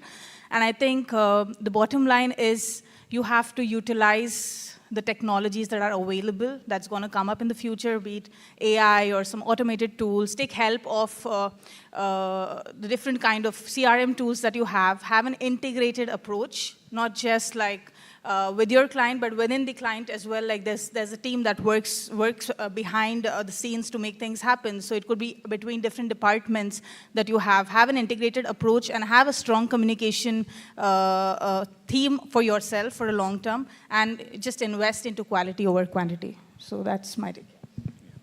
One quick takeaway. I like what Neil was saying about ensuring that you have the story, the intention of the content clear. I have witnessed too many marketing teams and brands who face a huge paralysis by analysis, right? And in absolutely trying their very best to make that piece of content with the right messaging and the right branding and the right ... they end up not making the piece of content. Either that, or they put way too much expectations on that one piece of content. And I'm like, oh my gosh, guys, in this world, that's one of 50 that you should be making this month. right? So I think that once the direction of the brand is set and it's straight, the onus is on the marketeers, all of us, right, to figure out a content flywheel that can produce content specific to that end goal, but produce it fast and quick and with high quality and with quick turnarounds, because that is the attention economy today. We can't be the slowest in this game. We have to be the fastest in this game in order to win. Yeah. And also, I would like to add on that is quality matters, and quality will also come when you have the too much of quantity, because there are many new content creators also. And then it's like imposter syndrome in them, that how this gonna works, like as Jason mentioned, analysis paralysis, and it just stops them from taking action. It's like just make the content and throw it in the market. See the response, check it out, how it works, how much engagements you are getting, how much traction you are getting, how much impressions you are getting, and then make tweaks further, because that's how you can make and implement from the lessons from the failures that you have got and shift it to the further in the journey. And it's like being effective and efficient. That's it. And that's the wrap for our session, and looking forward to the questions. Anyone?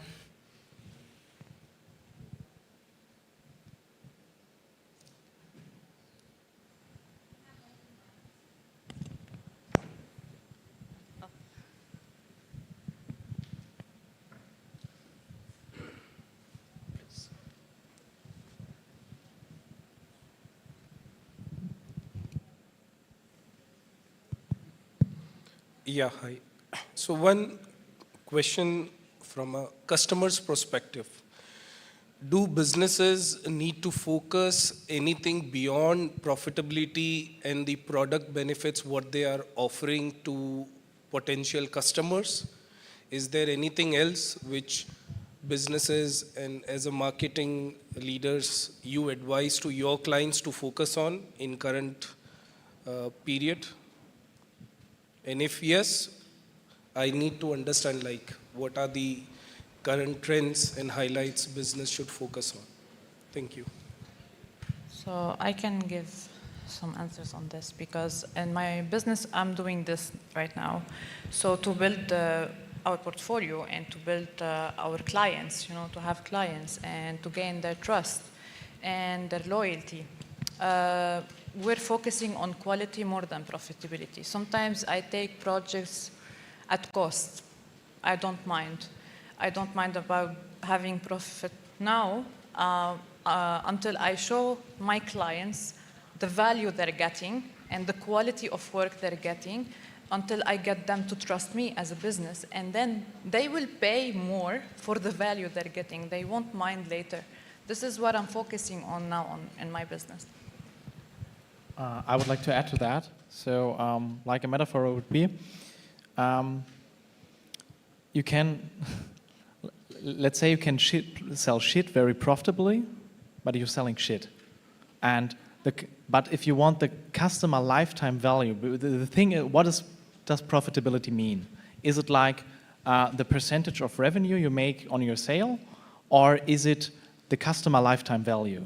Because if you may not earn in the first month like as much as you could if you would cut on quality, for example, it's just to keep it simple, but you're keeping the client for 2 years longer.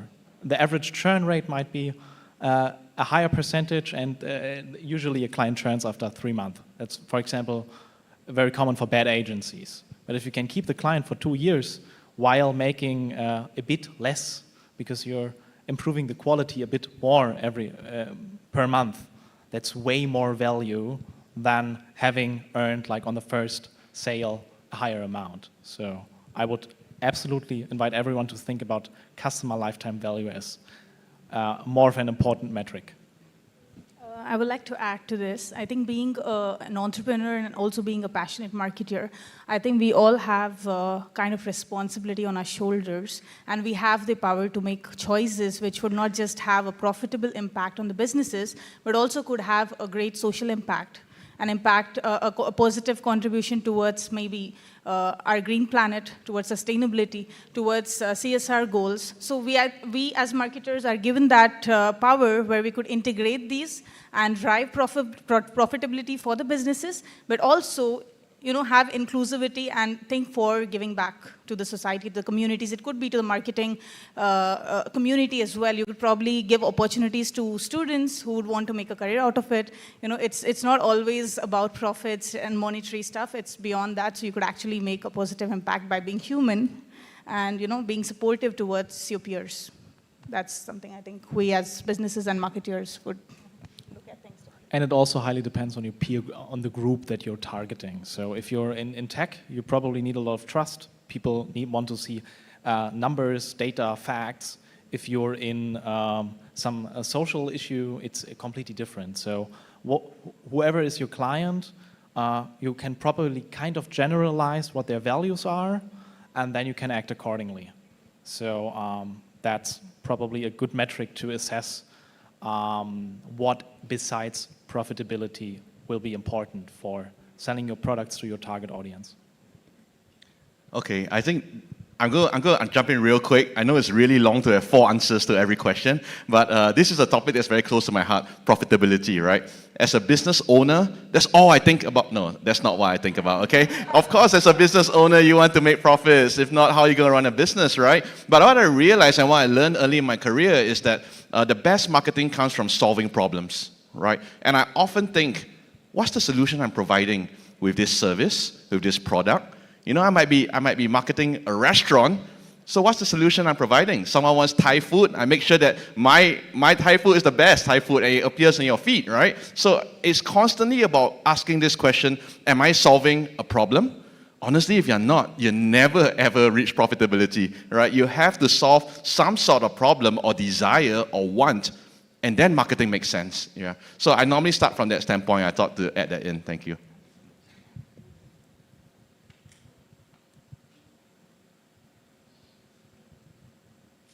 Hi everyone, thanks for sharing. I'm Celestia from Singapore.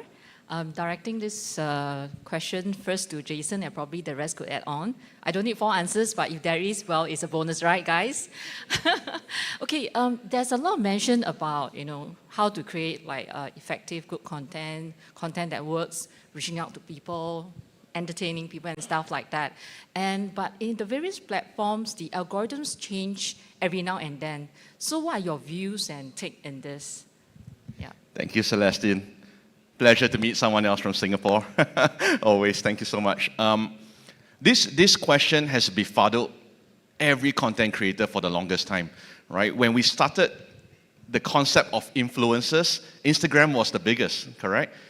But try putting those same pictures on TikTok and you know immediately it's not going to move, right? So content creation and content, the strategy behind it has now, in my very first point that I made when we started, has gone down to the understanding of the platform and how that platform targets a specific audience, in what way, right? I really like that you can make TikTok-style reels and use them on Instagram Reels as well. But do they always work? No, because the trends are completely different, right? At the same time, Instagram, while they are trying to pivot to Reels, still very good graphics and images still work there, right? So, and YouTube, right? You need the long forms, you need, and I can go on and on about the differences between each platform, but the real understanding is, where's my audience? 25 to 35-year-old woman, I'm still going Instagram hard, right?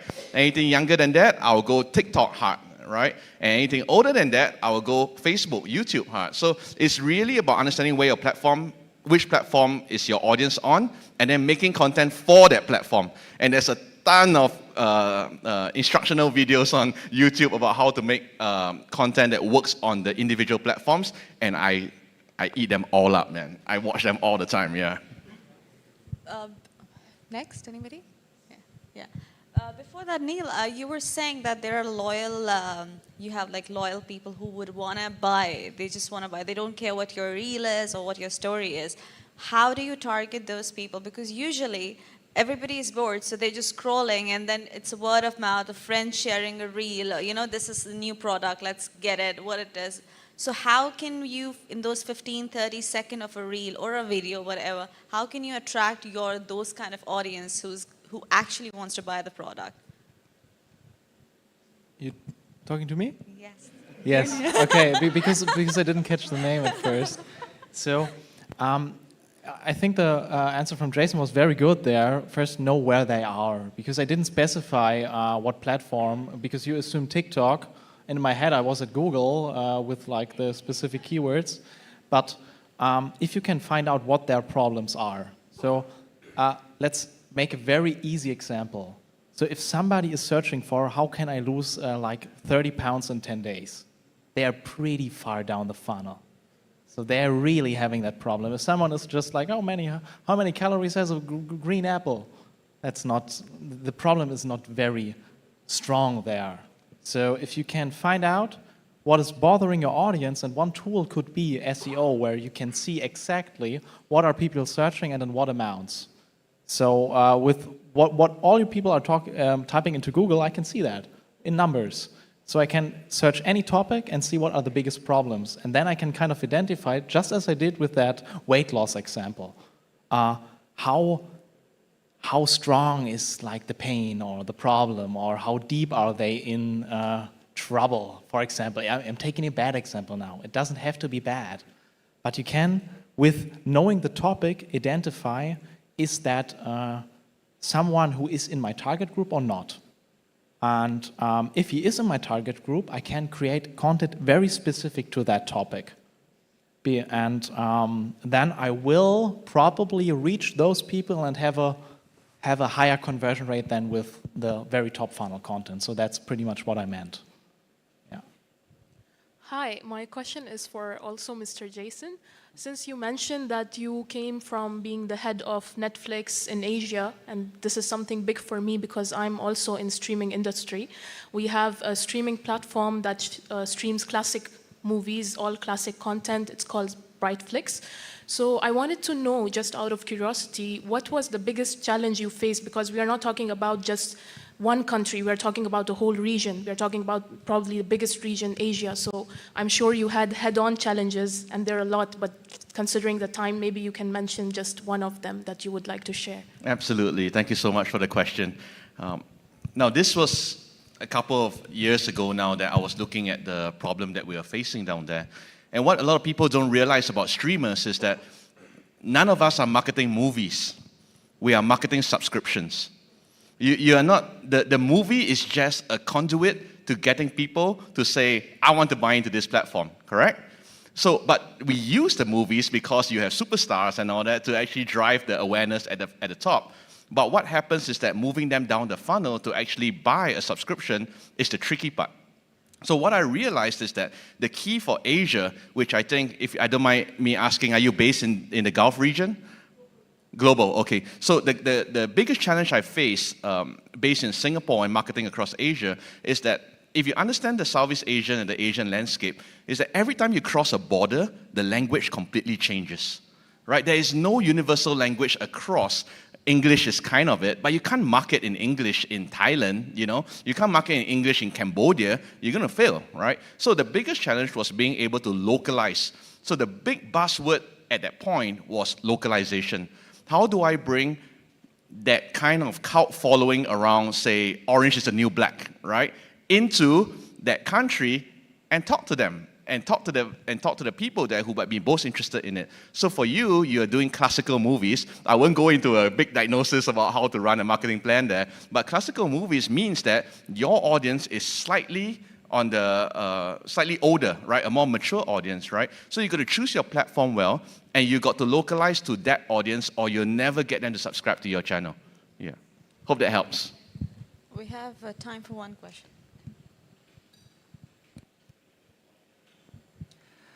When we talk about the content, I have three groups of concern. Concern number one is the model pay on earn. And the concern number two is the quality and quantity. Concern number three is audience behavior. So now I integrate it into one question.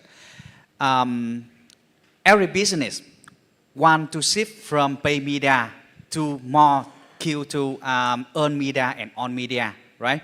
Now we don't talk about the big brand because big brand have the brand equity and brand buyers. Just talk about the small business and medium business. So how can we compete with other competitor majorities for the earned media and share media? Because we talk about the qualities of the content, how to get attention with the content. If we use our money budget for advertising, is pay media is no problem. But now, talk about the quantity. At the same time, one intern or the student can create around 100 video based on the good video from KOL or something like that. So the number of people can create hundreds of content at the same time. In the past, maybe we just compete 100 competitor, but now the content are lost from many people. So the share of voice of our company, our each person will decrease a lot. So how we compete, because the share of voice decrease constantly. The number of content so much. Second, when we talk about the qualities and quantities, currently we usually come to the Google to search, and if the people or the company use the ChatGPT to create the content may be very good, but it's considered as a competitor of Google. So Google can use some tool to check this is from ChatGPT.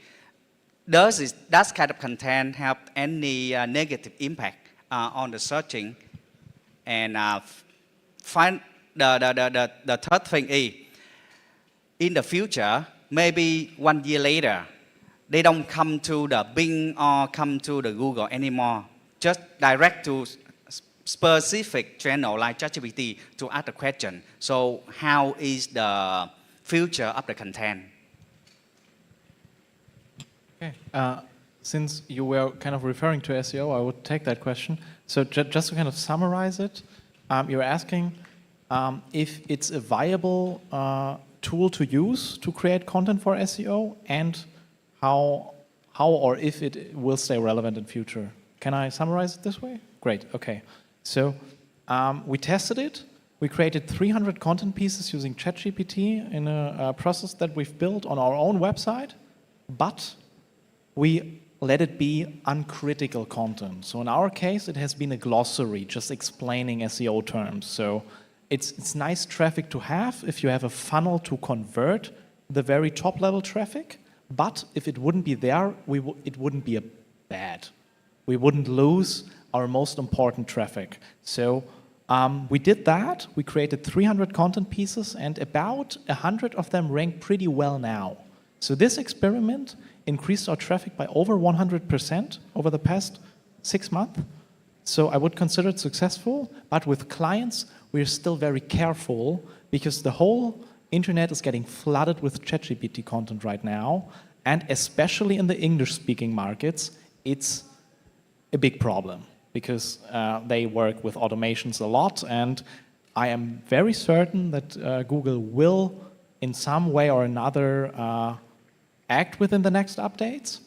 So, but that has to be a penalty. Google isn't really working with penalties anymore and isn't striking websites down. It's just like the piece of content won't rank. So in our experiment, it took way longer for Google to actually index the content. It took almost 6 weeks for some content pieces. And for them to rank, it really took almost half a year now. Probably longer for some content pieces. So I would use it in uncritical parts of your website, yes, because it's very efficient, very time efficient. But I wouldn't use it for more than 40% of the content, so that Google can say, okay, your whole site is AI generated, what the hell is that? I'm gonna strike that down. And we went pretty well with that. But for clients, we still barely use AI content at all because we don't want to put them at risk. We wait for the next 2 updates to then decide if it's fine for Google and it has accepted the new Meta as the standard, or if the hammer will drop after all. Okay, I will just add real quick because you asked 3 questions. I'll start with the last one. Is can you market on ChatGPT? The answer is right now I'm looking at that space closely. I think it's still linked back to how much content you have out there pushing your product, because ChatGPT is just a compilation of all the content that already exists, right? So if you don't have content out there, don't expect to appear on ChatGPT. It's the same thing, right? For your other 2 questions, I think you are conflating TVCs and ads with content. TVCs and ads, in my opinion, have a very specific push and reason for existing, but I don't consider them as a piece of content. I consider them as a means to actually push my value out there, right? So maybe we can take this offline later, but the answer to your first 2 questions is that that's not content, that's the ads that actually work for you. Content is a different story, yeah. An important piece of advice I would add, like listening to all your questions, is if you look at the facts and the figures, the most successful companies and the companies which are kind of struggling is if the data-driven companies are mostly successful. They know the accurate figures and facts of what's been working in that specific industry or segment, and they act accordingly with some base, not like experimenting it without any knowledge or data that they have. So I think having an approach which is a mix of data-based approach plus using the latest tools like AI and partially like through ChatGPT, at the same time not having repetitive content like he mentioned, a good mix I think would be a great distinctive way of approaching your audience. Thank you. I'm so sorry we are running out of time. So if you have any other questions, please catch them outside when they're having coffee or biscuits. Thank you so much, guys.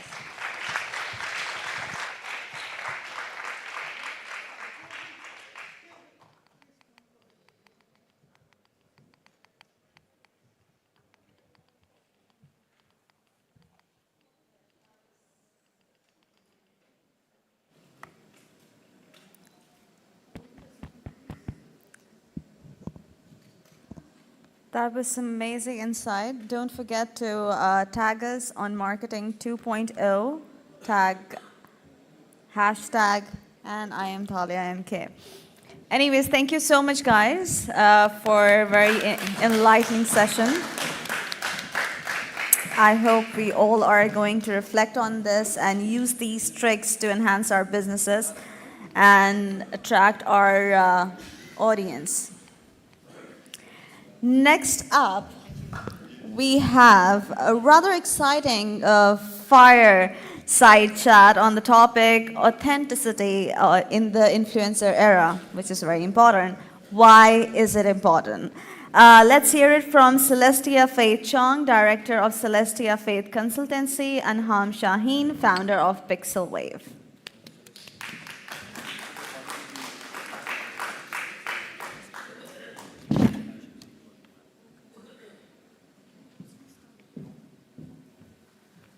Okay, testing. Do you have the mic here?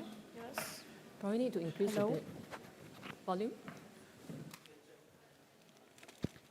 It's working? Yeah. Testing 1, 2, 3, 4. Good. All right, guys, can everyone hear me? Well, I'm doing this because I'm very nervous now, okay? Give me another 5 minutes, I'll be running on the stage next. All right. So it is a very interesting topic. It is relevant to everybody, whether they belong to marketing or not. Yeah. First, raise your hands if you follow influencer. I don't believe it. I think everybody is following someone. Yeah, you're on your phone, you're following someone. So raise your hands higher if you are following influencers. Well, you can raise out 2 hands. I see some with 2 hands. They're following 2. Wow, it's good to know. We are going to catch you in between a lot of times. So anybody else want to reveal if they're an influencer? Do you think you are an influencer? Oh, so yes. Yes? How many? I want to see the hand so I can catch you in between the session. Yeah. Don't hide. Okay. You know in Singapore? The publicist, yes. Yeah.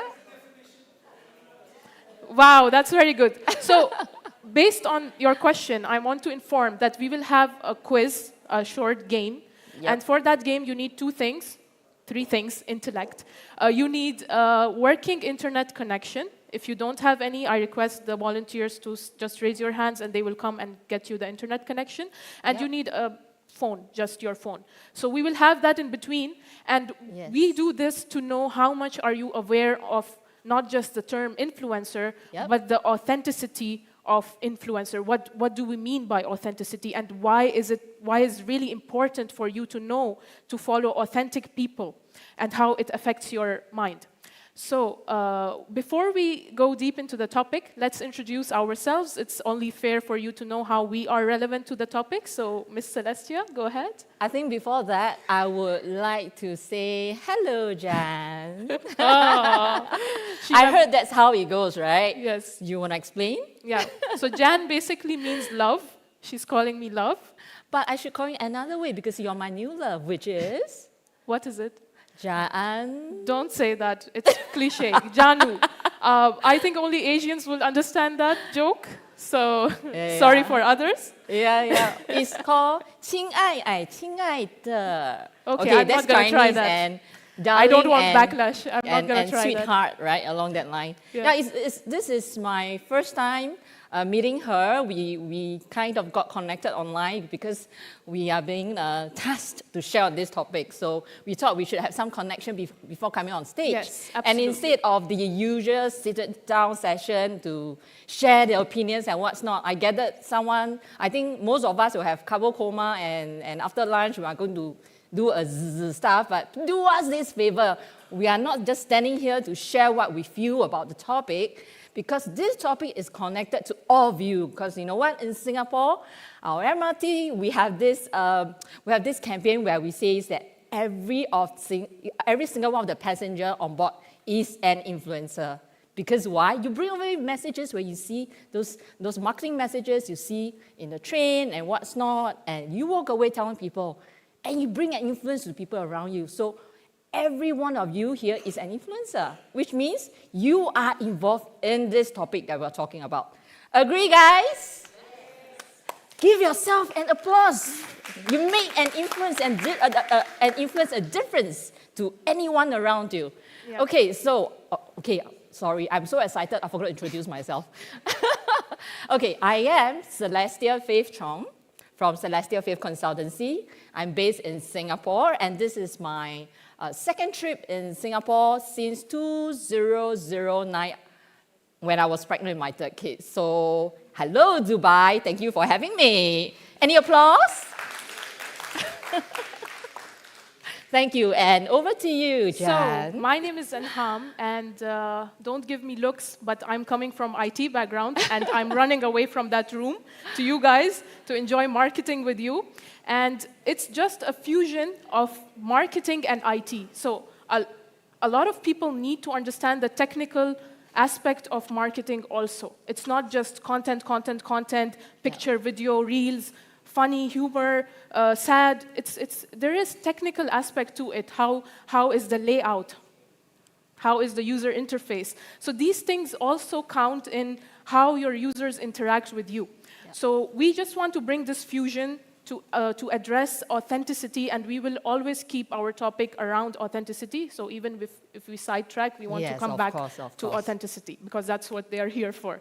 Yeah. Yes, that's right. So I think we start with the awareness session. Are your phones ready? Yes, I can see they're ready before. If you have three phones, you could use 3 phones as well, because I have chocolates for those who are winners of the quiz. Yes, yeah? We are bribing you If now. you need some chocolate fix, please get out all your 3 phones if you have. Yes. So we are going to play Kahoot. Maybe some of you are already familiar, but I will still give a basic introduction for those who are not. We will have a PIN code that you can scan the QR code. And if your scanner, for some reason, because of lights or distance, is not working, then just go to www.kahoot.it, and it will ask you to put a PIN code and add this PIN code. There is limited seats, so hurry up. I'm just pushing them. Yeah. And, Rob joined already. Okay, Rob is in. Hi, Rob. Hi, Rob. Thank you. Oh, wow. We have. Okay. Whoa, we have all sorts of characters in now. Yes. Oh, we have a unicorn. B. Yusra. Not bad. You guys are pretty Muntasir. fast, huh? Let's do this. Chocolates for you. Guys, I thought we will take 5 minutes to explain the technical, but wow, you're brilliant. You already started joining. Taylor Swift, where are Whoa, you? where's Taylor Swift? Which one is Taylor Swift? Okay, don't reveal it now. Do we have a David Beckham here, by the way? We have Mahendra, Hugo, and Kremina. Taylor 2 Swift. people using one device. Is it a duo? Wow. You One want to win chocolate steal, together though. or lose together? Okay, so... Okay, do we have everyone in? Okay. Good, good. We can see, okay, we'll have like 30 seconds. No, we can start whenever. We can start now? Great. So, is anybody left out?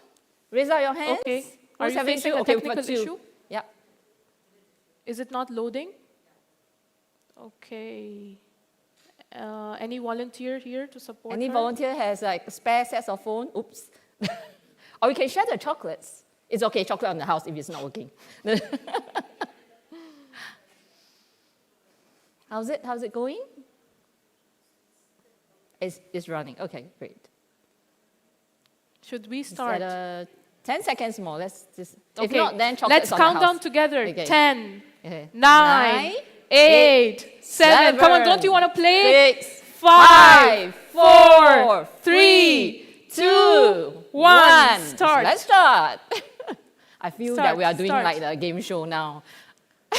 It's not at home. Ignore that.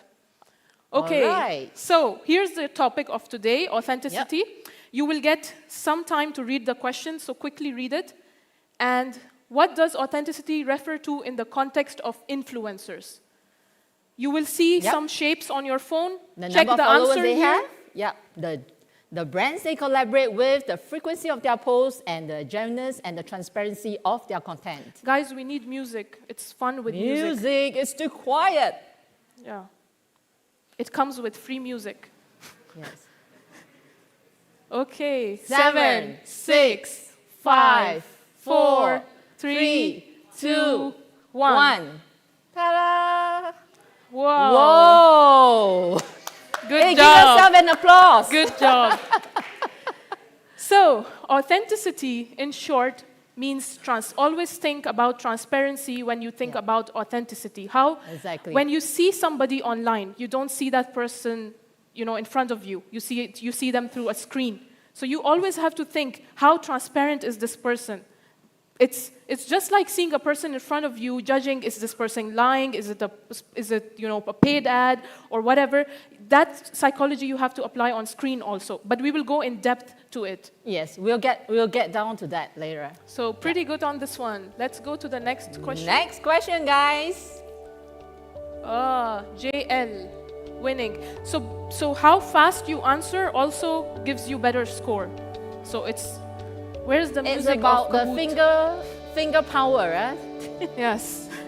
We're going to do a finger What gym. percent of consumers find authenticity important in deciding which brands to like? As per a 2020 Give it a Step thought. survey. Give How it a many thought. percentage of people you think find authenticity important, even if you don't know about the survey? I see some eyes thinking. Or they're like rolling and, gosh, which one? You're marketing experts. Let's see. All right, we've got it. We have So, it. Yes. The second highest is 60. By the way, the answer is shocking, right?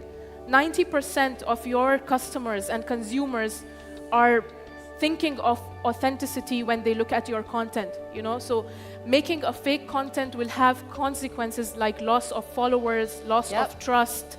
And that's why it's important. People are not dumb. They see, okay, this is a post that is, what is this? This is not even real. So slowly they lose interest in you. So you have to build that interest by transparency, credibility.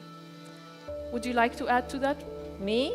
You know what? I think we have a very, very good quality crowd over here. Because look at how many people got it correct. 17. 17, and just now?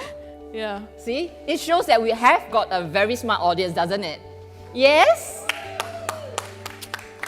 Let's go to the next question. Okay. Damn, Whoa. you're coming up. Damn.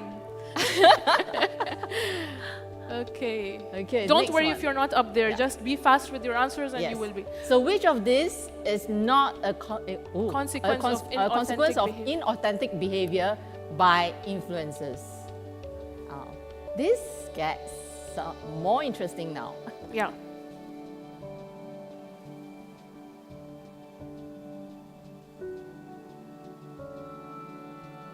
But this is a giveaway question, doesn't it? Let's see if it tricks them. Yeah, we'll see. 32, 33 answers. Wow. Good job, guys. Yeah. So, when you are authentic, you have increase in brand collaboration. So when we go speaking in the topic, we will also talk about the brand aspects. Because when you are producing content, you don't just have consumers looking at you, the end customers, you also have brands looking at you. So there's from both sides, you need to maintain an image. And that balance, if you find the perfect balance as an influencer, that's where you really succeed being an authentic influencer. Let's go next. Yep. Damn, where are you? Who's JL? Damn, disappeared. Asim is the highest climber. Good job. Wow. Okay. Okay, next question. Let's go next. Fourth one. So why is authenticity considered a critical ingredient for long-lasting success for influencers? Why? I think we're keeping them awake now. Can you try to put the Kahoot music? There's a technical issue.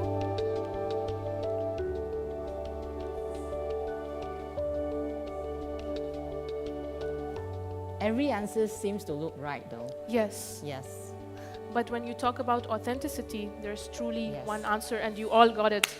Whoa. Almost all. I want to see these 2 and 3. Who are these 3 people? I want to see them in private. Are you Okay. giving them a private consultation right I'm now? not, yeah, it was not a threat. It was a private consultation, yes. Let's go next. Yeah, next. So, Tala. Asim. I think Asim got distracted Wow. in the last question from the technical. Okay, next. So, What is one way influencers can maintain authenticity? so now we Hey, talk this about. is so easy. Yes, I can do it with closed eyes. But how are you going to read that, though? You will read it to me. Oh. So, I'm this gonna is share now more really with you talking later. about Yes. maintenance. It So- shows that whoever that's here is actually very involved with influencers to be Yes. able to answer these questions. Yes, They that know is exactly, oh, here we go. I think somebody wants another private consultation. It's always 3, doesn't it? I suspect it's the same 3. Yeah. Okay, let's go next. Yeah, this is the So, last question already. JL. JL. Let's I go suspect next. you are constantly having your finger practice all the time. Is that you? No. Him? We got. Is it Jason? Jason? Oh, You are being JL. marked. We have detectives now guessing who is who. JL. Yeah, makes sense. Okay. Okay, the last one. How does an influencer staging an event for self-promotion affect your view of their authenticity? How does that affect? Last question. There is very important terminology used here. It's called staging. So, how does it affect them? It's a giveaway question. It's also easy. Okay, let's guess. 25 or 28? I think 20. What? Come on. Free consultations sure? closed. So let's We explain. shouldn't flatter them just now. Yeah, Yeah. we demotivated. The people. last question says it all. Yes. Let's explain why a lot of people would get it wrong. So, as I mentioned, the word staging is an important terminology when talking about influencers. Yep. And when you talk about authentic, staging is the opposite of being authentic. You are staging something. Staging is like an act. You are not being honest. You are not being transparent. So, when you are staging an event for your own promotion, it actually makes you appear less authentic, because people can see that, oh, this influencer is not being themselves, you know? For example, we all know Mr. Beast, yes or no? Yes? So we know his style, we know the type of videos he makes, but one day, if he just stops giving away, I mean, when you think of Mr. Beast, you think of giving away, and he stops his giveaways, and he just comes on a 20-minute video talking about himself and a product that you never heard of before, you know, there's a shift. In every video, even if he's sponsoring something, he's giving away. This is how we remember Mr. Beast. But if he shifts his content, there will be slight lack of, trust from people that are following him, because they are used to him being him. They cannot accept a new Mr. Beast. So this is what staging becomes a negative terminology when you are promoting something online. So that might have been the confusion. Okay, let's see the final scores. I guess. Third position. Kai. Kai, please show yourself. Peggy, Whoa. second position. And, is it JL? Drum roll. JL, okay. Do the honors. Me? Yes. Sure. Could I invite the three of you on stage for the chocolate giving ceremony? I'm just joking. I'll please come to me later after the session. I'll pass you the chocolates. Yeah, we have chocolates here. We are being authentic. Okay, so a lot of you did very well, and even though it was just a quiz, but it was also a way for us as speakers on the topic to assess the gaps that are there in the room, so we can assess the right topics, and we are going to do it on the spot. So exactly. That's the reason why we had to do the quiz. Now, there were gaps in a few questions, and I think those are the subjects that we really should touch. want to address and them. Of course, they are experts on the rest, so it's a piece of cake. Okay, so let's talk about the importance of authenticity. I think before you start, right, I want to, share a little bit of my thoughts. When I was here yesterday, I was in blurness because I touched down like 4 a.m. What happens when you touch out at 4 a.m., you sleep 3 a.m., you come into the room, you get so much of the information, and they're all industry experts, right? But it overwhelmed me because I know I'm with good people, that we are here to kind of uplift each other and share our expertise in our own ways.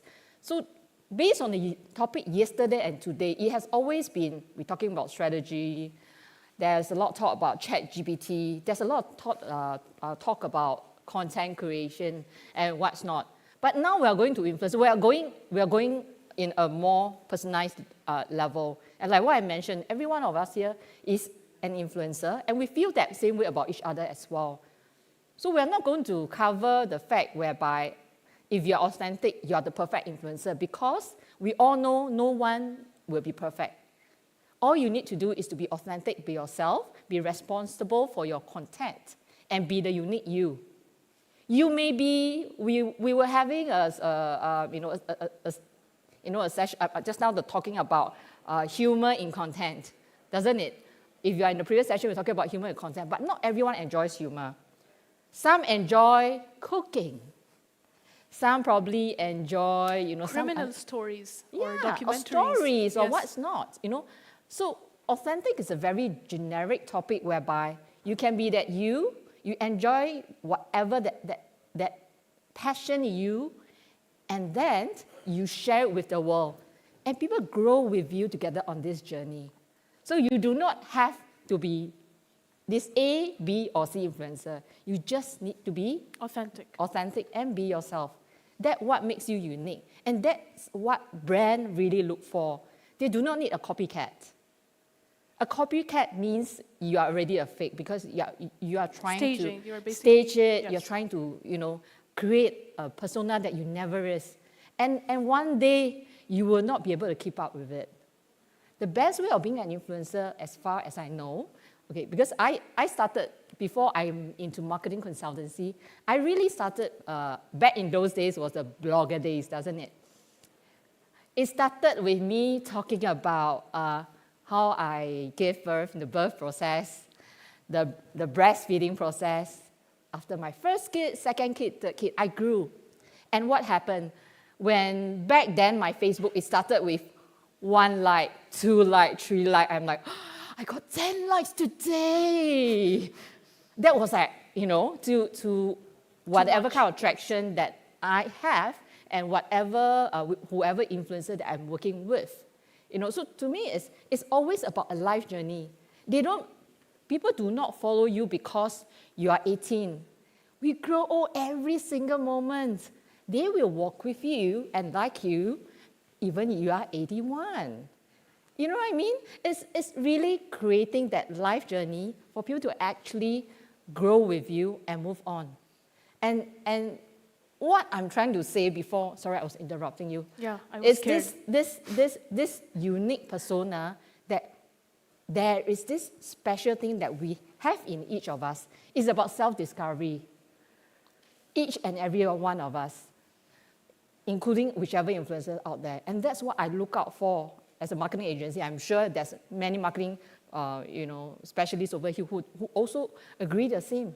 Because you can't be having you can't be driving a different sports car every month. You cannot be having Michelin dinners every day after day. You can't keep up that persona. And people would not like to follow you because why?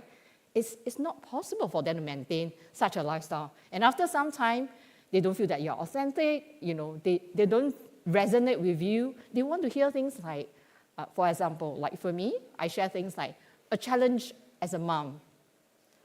From the point whereby they're having the diapers, to teething, to what's not, to now the changing schools and what's not. They want to feel and walk with you. Yes. And I think when influencers and Instagram boomed, people were following a lot of people, and it was mainly about lavish lifestyles. You see a lavish post, you start following that person. But research has shown that recently it became where people are attracted to influencers less than 10,000 followers, and their main reason, according to many researches done in this topic, is that they feel that these people are more authentic. Now, this doesn't imply that people with huge followings are fake. They're not all fake. I mentioned Mr. Beast. He survived a time on YouTube where everybody was going through cancel culture. Yeah, PewDiePie survived that time as well. In fact, they had big clashes with other creators, but they still survived. So why? Because if you look at PewDiePie, if you look at Felix, when he's making a video, and that's also what I feel. It's always authentic. He's laughing. He's not deleting parts from. He's not trying to be perfect. He's showing us who he is. And there are many creators that we can name, but because these are big, and I believe everybody know that, and that's why I use them as the example. But then if you look at locally or regionally or country-wise, there are many creators who are still authentic with huge followings. Now, when we talk about authenticity, in the US, there is FTC guidelines, but let's talk more about the UAE. Because I feel that a lot of you are coming from different backgrounds, different countries. So let's talk about UAE.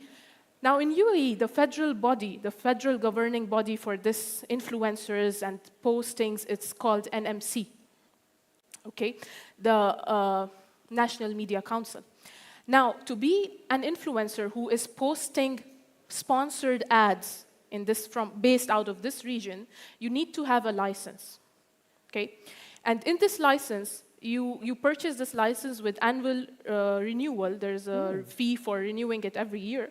And then it tells you very clearly how important it is to be authentic. And it's mentioned in their laws that you have to be transparent with your followers, especially during the sponsored posts.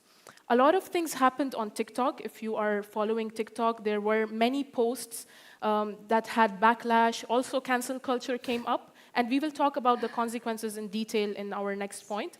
Yeah. But what happened is people were using paid partner or paid sponsorship, but they were putting it in a place where you don't see it. So if you remember from your memory the layout of TikTok or Reels, that there is a video, and then on the bottom left, there is account name, caption, hashtags, music used, and on the right side, parallel to it, there is account follow, like, comment, share, right? This is the layout. We agree, right?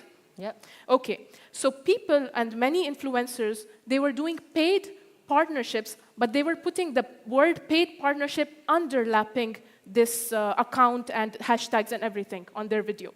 So you don't see it, right? And they thought that this is not illegal. FTC can do nothing or NMC can do nothing. But that's not true. Because they did not mention that you just mentioned paid sponsorship anywhere on your video. No, they mentioned it has to be clear. If a consumer is watching and they feel that, oh, this is not paid, then you have broken a rule, because you have to clearly show that it is a paid sponsorship. And TikTok even came up with a tag that you can put on a video, which is very obvious that this is a paid sponsorship. Now, let's talk about why influencers think that they don't want to disclose. The main reason is they think that if it's a paid sponsorship, I mean, all of you know that, if it's a paid sponsorship, people are going to skip it. So what they try to make it look like it's not paid. And when they get higher engagement, the brands watching the engagements connect with them and give them another sponsorship. So this is the loophole.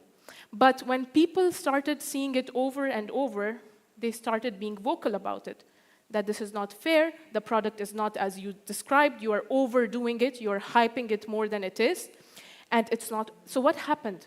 The end of it all.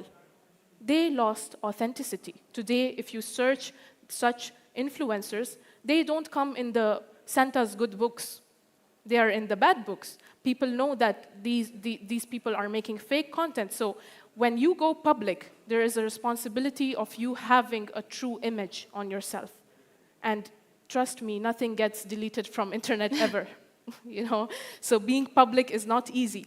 So every step has to be researched, calculated, posted, and the intent should be to be as transparent. And of course, don't post your whole life, but don't stage the postings that you are doing, because now it's very obvious. Yeah, it's too obvious, really, because everyone can Google everything, and they literally know if you've been saying like 10 skincare brands is good for the past 30 days. Yeah. So they'll probably think that you change your skincare every 3 days, and every one of that brand is good. Exactly. Yeah. So let's talk then about the consequences, which we have already spoken a little bit about the consequences. But the main thing is that okay, let's not just talk about loss of followers. Of course, they lose the end users, okay? And maybe they can get newer generations to follow them. But what happens, big brands do not collaborate with influencers who have even a little bit of, you know what I mean. They don't want to associate themselves with influencers who have even a little bit of backlash online. Even if it's wrong or right, they don't care. They don't want to insert. There are so many influencers now. They have a pool of influencers. They have a lot of people to approach. So they don't get into that business. So there's refusal and denial from both sides. It's the brands and the consumers. And talking again about UAE, there are penalties also. So if somebody puts, yes. Is it just UAE? Is there penalties elsewhere if, let's say, you need to pay for sponsored, something on the sponsored part, right? I think in America, post, yes. Right? It's the Any FTC. of the countries here also have imposing such a fee that you need to pay for doing sponsored content? I guess no. Let's catch the influencer. India? So how does that in India works?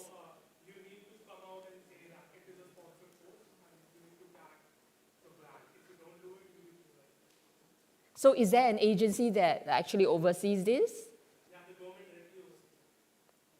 Okay, so India, you were saying US as well, is that? Yes, But we don't have FTC anyone guidelines. from, do you have anyone from?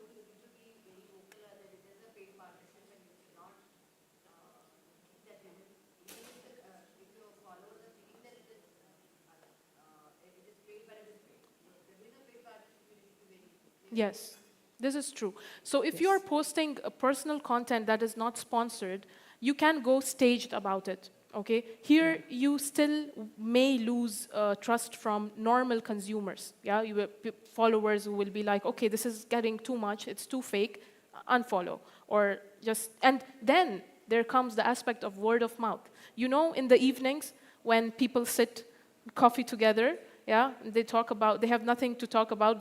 They're done talking about their husbands and wives, and then they come to talk about the influencers. Oh, did you see what happened with this person? So this is word of mouth. Now, yes, exactly. Exactly. And people in this age and era love tea. Okay, you know there are many accounts now on tea of influencers. Yeah. So obviously it gets attention, it gets shared. So, Celestia, Yes. being an influencer, it's hard also to stay out of drama. You know, it's not easy. Sometimes you do unintentional things and it becomes a drama. So what do you advise as per your experience with influencers and being an influencer yourself? What do you advise? What is the... When there's a drama? Okay, Yes. personal experience, very interesting. I was in Banyan Tree, Bangkok, and you know, when you have a suite with a bathtub, what's the next thing you want to do? Taking photos, of course, doesn't it? So there I was, went to my luggage and took out very nice dress, all dolled up, hey, I wasn't naked, mind you, I was just seated down on, crossed my legs, seated on the bathtub, okay, not even on the bathtub, and suddenly, there's a backlash that came back at me. It was saying that, you are a terrible mom because you look so fake. Your kids must be ashamed and disgusted by you. It was a more spiteful words. So it literally became a cyberbullying case. It became a cyberbullying case because the words are not very nice. And after that, I've friends from my primary school, my 20 years friend, my followers, they all came, even outsiders came in to help me. Because I was being very nice, I'm saying, yeah, but I didn't spend on this, but it was sponsored and blah, blah, blah on certain stuff. And she insisted that it was due on vanity and things like that. So I didn't delete the post, by the way. You could search. So, so the post is still there. I leave it there intentionally. But the thing is that the fact that I wasn't rude to the person, I was reacting the way back and explaining, and everyone came in. But Anna, I put a stop because she started being abusive to my followers. So I kind of blocked her. And some of them Googled and tell, everything can be Googled, right? And they told me that she's a bar lawyer. No wonder her words are impressive. But it's good because thanks to this drama, I turned it to my advantage. I've got more people following me because they know that you can say about me whatever you want. I'm happy about myself. I respect you, but I will not respect you once you start attacking people around me. That's a stop. So that's actually one of the huge drama that I personally really experienced. This is true Yes. because there is a trend seen with influencers who react to negative comments and hate.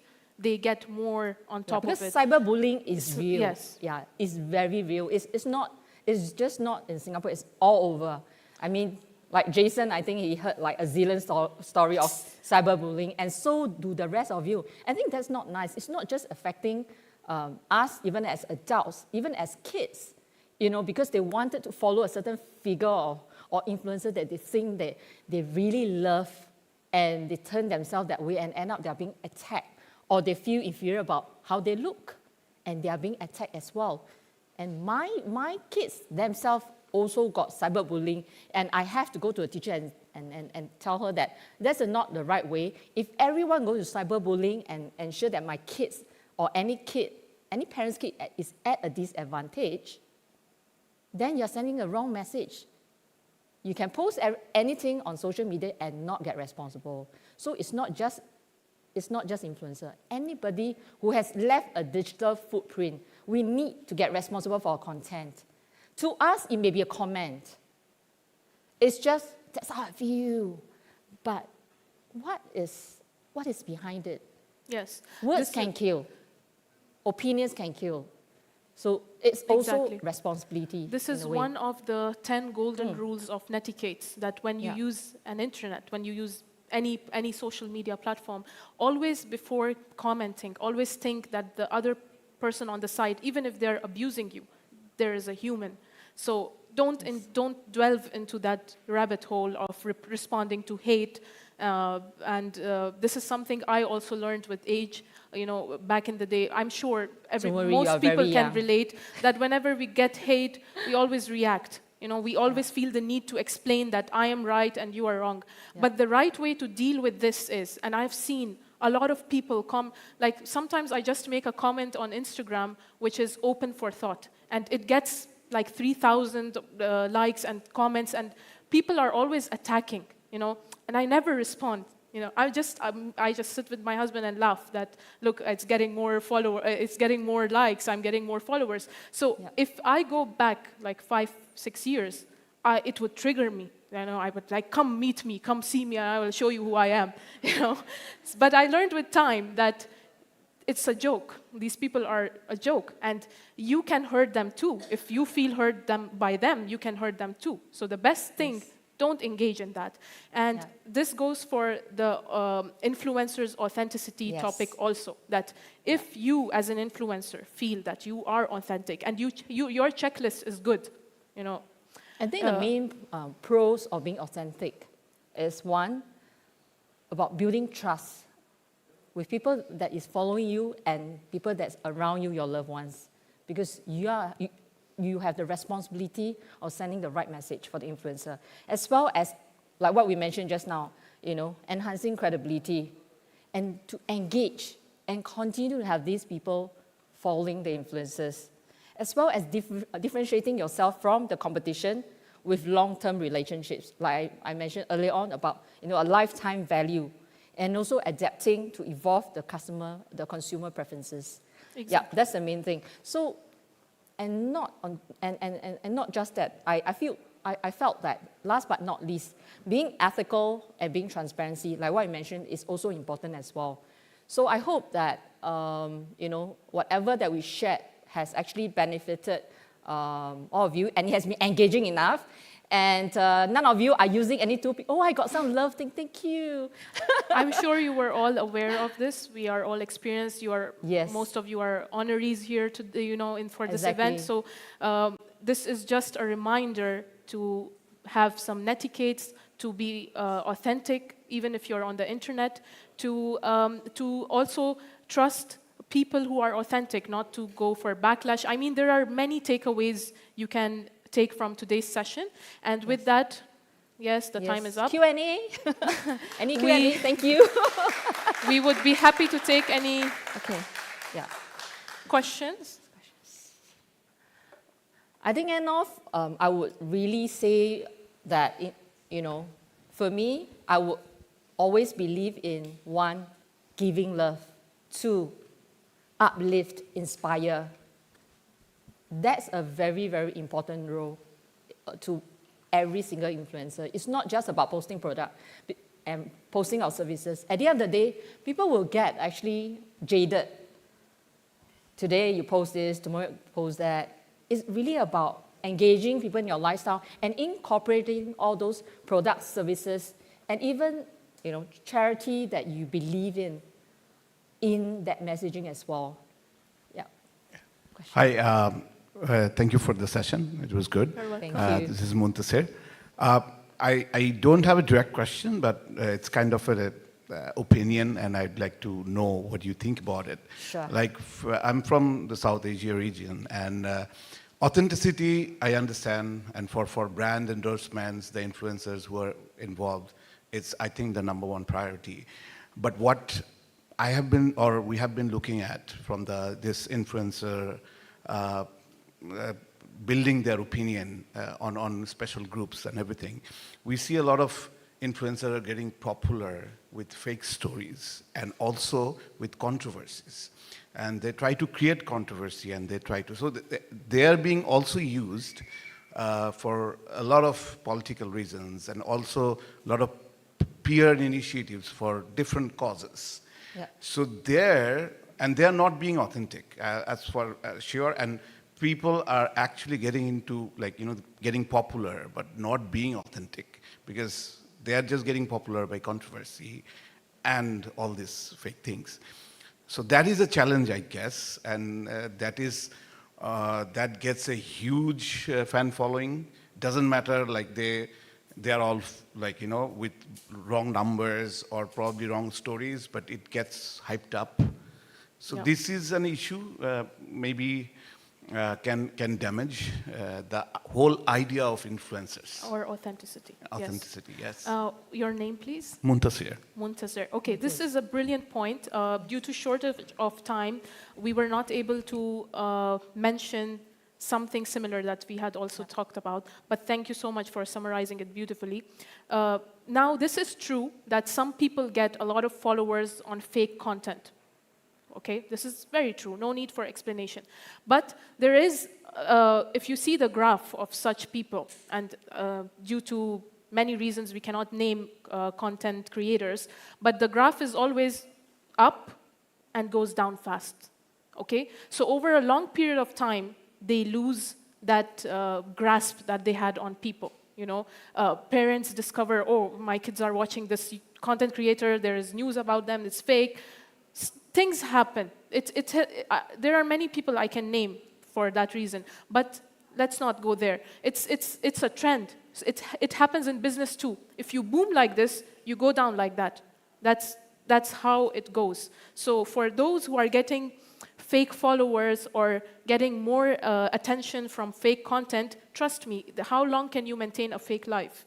Not forever. So it's in the longer term, it always goes back. However, the examples that I gave before, if you talk about PewDiePie or Mr. Beast, sorry for mentioning that because they are clean people and I feel it's okay to mention them.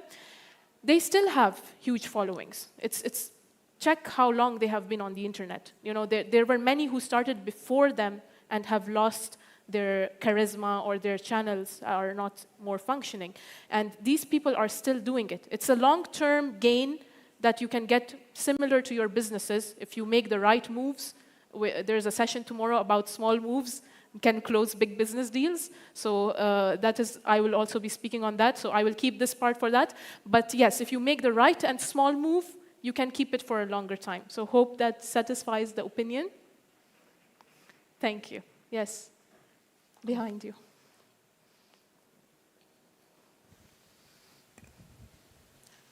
Hi, I'm Lakshmi. I'm from India. Hi, Lakshmi. Yeah, hi. Thanks. It was a very insightful session, and it was a very lovely and bubbly sessions. Both of you also look great. So the question that I had is, so I'm coming from India. There's no TikTok, so it's basically Instagram and YouTube mainly. I mean, I as an influencer also use it, and even for my clients. I'm a digital marketer, so I use Instagram and YouTube influencing a lot. Right. So when you're talking about authenticity, right? The trend in Instagram that you see is always follow the reels and the musics. So how do you keep your content authentic? While do you suggest that you should always follow the trends? Or in keeping in mind the authenticity, do you just do your own style of doing it? Or should you follow the Instagram pattern of doing things? That's always a question that goes around in the influencer community, especially in India. So how do we balance it out? Because many times what you do is you just, in Instagram especially, you just follow the trend. If there's a music trending, then everybody is making content on that. Yes. So it is I mean, as in, I feel it is not authentic because you're just following the trend. So how do you balance it out? Because you do not want to lose your followers, you still want the business to grow, you still want collabs to come in. So how do you balance it out? Okay, so I'm a little... Please okay. give a very short answer. I'm really sorry we're running really late. And then afterwards you can reach out to her outside. Okay, just a very short answer. I promise no thesis. No okay. problem. Okay, so the thing is, I do a mixture of both.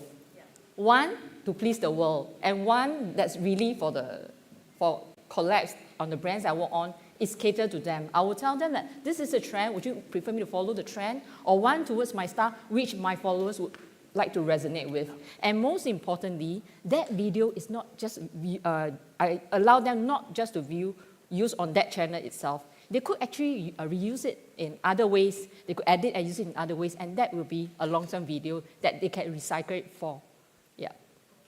Okay, we'll connect more on this. Yes, we'll do one. Thank you so much. Thank you. Right, thank you everyone. Thank you. Who were the winners again? JN? Winners, claim your chocolates, please. Yes. Compliments from because the we are authentic, festival, we want to...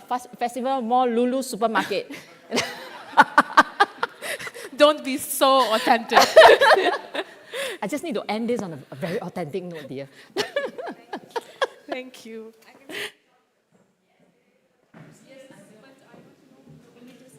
Winners, you can go and grab your chocolates after.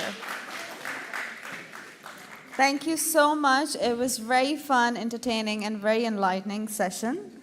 Now let's shift a gear a bit and put our attention to upcoming panel discussion, which is going to be on a topic, how to build a brand that customers love and competitors envy. Wow, it's a very dramatic but very nice topic. As the marketing industry is evolving quickly, we all will agree that one size fits all, it's kind of a myth and kind of an old-fashioned past kind of thing. Brands must thoroughly comprehend their target market to create a brand that customers love. Our upcoming panel discussion will discuss how organizations can maintain and enhance their brand recognition. Please give a huge round of applause for our next round of panelists. Muntazir Bhayan, who is the founder of Bazaar 365 Store Limited. Peter Genesis, aka Iron Man, a Chief Executive Officer of Griffin & Kale. Rosanette So, Partner Director of HTT Pool. Gregory Mugnier, CEO of Exxon & Partners. Anish Modi, Founder, Chief of Strategy of Deepers Designs and Private Limited.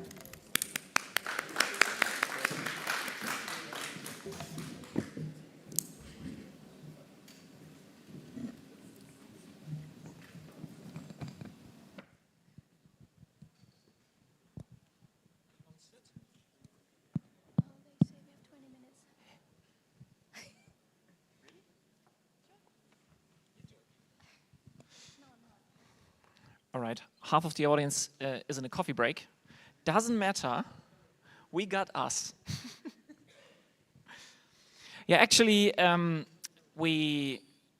prepare ourselves for this panel, not discussion, panel, we had a little chat last night, and it actually was a pity because that conversation should have been recorded and just played, you know? Because it was really good, and so we're trying to keep it light and try to have not the same conversation as yesterday, but at least a conversation, and not just giving our ideas that we already discussed yesterday. So we have the topic of how to build a brand that customers love and competitors envy. And just for starters, and just to be a little bit, just to come into the discussion, I'm just going to ask you, Gregory, what brands do you love? Let's talk about love. Okay, thank you. Is okay? So what brand that I love? I would like to say Salomon. I don't know if you know Salomon. It's a French brand specialized in sport and outdoor products. all mountain stuff, you know. If you want to ask me why I love the brand, maybe it's the... That's a good follow-up question, yes. I think it's the most important. Why I like Salomon? Because, you know, it's kind of part of me. I'm connected with this brand. I do running, I do skiing. I grew up in the mountain with this brand, and I'm quite sure that when I'm wearing this brand, I can express myself with this brand. So that's why, for me, this connection is love, and that's why I love the brand. Rose, what about you? What brands do you love? You don't have a mic? Okay. I guess because we're the last people here, probably that's why the mics are limited. Okay. But also the time. We only got 20 minutes. Right. I took some time last night to think about the brands that I love, and then I forgot to think about it.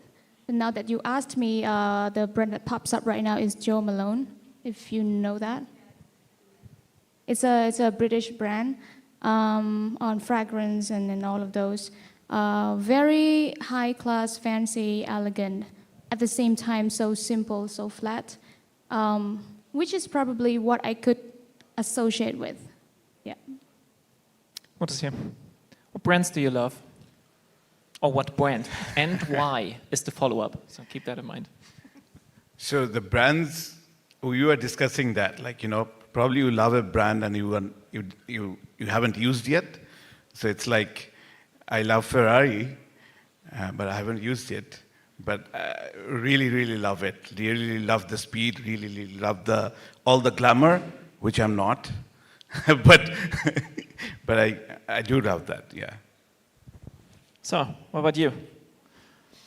Well, as someone who has really aligned his life and mission and purpose to promoting India and Indian culture, I really love, you know, brands who inculcate our ways, Indian culture in their messaging, in their visual storytelling. So that's really what I love. And there are a number of new brands that are coming out, and they're doing great work across the globe. So I love them. Perfect. I'm just gonna do mine. It's still Porsche, so nothing changed to yesterday. So the German car manufacturer, and just because of the German minimal design, I don't know, just had childhood memories with it. Not that I own one yet. Yeah, thank you very much. But we talk about love in our brands, how we love brands, but we thought about it and think we should define that love. So, Gregory, you're a psychologist by day, an agency owner by night. So, what is love? Baby, don't hurt me. That was also set up by myself. Sorry for that. And just Thank you. Yeah, I like the analogy about brand love and love, human loves. That's really good. And I see your smile on the face, and you think about. You have the song in your mind now. I'm quite sure that 80% of the audience has the same song in your mind. Maybe you can just test and sing. We can try. Good idea, but I learned yesterday in a keynote that sometimes TikTok dances are cringy, and I don't want to go there. Okay, I can try. If I say, what is love? There you go. Yeah, it's great. You got your concert. Now answer the question. What is love, Gregory? Yeah, I know. We have just 15 minutes. What is love? You know, we're just sharing now a moment, a special moment. We love because we just sang together. And maybe love is this connection, is the special moment. In psychology, we define love as a connection between myself and an identity of another one, okay, of someone else. It's the connection. I love someone because I am connected with her or with him. And this connection, we're sharing values, we're sharing interests, and that's this connection. And I'm quite sure that love is, first of all, a connection. And if I if you ask me what the analogy is, brand love is, for me, self-brand connection. A connection between a self, the customer self, and the identity of the brand. And you can make the connection. And after, if you are connected with the brand, you are more involved, you're more committed, more loyal. So you have a lot of love behaviors to the brand. Just a quick question for the organizers. Is it really true that we just have 13 minutes? Because we planned it a little bit different. If we can do it? Okay. Then I would actually have a little bit of conversation about the difference between that love you described and brand love. So what is brand love for everybody? Amish, what is brand love for you? Brand love. Okay, so I think that as a person, like, of course, love is really personal to everyone. And after our chat last night, I couldn't sleep. It was a question that was bothering me. But I think everyone is somewhere and they want to go somewhere. Everyone has a better version of themselves in their heads. So if your brand, if becoming your customer takes you a little bit closer to that, then you will really fall in love with that brand. And and it needs to, your brand messaging needs to align to these people's goal, to your audience's goals. What do they desire to be? That needs to be there in that brand. We've already had a heated discussion, and I'm sure we're not quite getting as heated as yesterday, but I want to say, you talked a little bit about yesterday, but for you, what is brand love? What are the pillars of brand love? So I can go theoretically, but I would like to, from my experience, for the whole my career, I have been helping brands with communications and everything. And then from last 2 years, I've been trying to build my own brand. And while we were doing so, because of the experience and the thought of how brand can be connected more, how brand can sustain, how brand can have that connection with the consumers, I found out that the brands, it doesn't have to be all brands, but the brands that I am developing, we found out that we need the brand to be human, we need a purpose to be built around the brand, and that will eventually drive the brand to instill that connection with consumers. So from our experience, I'm developing a brand that is an online grocery, which is a very normal, regular day-to-day activity, and there are large competitors in our market.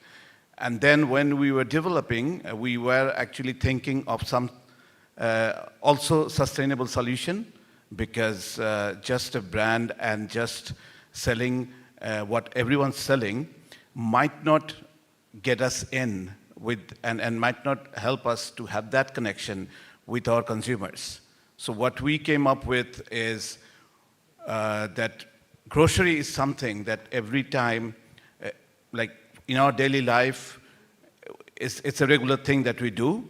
And through grocery, most of the plastics come to our house. At an individual level, the plastic consumptions are mostly dependent on the groceries that we use. So when I'm selling the grocery, we gave them an idea that, okay, why don't you give us the plastics back, and we will recycle it. We will make reusable products with the plastics. And in return, you get rewards and you get discounts on your next purchase. So we have built it around the brand with a purpose. And we have seen that there's a 42% repeat customers, which is pretty good number for e-commerce facility. And it's very new, but it will take time. But I believed that with that connection, with purpose, and being human, can actually help a brand to have that connection where consumers will love it. Yeah.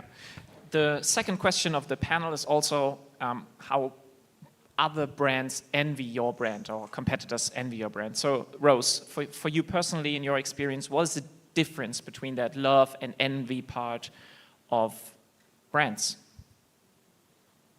Okay, so first I wanted to give a short version of the answers. I think first we need to look at the correlation between love and envy. What's the relationship? You can build a brand that someone loves or people love, that's fine. But if you build a brand that someone loves and people envy you too, that's another level, that's another story. So what happens there is that if you are loved, it doesn't mean that you are envied.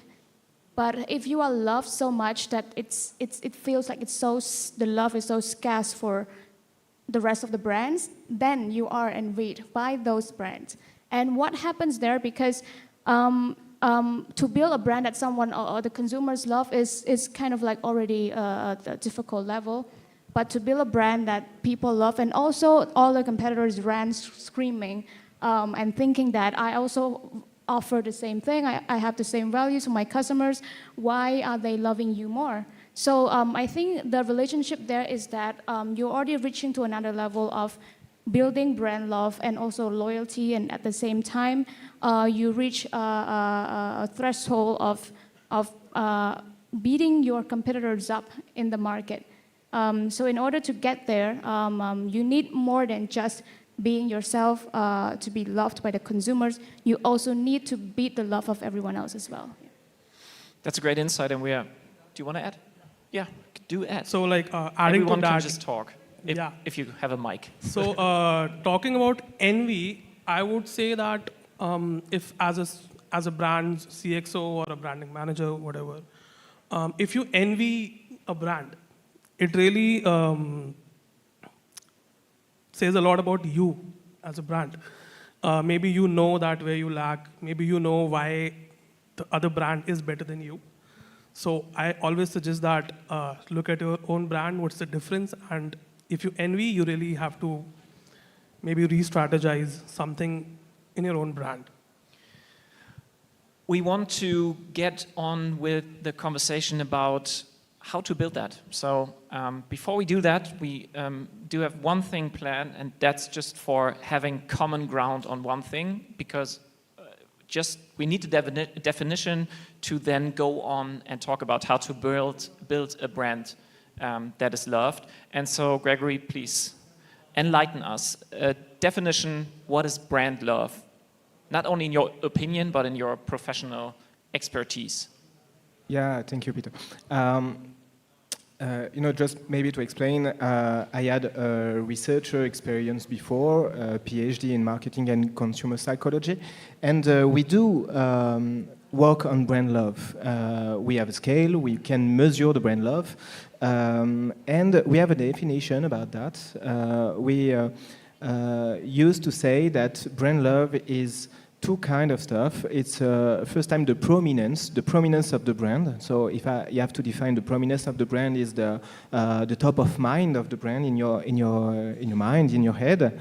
That's the first one. But the second one is the most important. That's why I talking about the self-brand connection before. The self-brand connection is the connection, the emotional connection, emotionally attachment to the brand.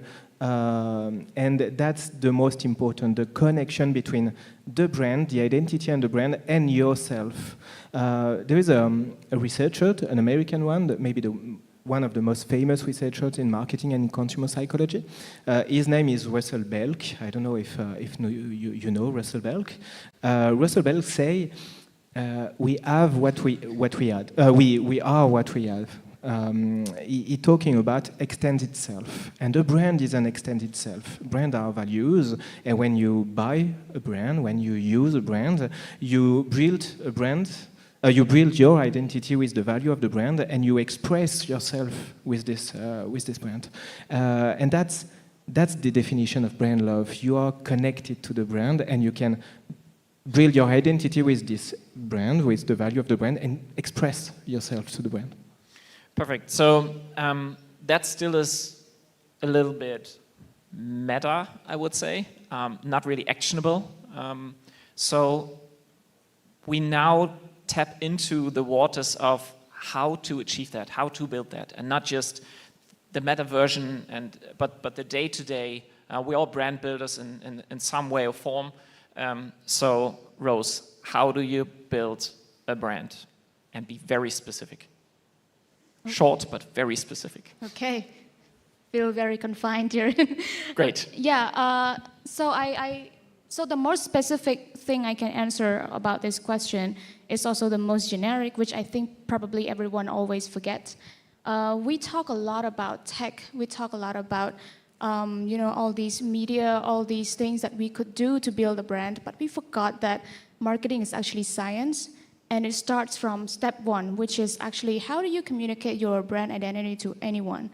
You can start from, the first day, having a business, having a brand, having a name, and you start selling, you start saying good things about yourself, and then you start selling right away, but you forgot that what is the communication strategy that you use to communicate your identity or your values to all these people? Why do they have to feel that they are related to you? Why do they feel that they need to purchase you?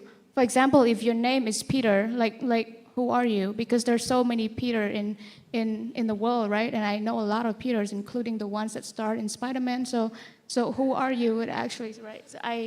So I need to know this. And same for brand, you need to be able to communicate that kind of identity to everyone. In a very specific sense, because you might be Peter, but you're a different type of unique kind of Peter. So how do you sell yourself? And then right from there, you can start by strategizing all of those into actionable plans. Because you might say that in order to sell well, in order to build your brand love, in order to build this kind of identity, you could just start by doing some promotions. You could start by, appearing in events, all of those. Those are just byproducts of the executions that you thought you have. But actually, where is your direction after all? Where do you see yourself in the next 2 to 5 years? Where do you see your profit coming? Where is it from? So start by doing a very high-level strategy of where your brand is going. And then from those strategies, apply all of these things into planning.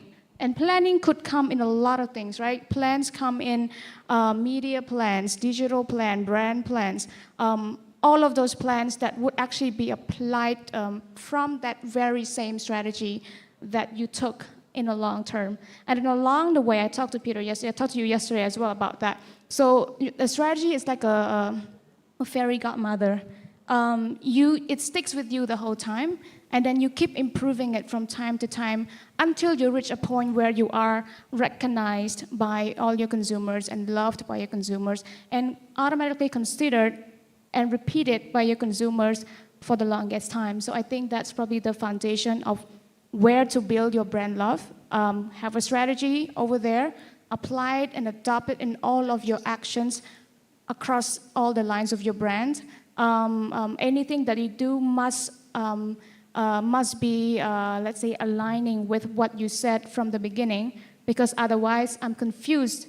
Because today you might be Peter A, tomorrow you might be Peter B, and I feel so inconsistent about you that I don't have to repeat my purchase. So I think that's probably how I put it. Yeah. But I'm collecting nicknames, so maybe that's... All right, and I really like the ferry example, and I will steal that, just to say it out loud, so whenever you hear me talk about that, copyright by Rose. But having that Navy background, that just resonates with me, that your brand is a ship, and that you have to build a good ship in order to also go to the high seas that you've never been before, and even if the weather is bad, you have to have a good ship. And of course it's easy to build quickly something that floats on water and tell everyone about it. But if there is a storm and you're just on a, I don't know, let's take the Titanic example, on a door, you won't survive. If you're on a big ship that just weathers out everything, you're good for the long term, and you're playing the infinite game of being a brand and not just building a brand and then losing it all. So, Modesty, I'm really curious. You said you're building your brand, it's relatively new. You talked about purpose. How do you go there? I mean, we now know it's important, okay, but how? So one thing I believe that there's one of the sessions they were also discussing this. when you're building a brand, two things. Are you solving a problem? So that is very important. So that actually helps consumer to connect. So if you're solving a problem, if you're giving a solution, that helps. And also if you can identify that you envy something to another brand, that is also good. Good in a way to identify what you have, what they have that you don't have, right? So that can be something where you can pick up and try to build on that what they're doing right, that connecting the consumers, and we are not, or if it's a new brand, what are the things that I have to do right that will connect me?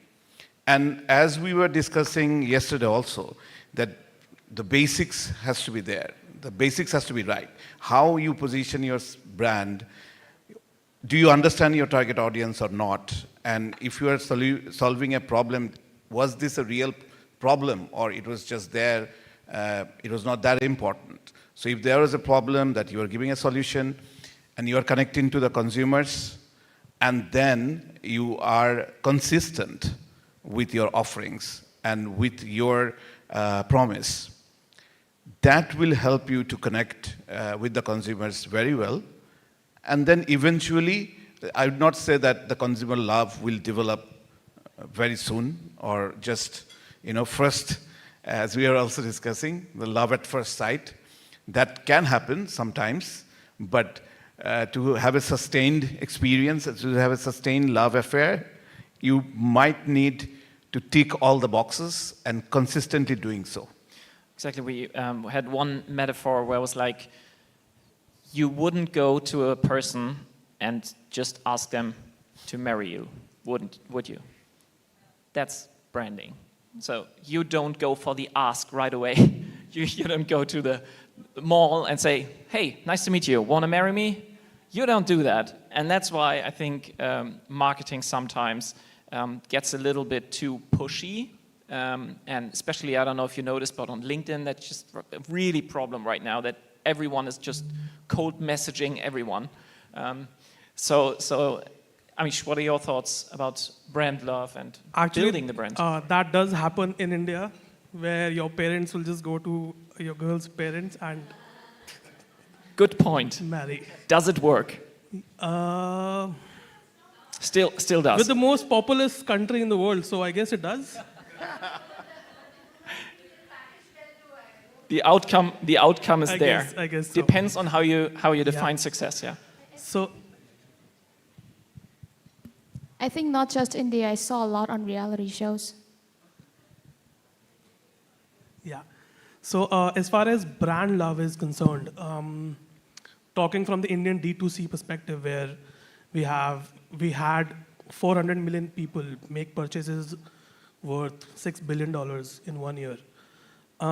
If you want to become a brand that goes from 1 million to $500 million, it's Small a very step. it's a very straightforward strategy, I think. Take all your marketing budget and give 20% to a branding team. The team has to be people who are emotional, people who know how to talk to people and get insights without asking direct questions. Get people to share their stories. So you can maybe have a psychologist in the team, maybe a good design thinker on the team, and let those people do the branding work. Don't talk to them about sales. Don't talk to them about revenue. Leave it for the marketing and the sales teams. So let those people interview, talk to thousands of people. You need to understand how your audiences behave.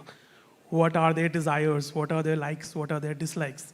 Once you have all that data, you can really inculcate that into your messaging, into your branding strategy. And if you do that consistently enough and long enough, people will start loving you as a brand.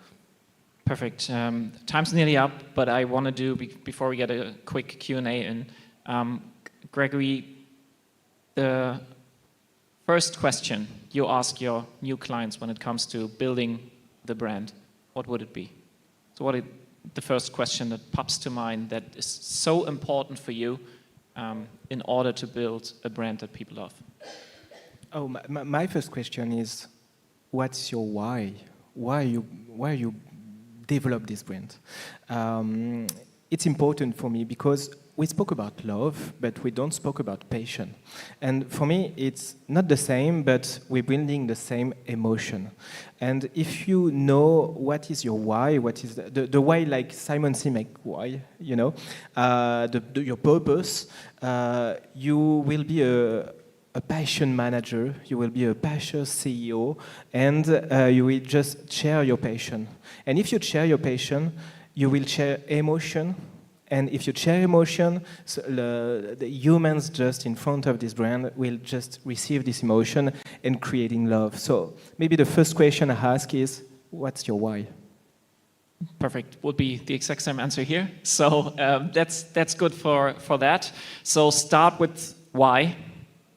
Copyright by Simon Sinek. Start with why. Build a long-lasting ship.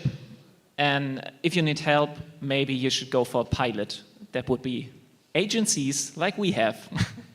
Q&A. And we love you. And yeah, exactly. Of course. Yeah, and love comes then. Or you know, you have brand parents that do it for you. I mean, I can be that parent. Yeah? Yeah. All right. Hire me. If we have 5 minutes, we could talk for hours. We literally did yesterday, so... Hello. Oh. Hi, good afternoon. Yes. Hi, my name is Ardel. Nice meeting you all, and really grateful to hear all your insight. This is not a question, but this is just like, you know, an addition or something. Because earlier, when you sat down there, the first question that you guys asked, what is love? You know? We have a concert. All right. So for me, this is the answer of that.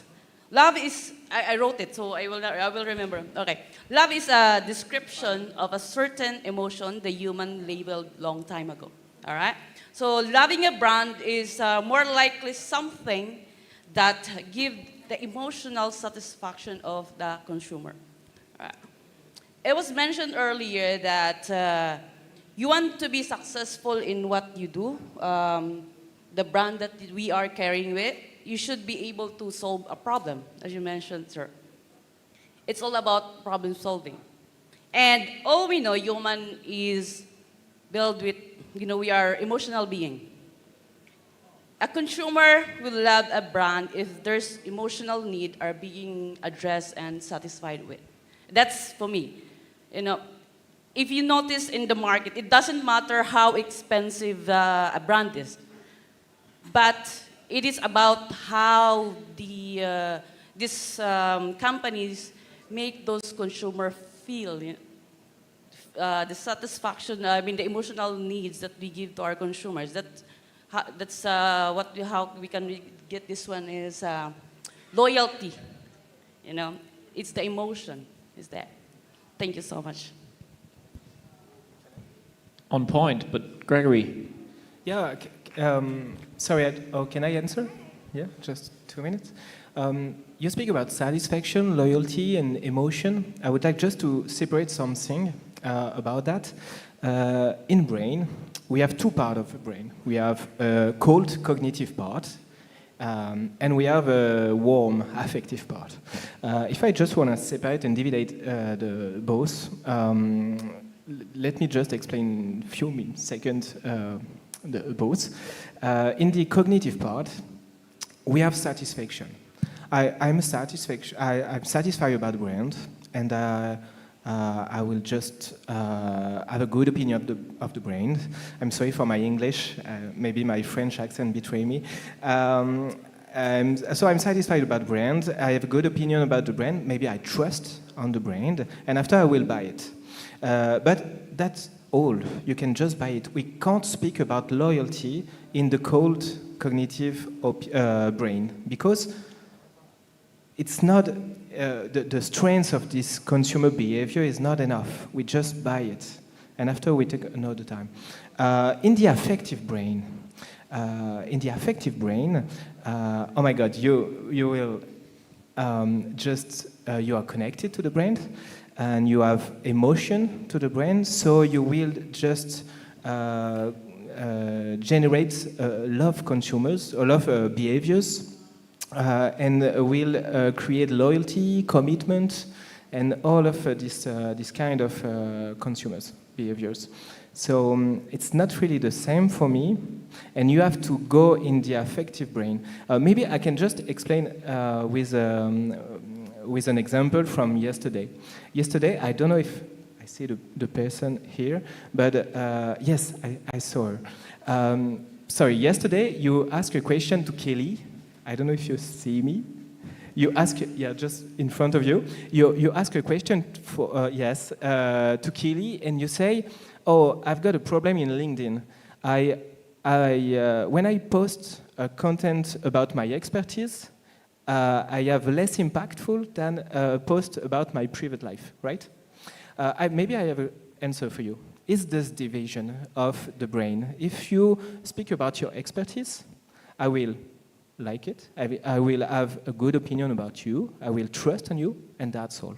But if you speak about your private life, you speak about your identity, you will speak about your values, and I will like it, and I will love it, and I will share it, and I will express my feelings about your feelings. So, it's really different, and I think that loyalty is a really warm, affective consumer behavior, and it's different from satisfaction.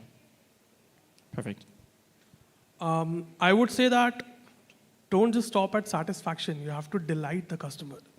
That is when love will happen. Like I would say, be omnipresent, be everywhere, and just have a lot of customer touch points where the customer can interact with your brand. Not just buy from you, but just interact you in some other way. And that, I think, like in India, a lot of brands just stop at satisfying the customer. Where is the delight? Yeah, just to end it there, because like the big screen says, time's up. Ask yourself, how do others love you like a real person? Because building a brand is not completely different to being human. So what would you do if you were the brand? And do that. My last words. Thank you very much. Thank you so much. It was actually very, very fun. I'm sorry for the time. But I think two things we learned, that if you have a brand and if you love something, you need to be very authentic with it so that you stand out. And when you love something, you'll put in all the efforts to make it perfect and keep on working on it. As the time changes, we change, the era change, people likeness change, so we can modify it as the needs of the people. And secondly, I would say that I'm very glad that it was very much fun, but very enlightening as well. You can have a picture. And yes, please stop using plastic. Otherwise, taking an initiative at it. Stop and avoid using plastic as much as possible, please.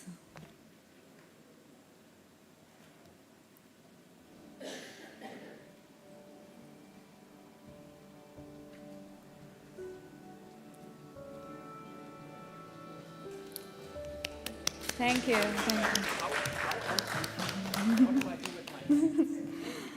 Thank you so much for guiding us how to make a grip over marketing in a changing times.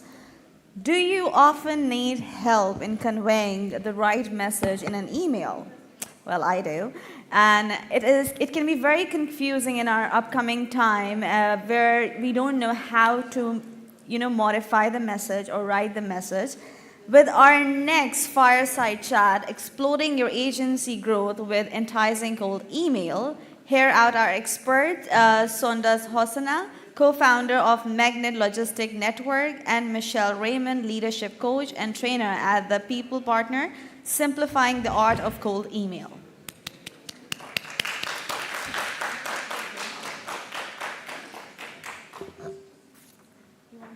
You want that one? Do you need the headphones or anything works? Okay.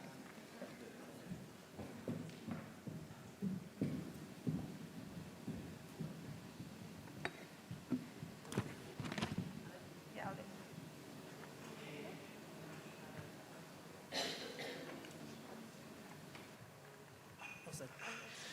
Hello. Hello, everyone. How are you doing? I know this is the graveyard shift, but how are you doing? Good, good. So listen, me and my friend here, Sondas, we are going to do the quickest, most impactful fireside chat. But this time, we're going to make it slightly different, and we want to engage you all because it's coming down, you know, it's second day of the conference. You don't want to sit here and just watch us talking to each other like you guys don't exist. So we're going to keep you in the loop. We're going to ask you questions. We want to find out about your own experiences. Is that okay? Is that okay? Because let's do this. Let's raise the energy. So let's start by way of introduction. Thank you, my friend. This is Sondas Hassouna, co-founder of Magnet Logistics Network. I have been working in the marketing field for 15 years now. And I'm really dedicated in the B2B marketing. So email is one of my things that I really work a lot with. Awesome, brilliant. Okay. And my name is Michelle Raymond. I'm coming all the way from London, England. I'm a leadership coach. Woo, woo, to English people in the house. I'm coming all the way from London, England. I'm a leadership coach and trainer. I work with corporates that want to empower their emerging leaders. So that's what I do. And this is not my first time in Dubai. I do fly to Dubai quite often to do leadership training. And I'm here on this panel. Sondas is the expert. She's the marketing guru. I'm here as a small business owner that uses marketing and email marketing. And what we're going to do is just share our own experiences, but we want to hear from you, the good, the bad, and the ugly. All right, is that okay? Awesome, brilliant. Let's get started then. So, we've got a quick question for all of you. Who here uses email marketing? Okay. And those that don't use email marketing, what do you use instead? LinkedIn. Who said LinkedIn? Okay, good, good, good. We're connected now. Good. LinkedIn does work. Anyone else? So we use email marketing. What do you use?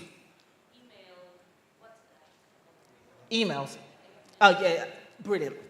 Okay, so, and who uses cold email marketing, where they don't really know who you are, you just rock up in their inbox, disturbing their day? No one does. Exactly. So how ironic. Who you do? Yes. Tell us more. How do you do that?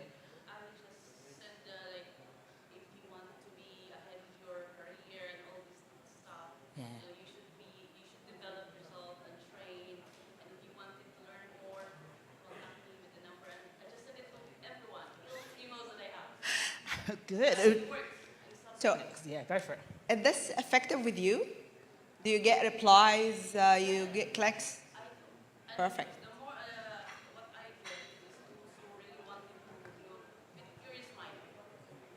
Perfect. So what we want, can I have a runner, please? Because the audience is going to be very engaged and we need to hear what they're saying. Thank you. Awesome.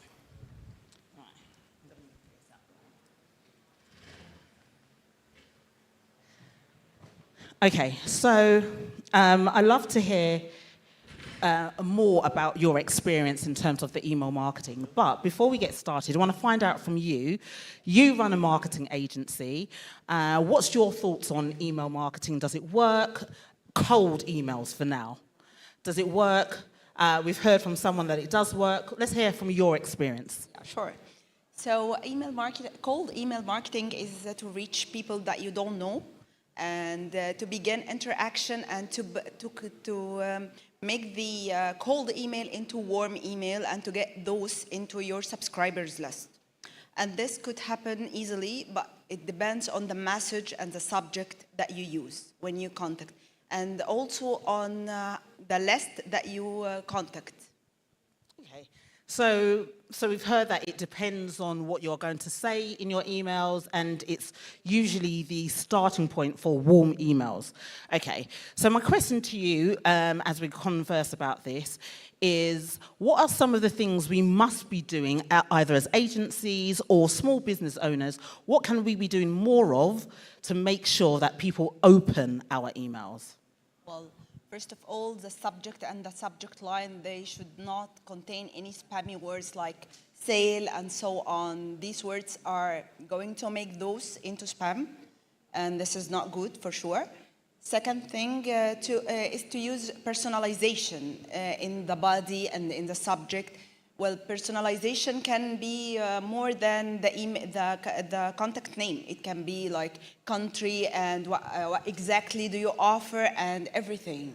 And this can be also automated via using platforms like MailChimp, Bravo, and many others. Okay, brilliant. So let's ask the audience. So, question for you guys. When was the last time you sent an email to someone you didn't really know too well? They could be a potential client, and what was the response? So have a think. The last time you sent an email, and it's not someone that you've built a long-term relationship with, and what was the response on that? If we can see a show of hands. Brenda, can we have a mic to Brenda, please?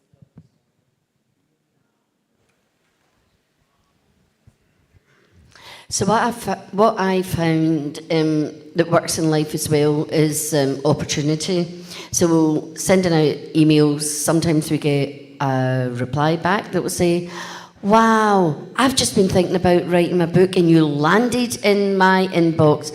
The universe is telling me something.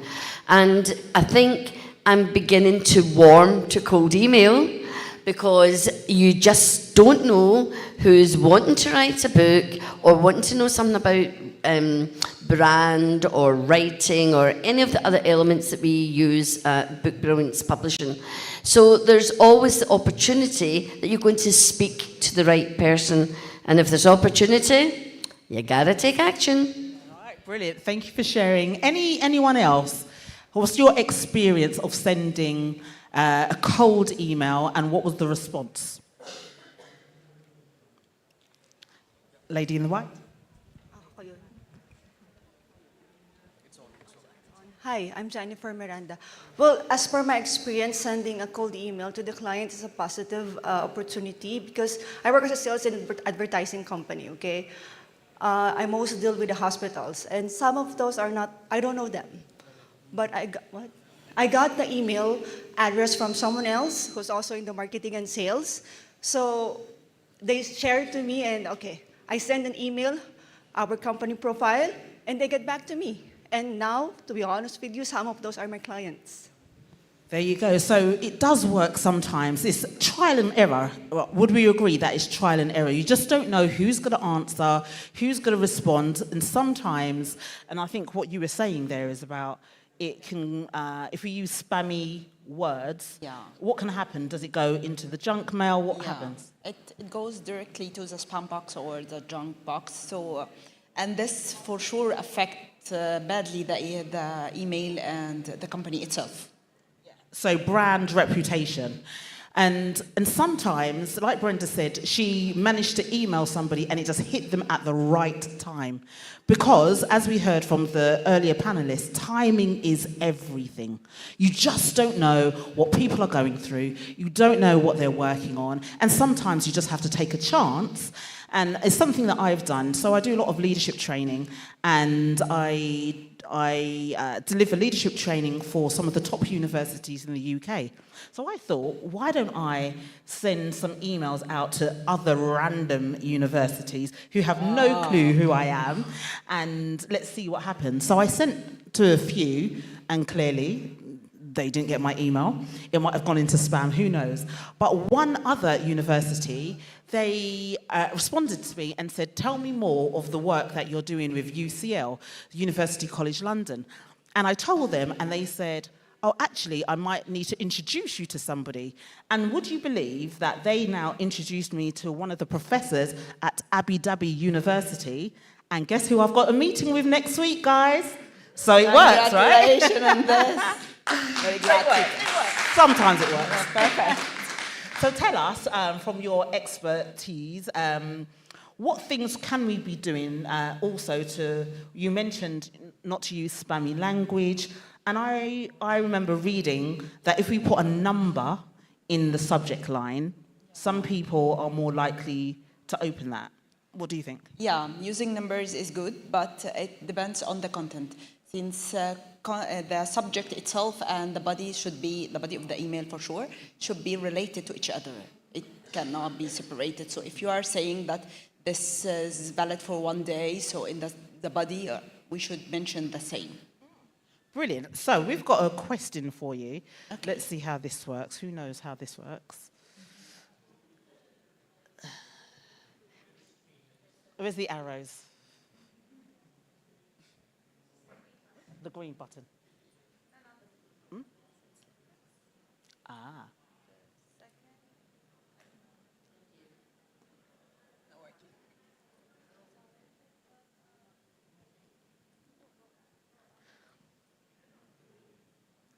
I've got the question here, so I can ask it if that happens.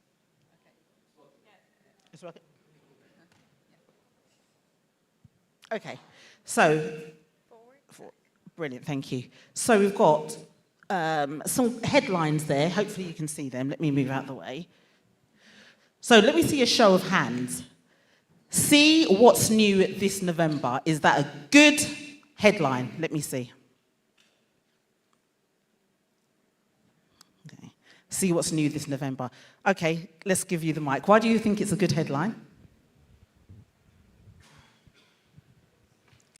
Well, because the others are lousy headlines. So I think this is the only one that's good. Okay, all right, okay, that's fine. That's fine. And the lady over there, why do you think that's good? And then Sondas is going to tell us whether it's a good one or not. See what's new this November. It's something to look forward, or curiosity will be in there. That's why. Human is a curious people. Human are very curious, you know. And of course, it was like, oh, what's there? Maybe I get something, you know, something like that. So Sondas, from your perspective, is that a good one or not? Well, using dates is good, but there is nothing is mentioned here to grab my attention, actually. I think if I see many emails like this, I will not waste my time on them. All right, interesting. So what may be good for some people may not be good for others, depending on where you are. So what about the second one? These 35 events are looking for speakers. Is that a good subject line? Yes, so say so yes. Hugo, you're saying yes? Who else is saying yes? Yeah? Sondas, is that a good headline? Yeah, perfect. If I am a speaker, I will be curious to know what are the 35 events that I can just be a part of. Brilliant. For sure. And this is actually, that one is one that came into my inbox. And understand, when I saw that subject line, I was like, let me open that email. I was so desperate to see. And then, you know what I did afterwards? I looked at the date that the email was sent, because I was thinking, am I late? Has other people already applied for this? So that resonated with me. Now, I don't know if they knew that I was a speaker, but you know, they took a chance and it worked. So thank you for that. What about the third one? Annual pass flash sale. Enjoy 20%. Is that a good subject line? Are we saying yes? Mm-hmm. Anyone who thinks it's not? It doesn't say enjoy 20% off. Oh, no, that's how it said. That's all it said? Ah, ambiguous, isn't it? Yeah. What do you think, Hugo? Salesy. Ah. Sonda? Okay, this will never be inbox. This will be in as a spam box. I think majority of us don't check the spam box. Or do you? Yeah. Okay. Ah, that's okay. why. Yes, so it could go into spam, possibly. I think probably the word sale. You mentioned the word sale. Yeah. You know, if they use certain words, yes, it'll just trigger off spam. Okay, and the last one. Publications want to buy your repurposed content. Is that a good subject line? 50-50. 50.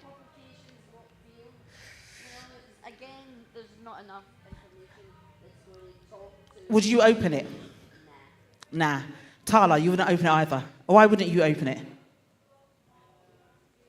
So can we have a mic over here for her? It's very ambiguous to me. I don't know it came from who, what, when, for what. If I am not targeted, if I'm not in any of that business, I would be like, delete. Or it would go directly to my spam without me even thinking. So you wouldn't even see it anyway then? Yeah. So from your perspective? Well, if I am a content writer, yes, I will for sure open it. But I think it will be more if they just change your with my name. Ah, yeah. And that's a question. Has any of you opened emails where your name has been mentioned in the subject matter? All the time. You get in the trap. Yeah, yeah. And that's what Sondas was talking about, that personalization. It takes a bit more work for the person who's sending it out, but if it's going to increase the open rate, and I think in the research it did say something around 87% of emails are opened more often when they're personalized with a name. So that's something as you as agencies can definitely think about. So thank you for that. So we just wanted to end with this, just to remind you of some of the subject lines which are not so great, especially subject lines in capitals. Who's ever seen that? Oh, that annoys me. It's like that continuous shouting, yeah? So we don't like that. And what about the clickbait subject lines? Yeah. You know, do you have any examples of a clickbait subject line? Well, as of now, no. It's like something that really hooks you in, but it's usually fabricated. Is that right? Yeah? Good. What else? Typos. If you make spelling errors, grammatical errors in the subject line. No. Anything else there, Sonda, that stands out for you? Okay. The spam, as we said earlier, and long subject. Wrong subject. Yeah. Definitely. So, and we just wanted to just bring this to your attention. Is there anything else you want to add around? I'm not the marketer, remember. I'm the person who uses, your expertise. So is there anything else around email marketing that we should be aware of? Yes, when using any automated platform, I think that it's very important to build the list. When you're building the list, put your contact name and email, other information, if any website or something. It will be beneficial when you're just doing the content of the email, so you can have many variables, and it will be amazing working with you, I'm sure. And I just want to echo what Sundad has said in terms of, I think email marketing works when you build a relationship. And you can build a relationship on a number of platforms, that many of us here may now be connected on LinkedIn. We've met each other here, so once you get an email from me, it won't go into junk. You're going to read it because we've had this interaction. So I think networking, building relationships is key to email marketing. And there's going to be issues and times where you just don't have the capacity to build the network. You just want to send out some really credible content to potential clients that need a service that you can offer. And if that is the case, then you send it out and you'll keep testing. There's A/B testing. You test the market to see if it's open, the open rates. But I really do believe that building relationships is going to really increase your email open rates. And we're going to be talking more about that tomorrow morning in terms of networking. But any final... Yes, it's very important to use, if you are using any automated system, to use the timing. You can choose the best timing that fits the country that you are contacting, the best time that the client is opening, and this is also known for MailChimp and other platforms, so it works well, actually. Thank you. Brilliant. So guys, please connect us on LinkedIn. Do not email me if we have not built a relationship. Do not email Sondas if you have not built a relationship with her. So feel free to build a relationship, and let's keep this going. Take care, guys, and thank you so much for your time. Let's ask some questions, if anybody have any questions. Okay.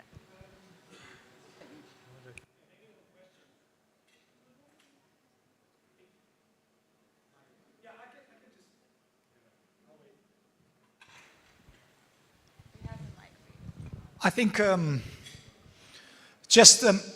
because we spoke a little bit about subject headlines, a little bit how to be appropriate, but when we develop a relationship, what kind of narrative do you want to be describing? You want to be writing something just towards your audience, or you want to be immediately thinking about pain points, you want to be immediately trying to put yourself on someone else's shoes?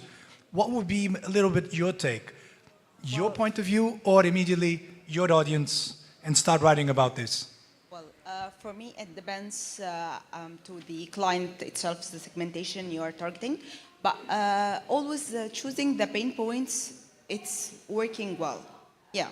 And just tell them that I have already know this information about you, and then list this information and tell them that how can you help them. But I think the thing that work well is that to offer something for free, not to just from the early beginning to tell them just buy this and we can. No, if you have like Zoom meetings online, if you have webinars, books to download for free, it's a catchy way to get them as a subscribers. Thank you. I hope I can help. Absolutely. Another question that I will have also for Michelle. If we talk about thought leadership, how would you take this angle? Would you take it a little bit in terms of how to create valuable content, but at the same time, how would you assess this? Would you start looking around? So that's a really great question, and I tell you what I think about thought leadership. A lot of us do not do a lot of thought leadership. When I go onto LinkedIn, I see lots of stuff around 5 steps to, 10 ways to. That's not thought leadership. Thought leadership is more niche. It's giving you more directive guidance and advice, and it puts you in a position as an expert. So for example, I'm doing an event in November, and in that event, I'm bringing together like small micro businesses and corporates together.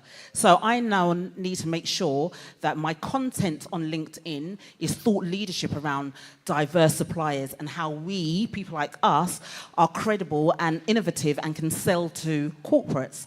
And then I use that thought leadership and I see who comments, I see who views, then I find their email addresses on hunter.io and then I send them an email. And now I just link what they made a comment on my LinkedIn in the body of my email, so I'm no longer cold, I'm more of a warm lead.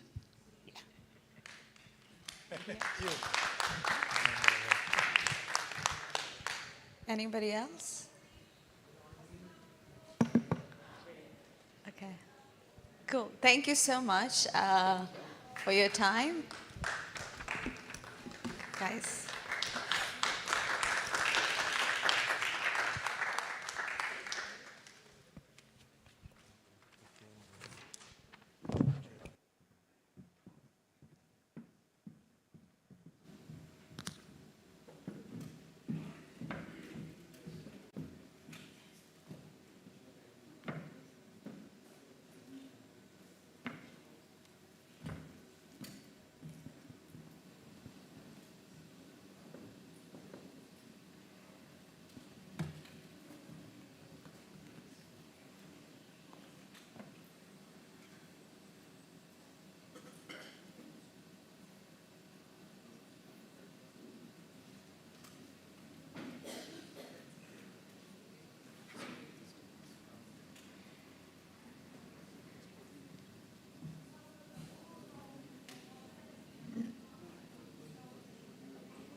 Thank you for your patience, and I hope you had a good day. Just a minute so we can proceed with our recognition session. You all deserve it, especially when it's so cold and you're still here.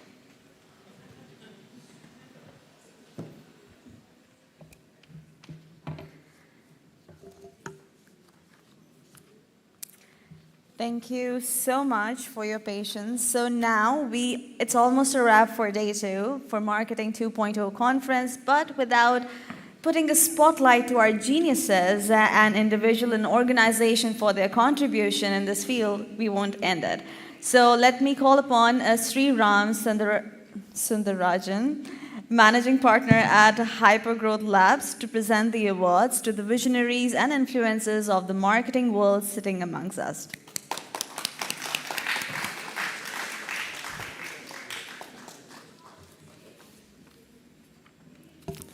So the first award goes to Alec Junaid Bot Ali for outstanding leadership.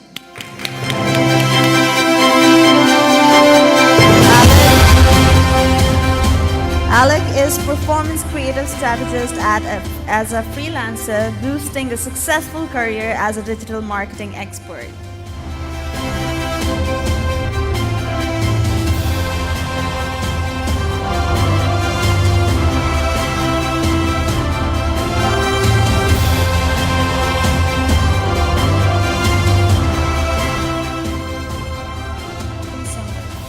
Hello? Okay.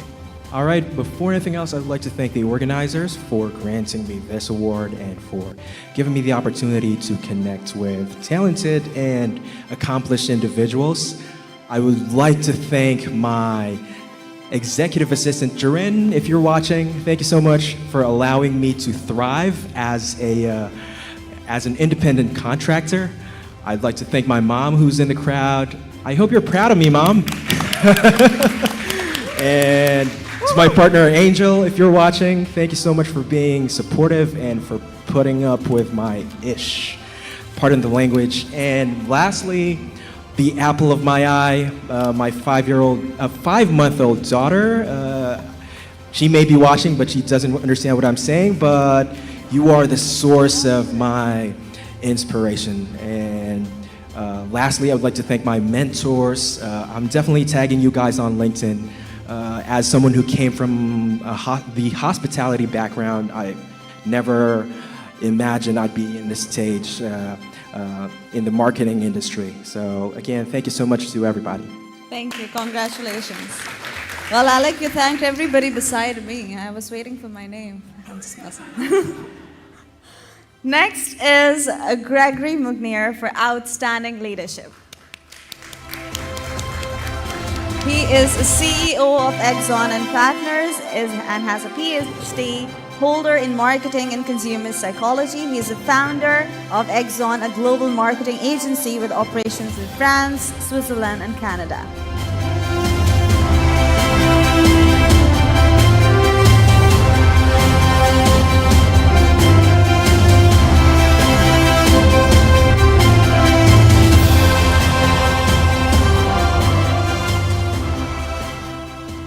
Thank you. It's my moment, so what is love? I'm kidding, just before. No, I would like first of all to thank Faizan and Jatin and all the Marketing Conference 2.0, all the team. You're amazing and you do a great job, so maybe you can applaud them.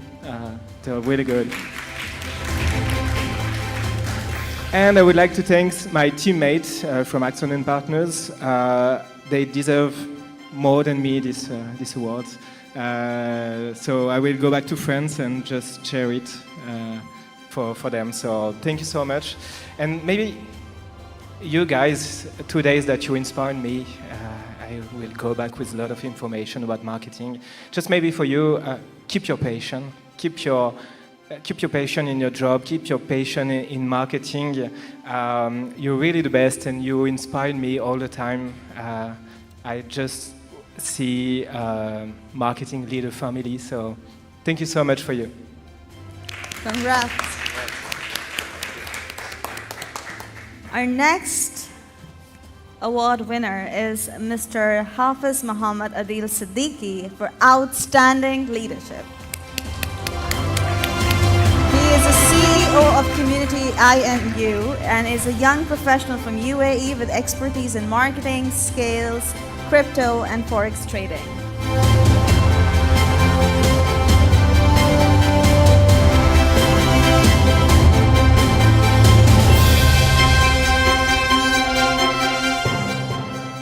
everyone, this is Hafiz Adil, and I am starting my professional career when I was doing my bachelor degree, and recently I completed my MPhil degree and wrote and published paper of NFT gaming, and I have experience of 12 year experience of sales and marketing, 8 year experience in blockchain industry, and 3 year experience in operation. So lastly, I would like to thank Marketing 2.0 for giving me this beautiful award, and thanks to my parent, my team. They did very well. Thank you so much. Next award is for Jian Houtan for outstanding leadership. She is the founder and CEO of Titan Digital Media, a renowned YouTube celebrity with 6 million subscribers on her page and nearly 10 million subscribers all over other multiple channels.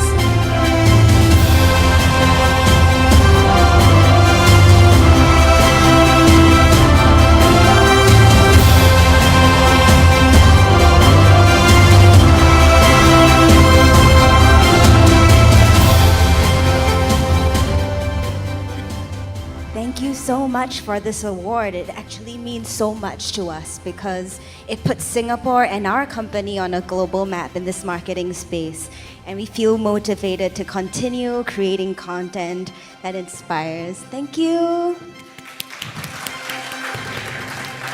Congratulations. Next award is for Kardina Tugadevi for outstanding leadership. She is a co-founder and CEO of Samplish.io, that is a trailblazing creative project innovative with over 16 years in marketing communications.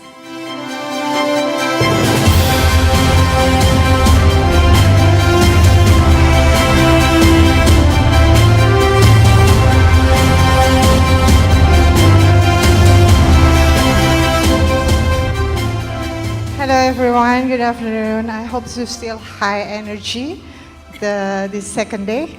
And thank you for the Marketing 2.0 for giving me this award. I hope this is not just only a recognition award, but also a reminder for us to be the leader who cannot be replaced by AI, ChatGPT, or whatever the machine we will call it in the future. What kind of leader? The leader with the wisdom, the wise leader. So I wish you good luck and congratulations to all of you. God bless. Next award is for Carice Elizabeth for outstanding leadership. She is a lawyer, account directress at Castro PR, a renowned public relation agency in Philippines.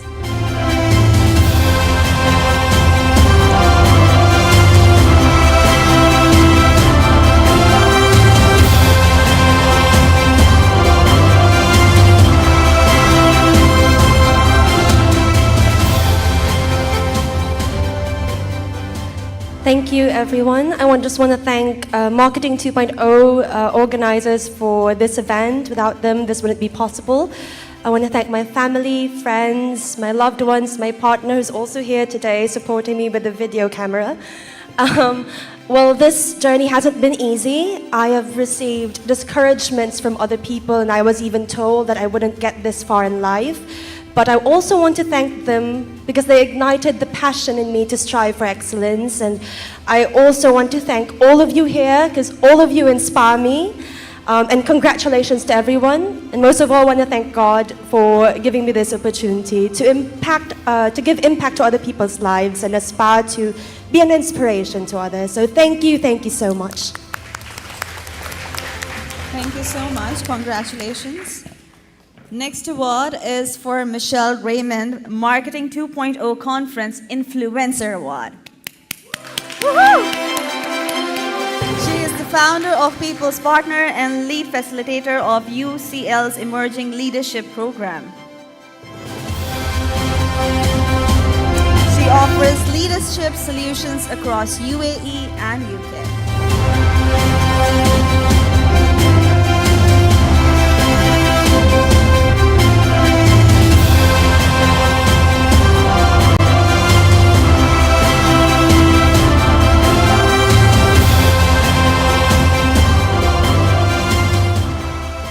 Thank you, guys.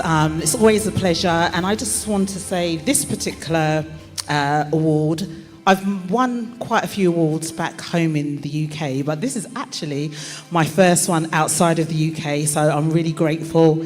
Thank you all for welcoming me, and I have made some seriously new friends, and I'm so happy about it. So love you all. Thank you. Next award is for Natalia Nogkakil for Outstanding Leadership. She is CEO, founder of Collab for more than 7 years in industry expertise to lead a revolutionary digital market startup.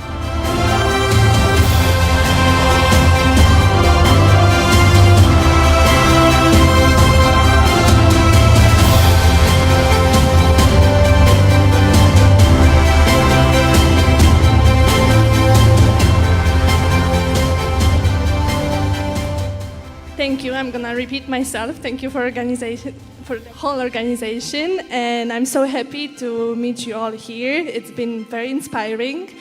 I want to say thank you to my family, to my friends, and also to all the women in the entrepreneur world, because we have a hard path. It's hard, and there are still not too many of us, so we can rock it, remember.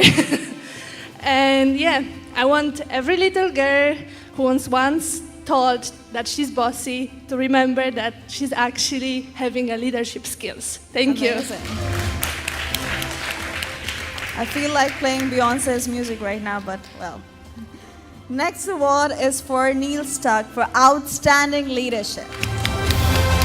He is the founder and managing partner of Wolf of CEO FZ LLC, and he is a renowned SEO expert and speaker with international acclaim.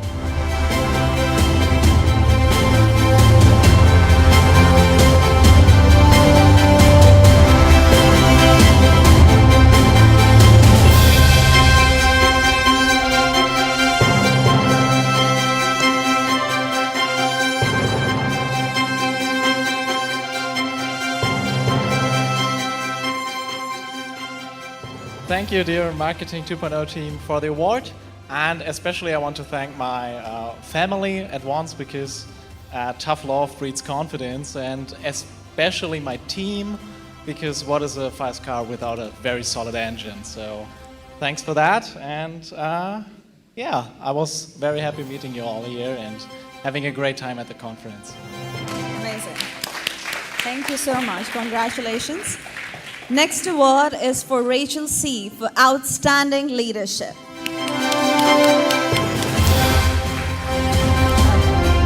She want to thank God and her parents as well, and the organization, and firstly the host. Next is Raul Honda for Outstanding Leadership.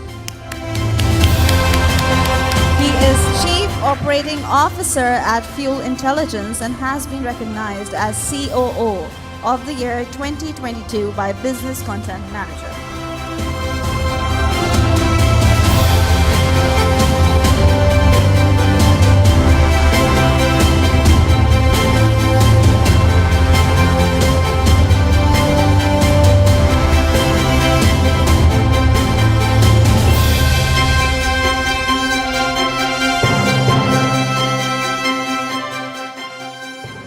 Thank you, Jatin. 2 years in a row. So thank you very much for being patient. Thanks to Marketing 2.0, to all of you guys. And obviously, you always feel really overwhelmed when you're recognized. As leaders, sometimes, most of the times, you don't get appreciated for the work that you do. So I want to thank Marketing 2.0 and our host, congratulations. for doing that. I want to thank my team, past, present, my mentors, promoters, my wife, because I have to go back home. Good call. And to all of you guys for being so, intelligent. And I've learned a lot from the time that I've spent here. And I look forward to another year at Marketing 2.0, Jatin. Thank you very much. Our next award goes to Mr. Samid Ozetsky, a Turkish leader for outstanding leadership. He is CEO and co-founder of Walter Krantz PR agency, which is a renowned figure in tourism communications.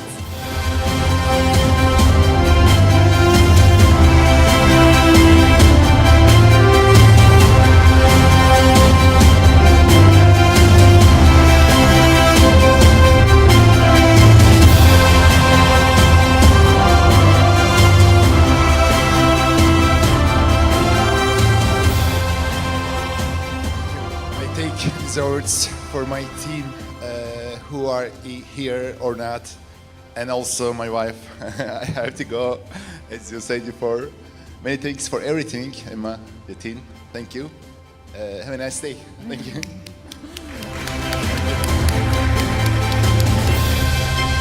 Next award is for Titan Digital Media for outstanding organization. It's Singapore's largest media powerhouse, which operates a network of 41 plus YouTube channels and talent agency with over 500 personalities globally.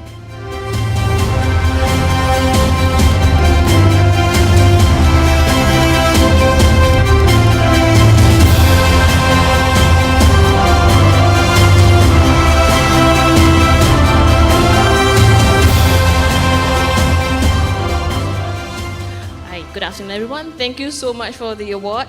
I believe that our CEO, Mr. Jian Hao Tan, would love to be here, but unfortunately he can't, so we are here for him. So anyway, I think on behalf of Titan Digital Media, we would like to thank, of course, the management team, who is the drivers of our company, the brands and people that we work with, and of course, nothing is impossible without the people of Titan Digital Media. Thank you also to the organizer, the host marketing conference, for allowing us to be here today to receive this. Thank you Go so Titan. much. Thank you. Next award is for Tara Godharm for outstanding leadership. She is founder and CMO of Newman Marketing Management in Dubai and is renowned marketing professional in Middle East. And we had a really great session with her today as well.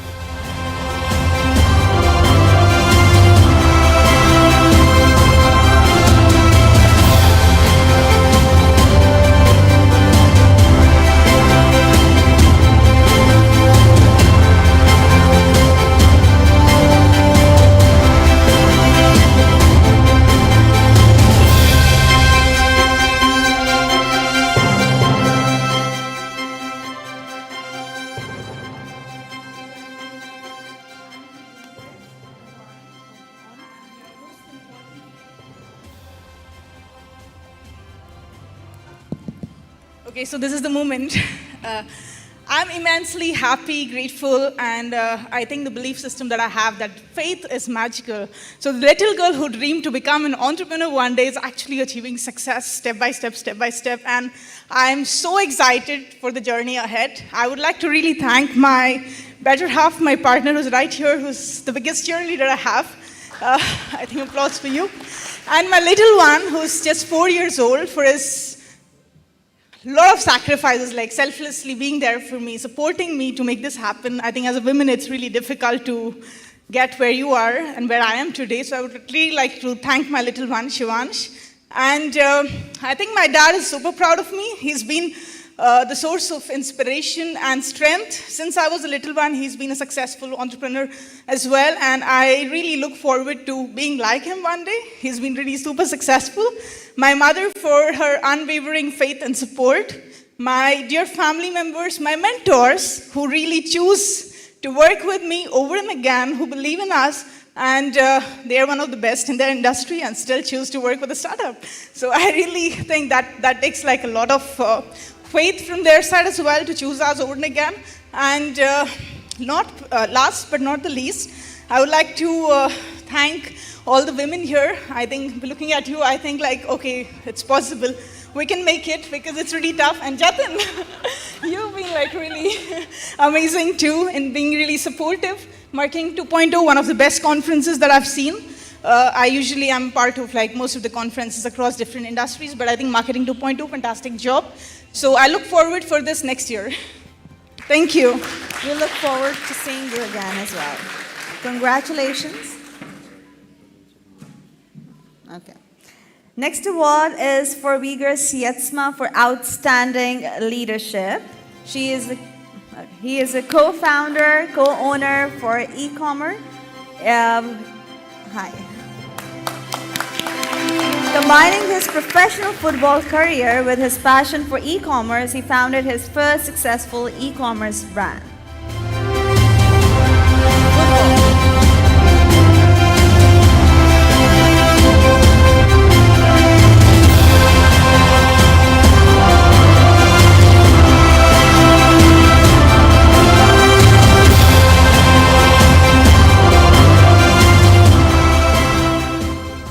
Good afternoon, everyone, and thank you for still sticking around. First of all, I want to thank Marketing 2.0 for the amazing experience to be here, to be part of this conference, to meet a lot of new connections. So that's amazing. Besides that, I would like to thank my team. They are not all here, but I would like to thank my business partner as well. He is the driving power of our company, and I'm taking the shine for it. So, Baba, thank you for all your work and for your dedication within our company. Thank you all. Congratulations. Next award is for Yusra Nasser for outstanding leadership. An optimistic marketer, a people's person, born and raised in Kuwait and has been completed her graduation from Symbiosis, Pune. She is currently working at Gosan Al Khalid Holding Group.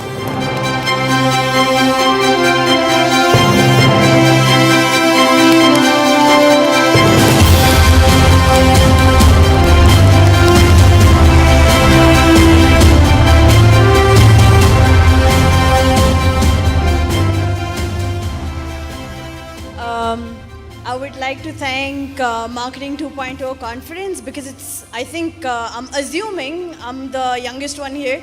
So it was a huge learning curve for me, especially while building connections. I'd also like to thank my company that I'm working in, the Palms Beach Hotel Kuwait, because I'm still on probation and just joined the company 20 days back, and because of the support of my manager, I'm here. And thanks to all of y'all, because it's because of you who have made the event successful. Thank you.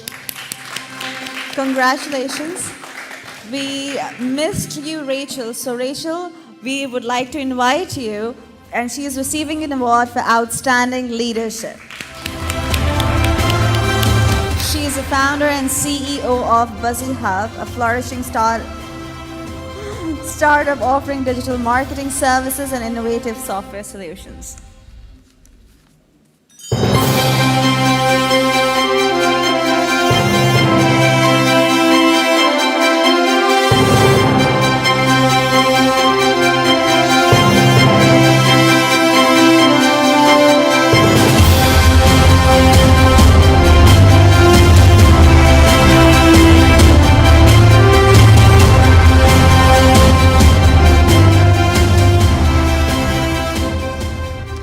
Hello, I want to thank you first for this opportunity. I'm so proud and grateful, and I want to thank my team, of course. It couldn't have been possible without them, to be honest. They were a big support. I have actually two of my team members here. It's a big thank you from the heart, and you actually made me a better leader. So here comes like more success. Thank you. Congratulations to every marketing guru for receiving an award. Before we end, at the end, I would also ask and want you all for a group picture once we are done. Don't forget to share your experience and stories and social media. Tag us at Marketing 2.0 Conference with hashtag marketing number 2CONF, and tag me too. I am Talia.mk. And congratulations, thank you for being here. And I know it's sad, but it's the end of the second day. I know I'm gonna miss you too. Before you go and enjoy the nightlife of Dubai, Do visit the booths outside, and thank you so much for being here. I will be seeing you tomorrow, so have fun, be kind, keep smiling, and this is Talia MK signing off.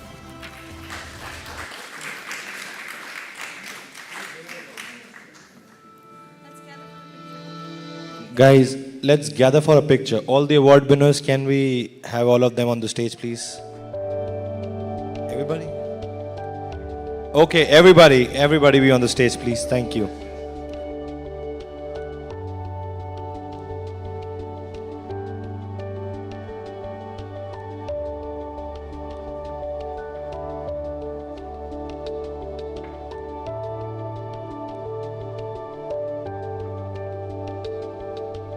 Titan Digital Media team, can we have all of them on the stage, please? Jizam, Esther, can we have everybody on the stage, please? Everybody, every attendee, Cremena, Hugo, come on, come up. Minnie, come on.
Thank you, guys.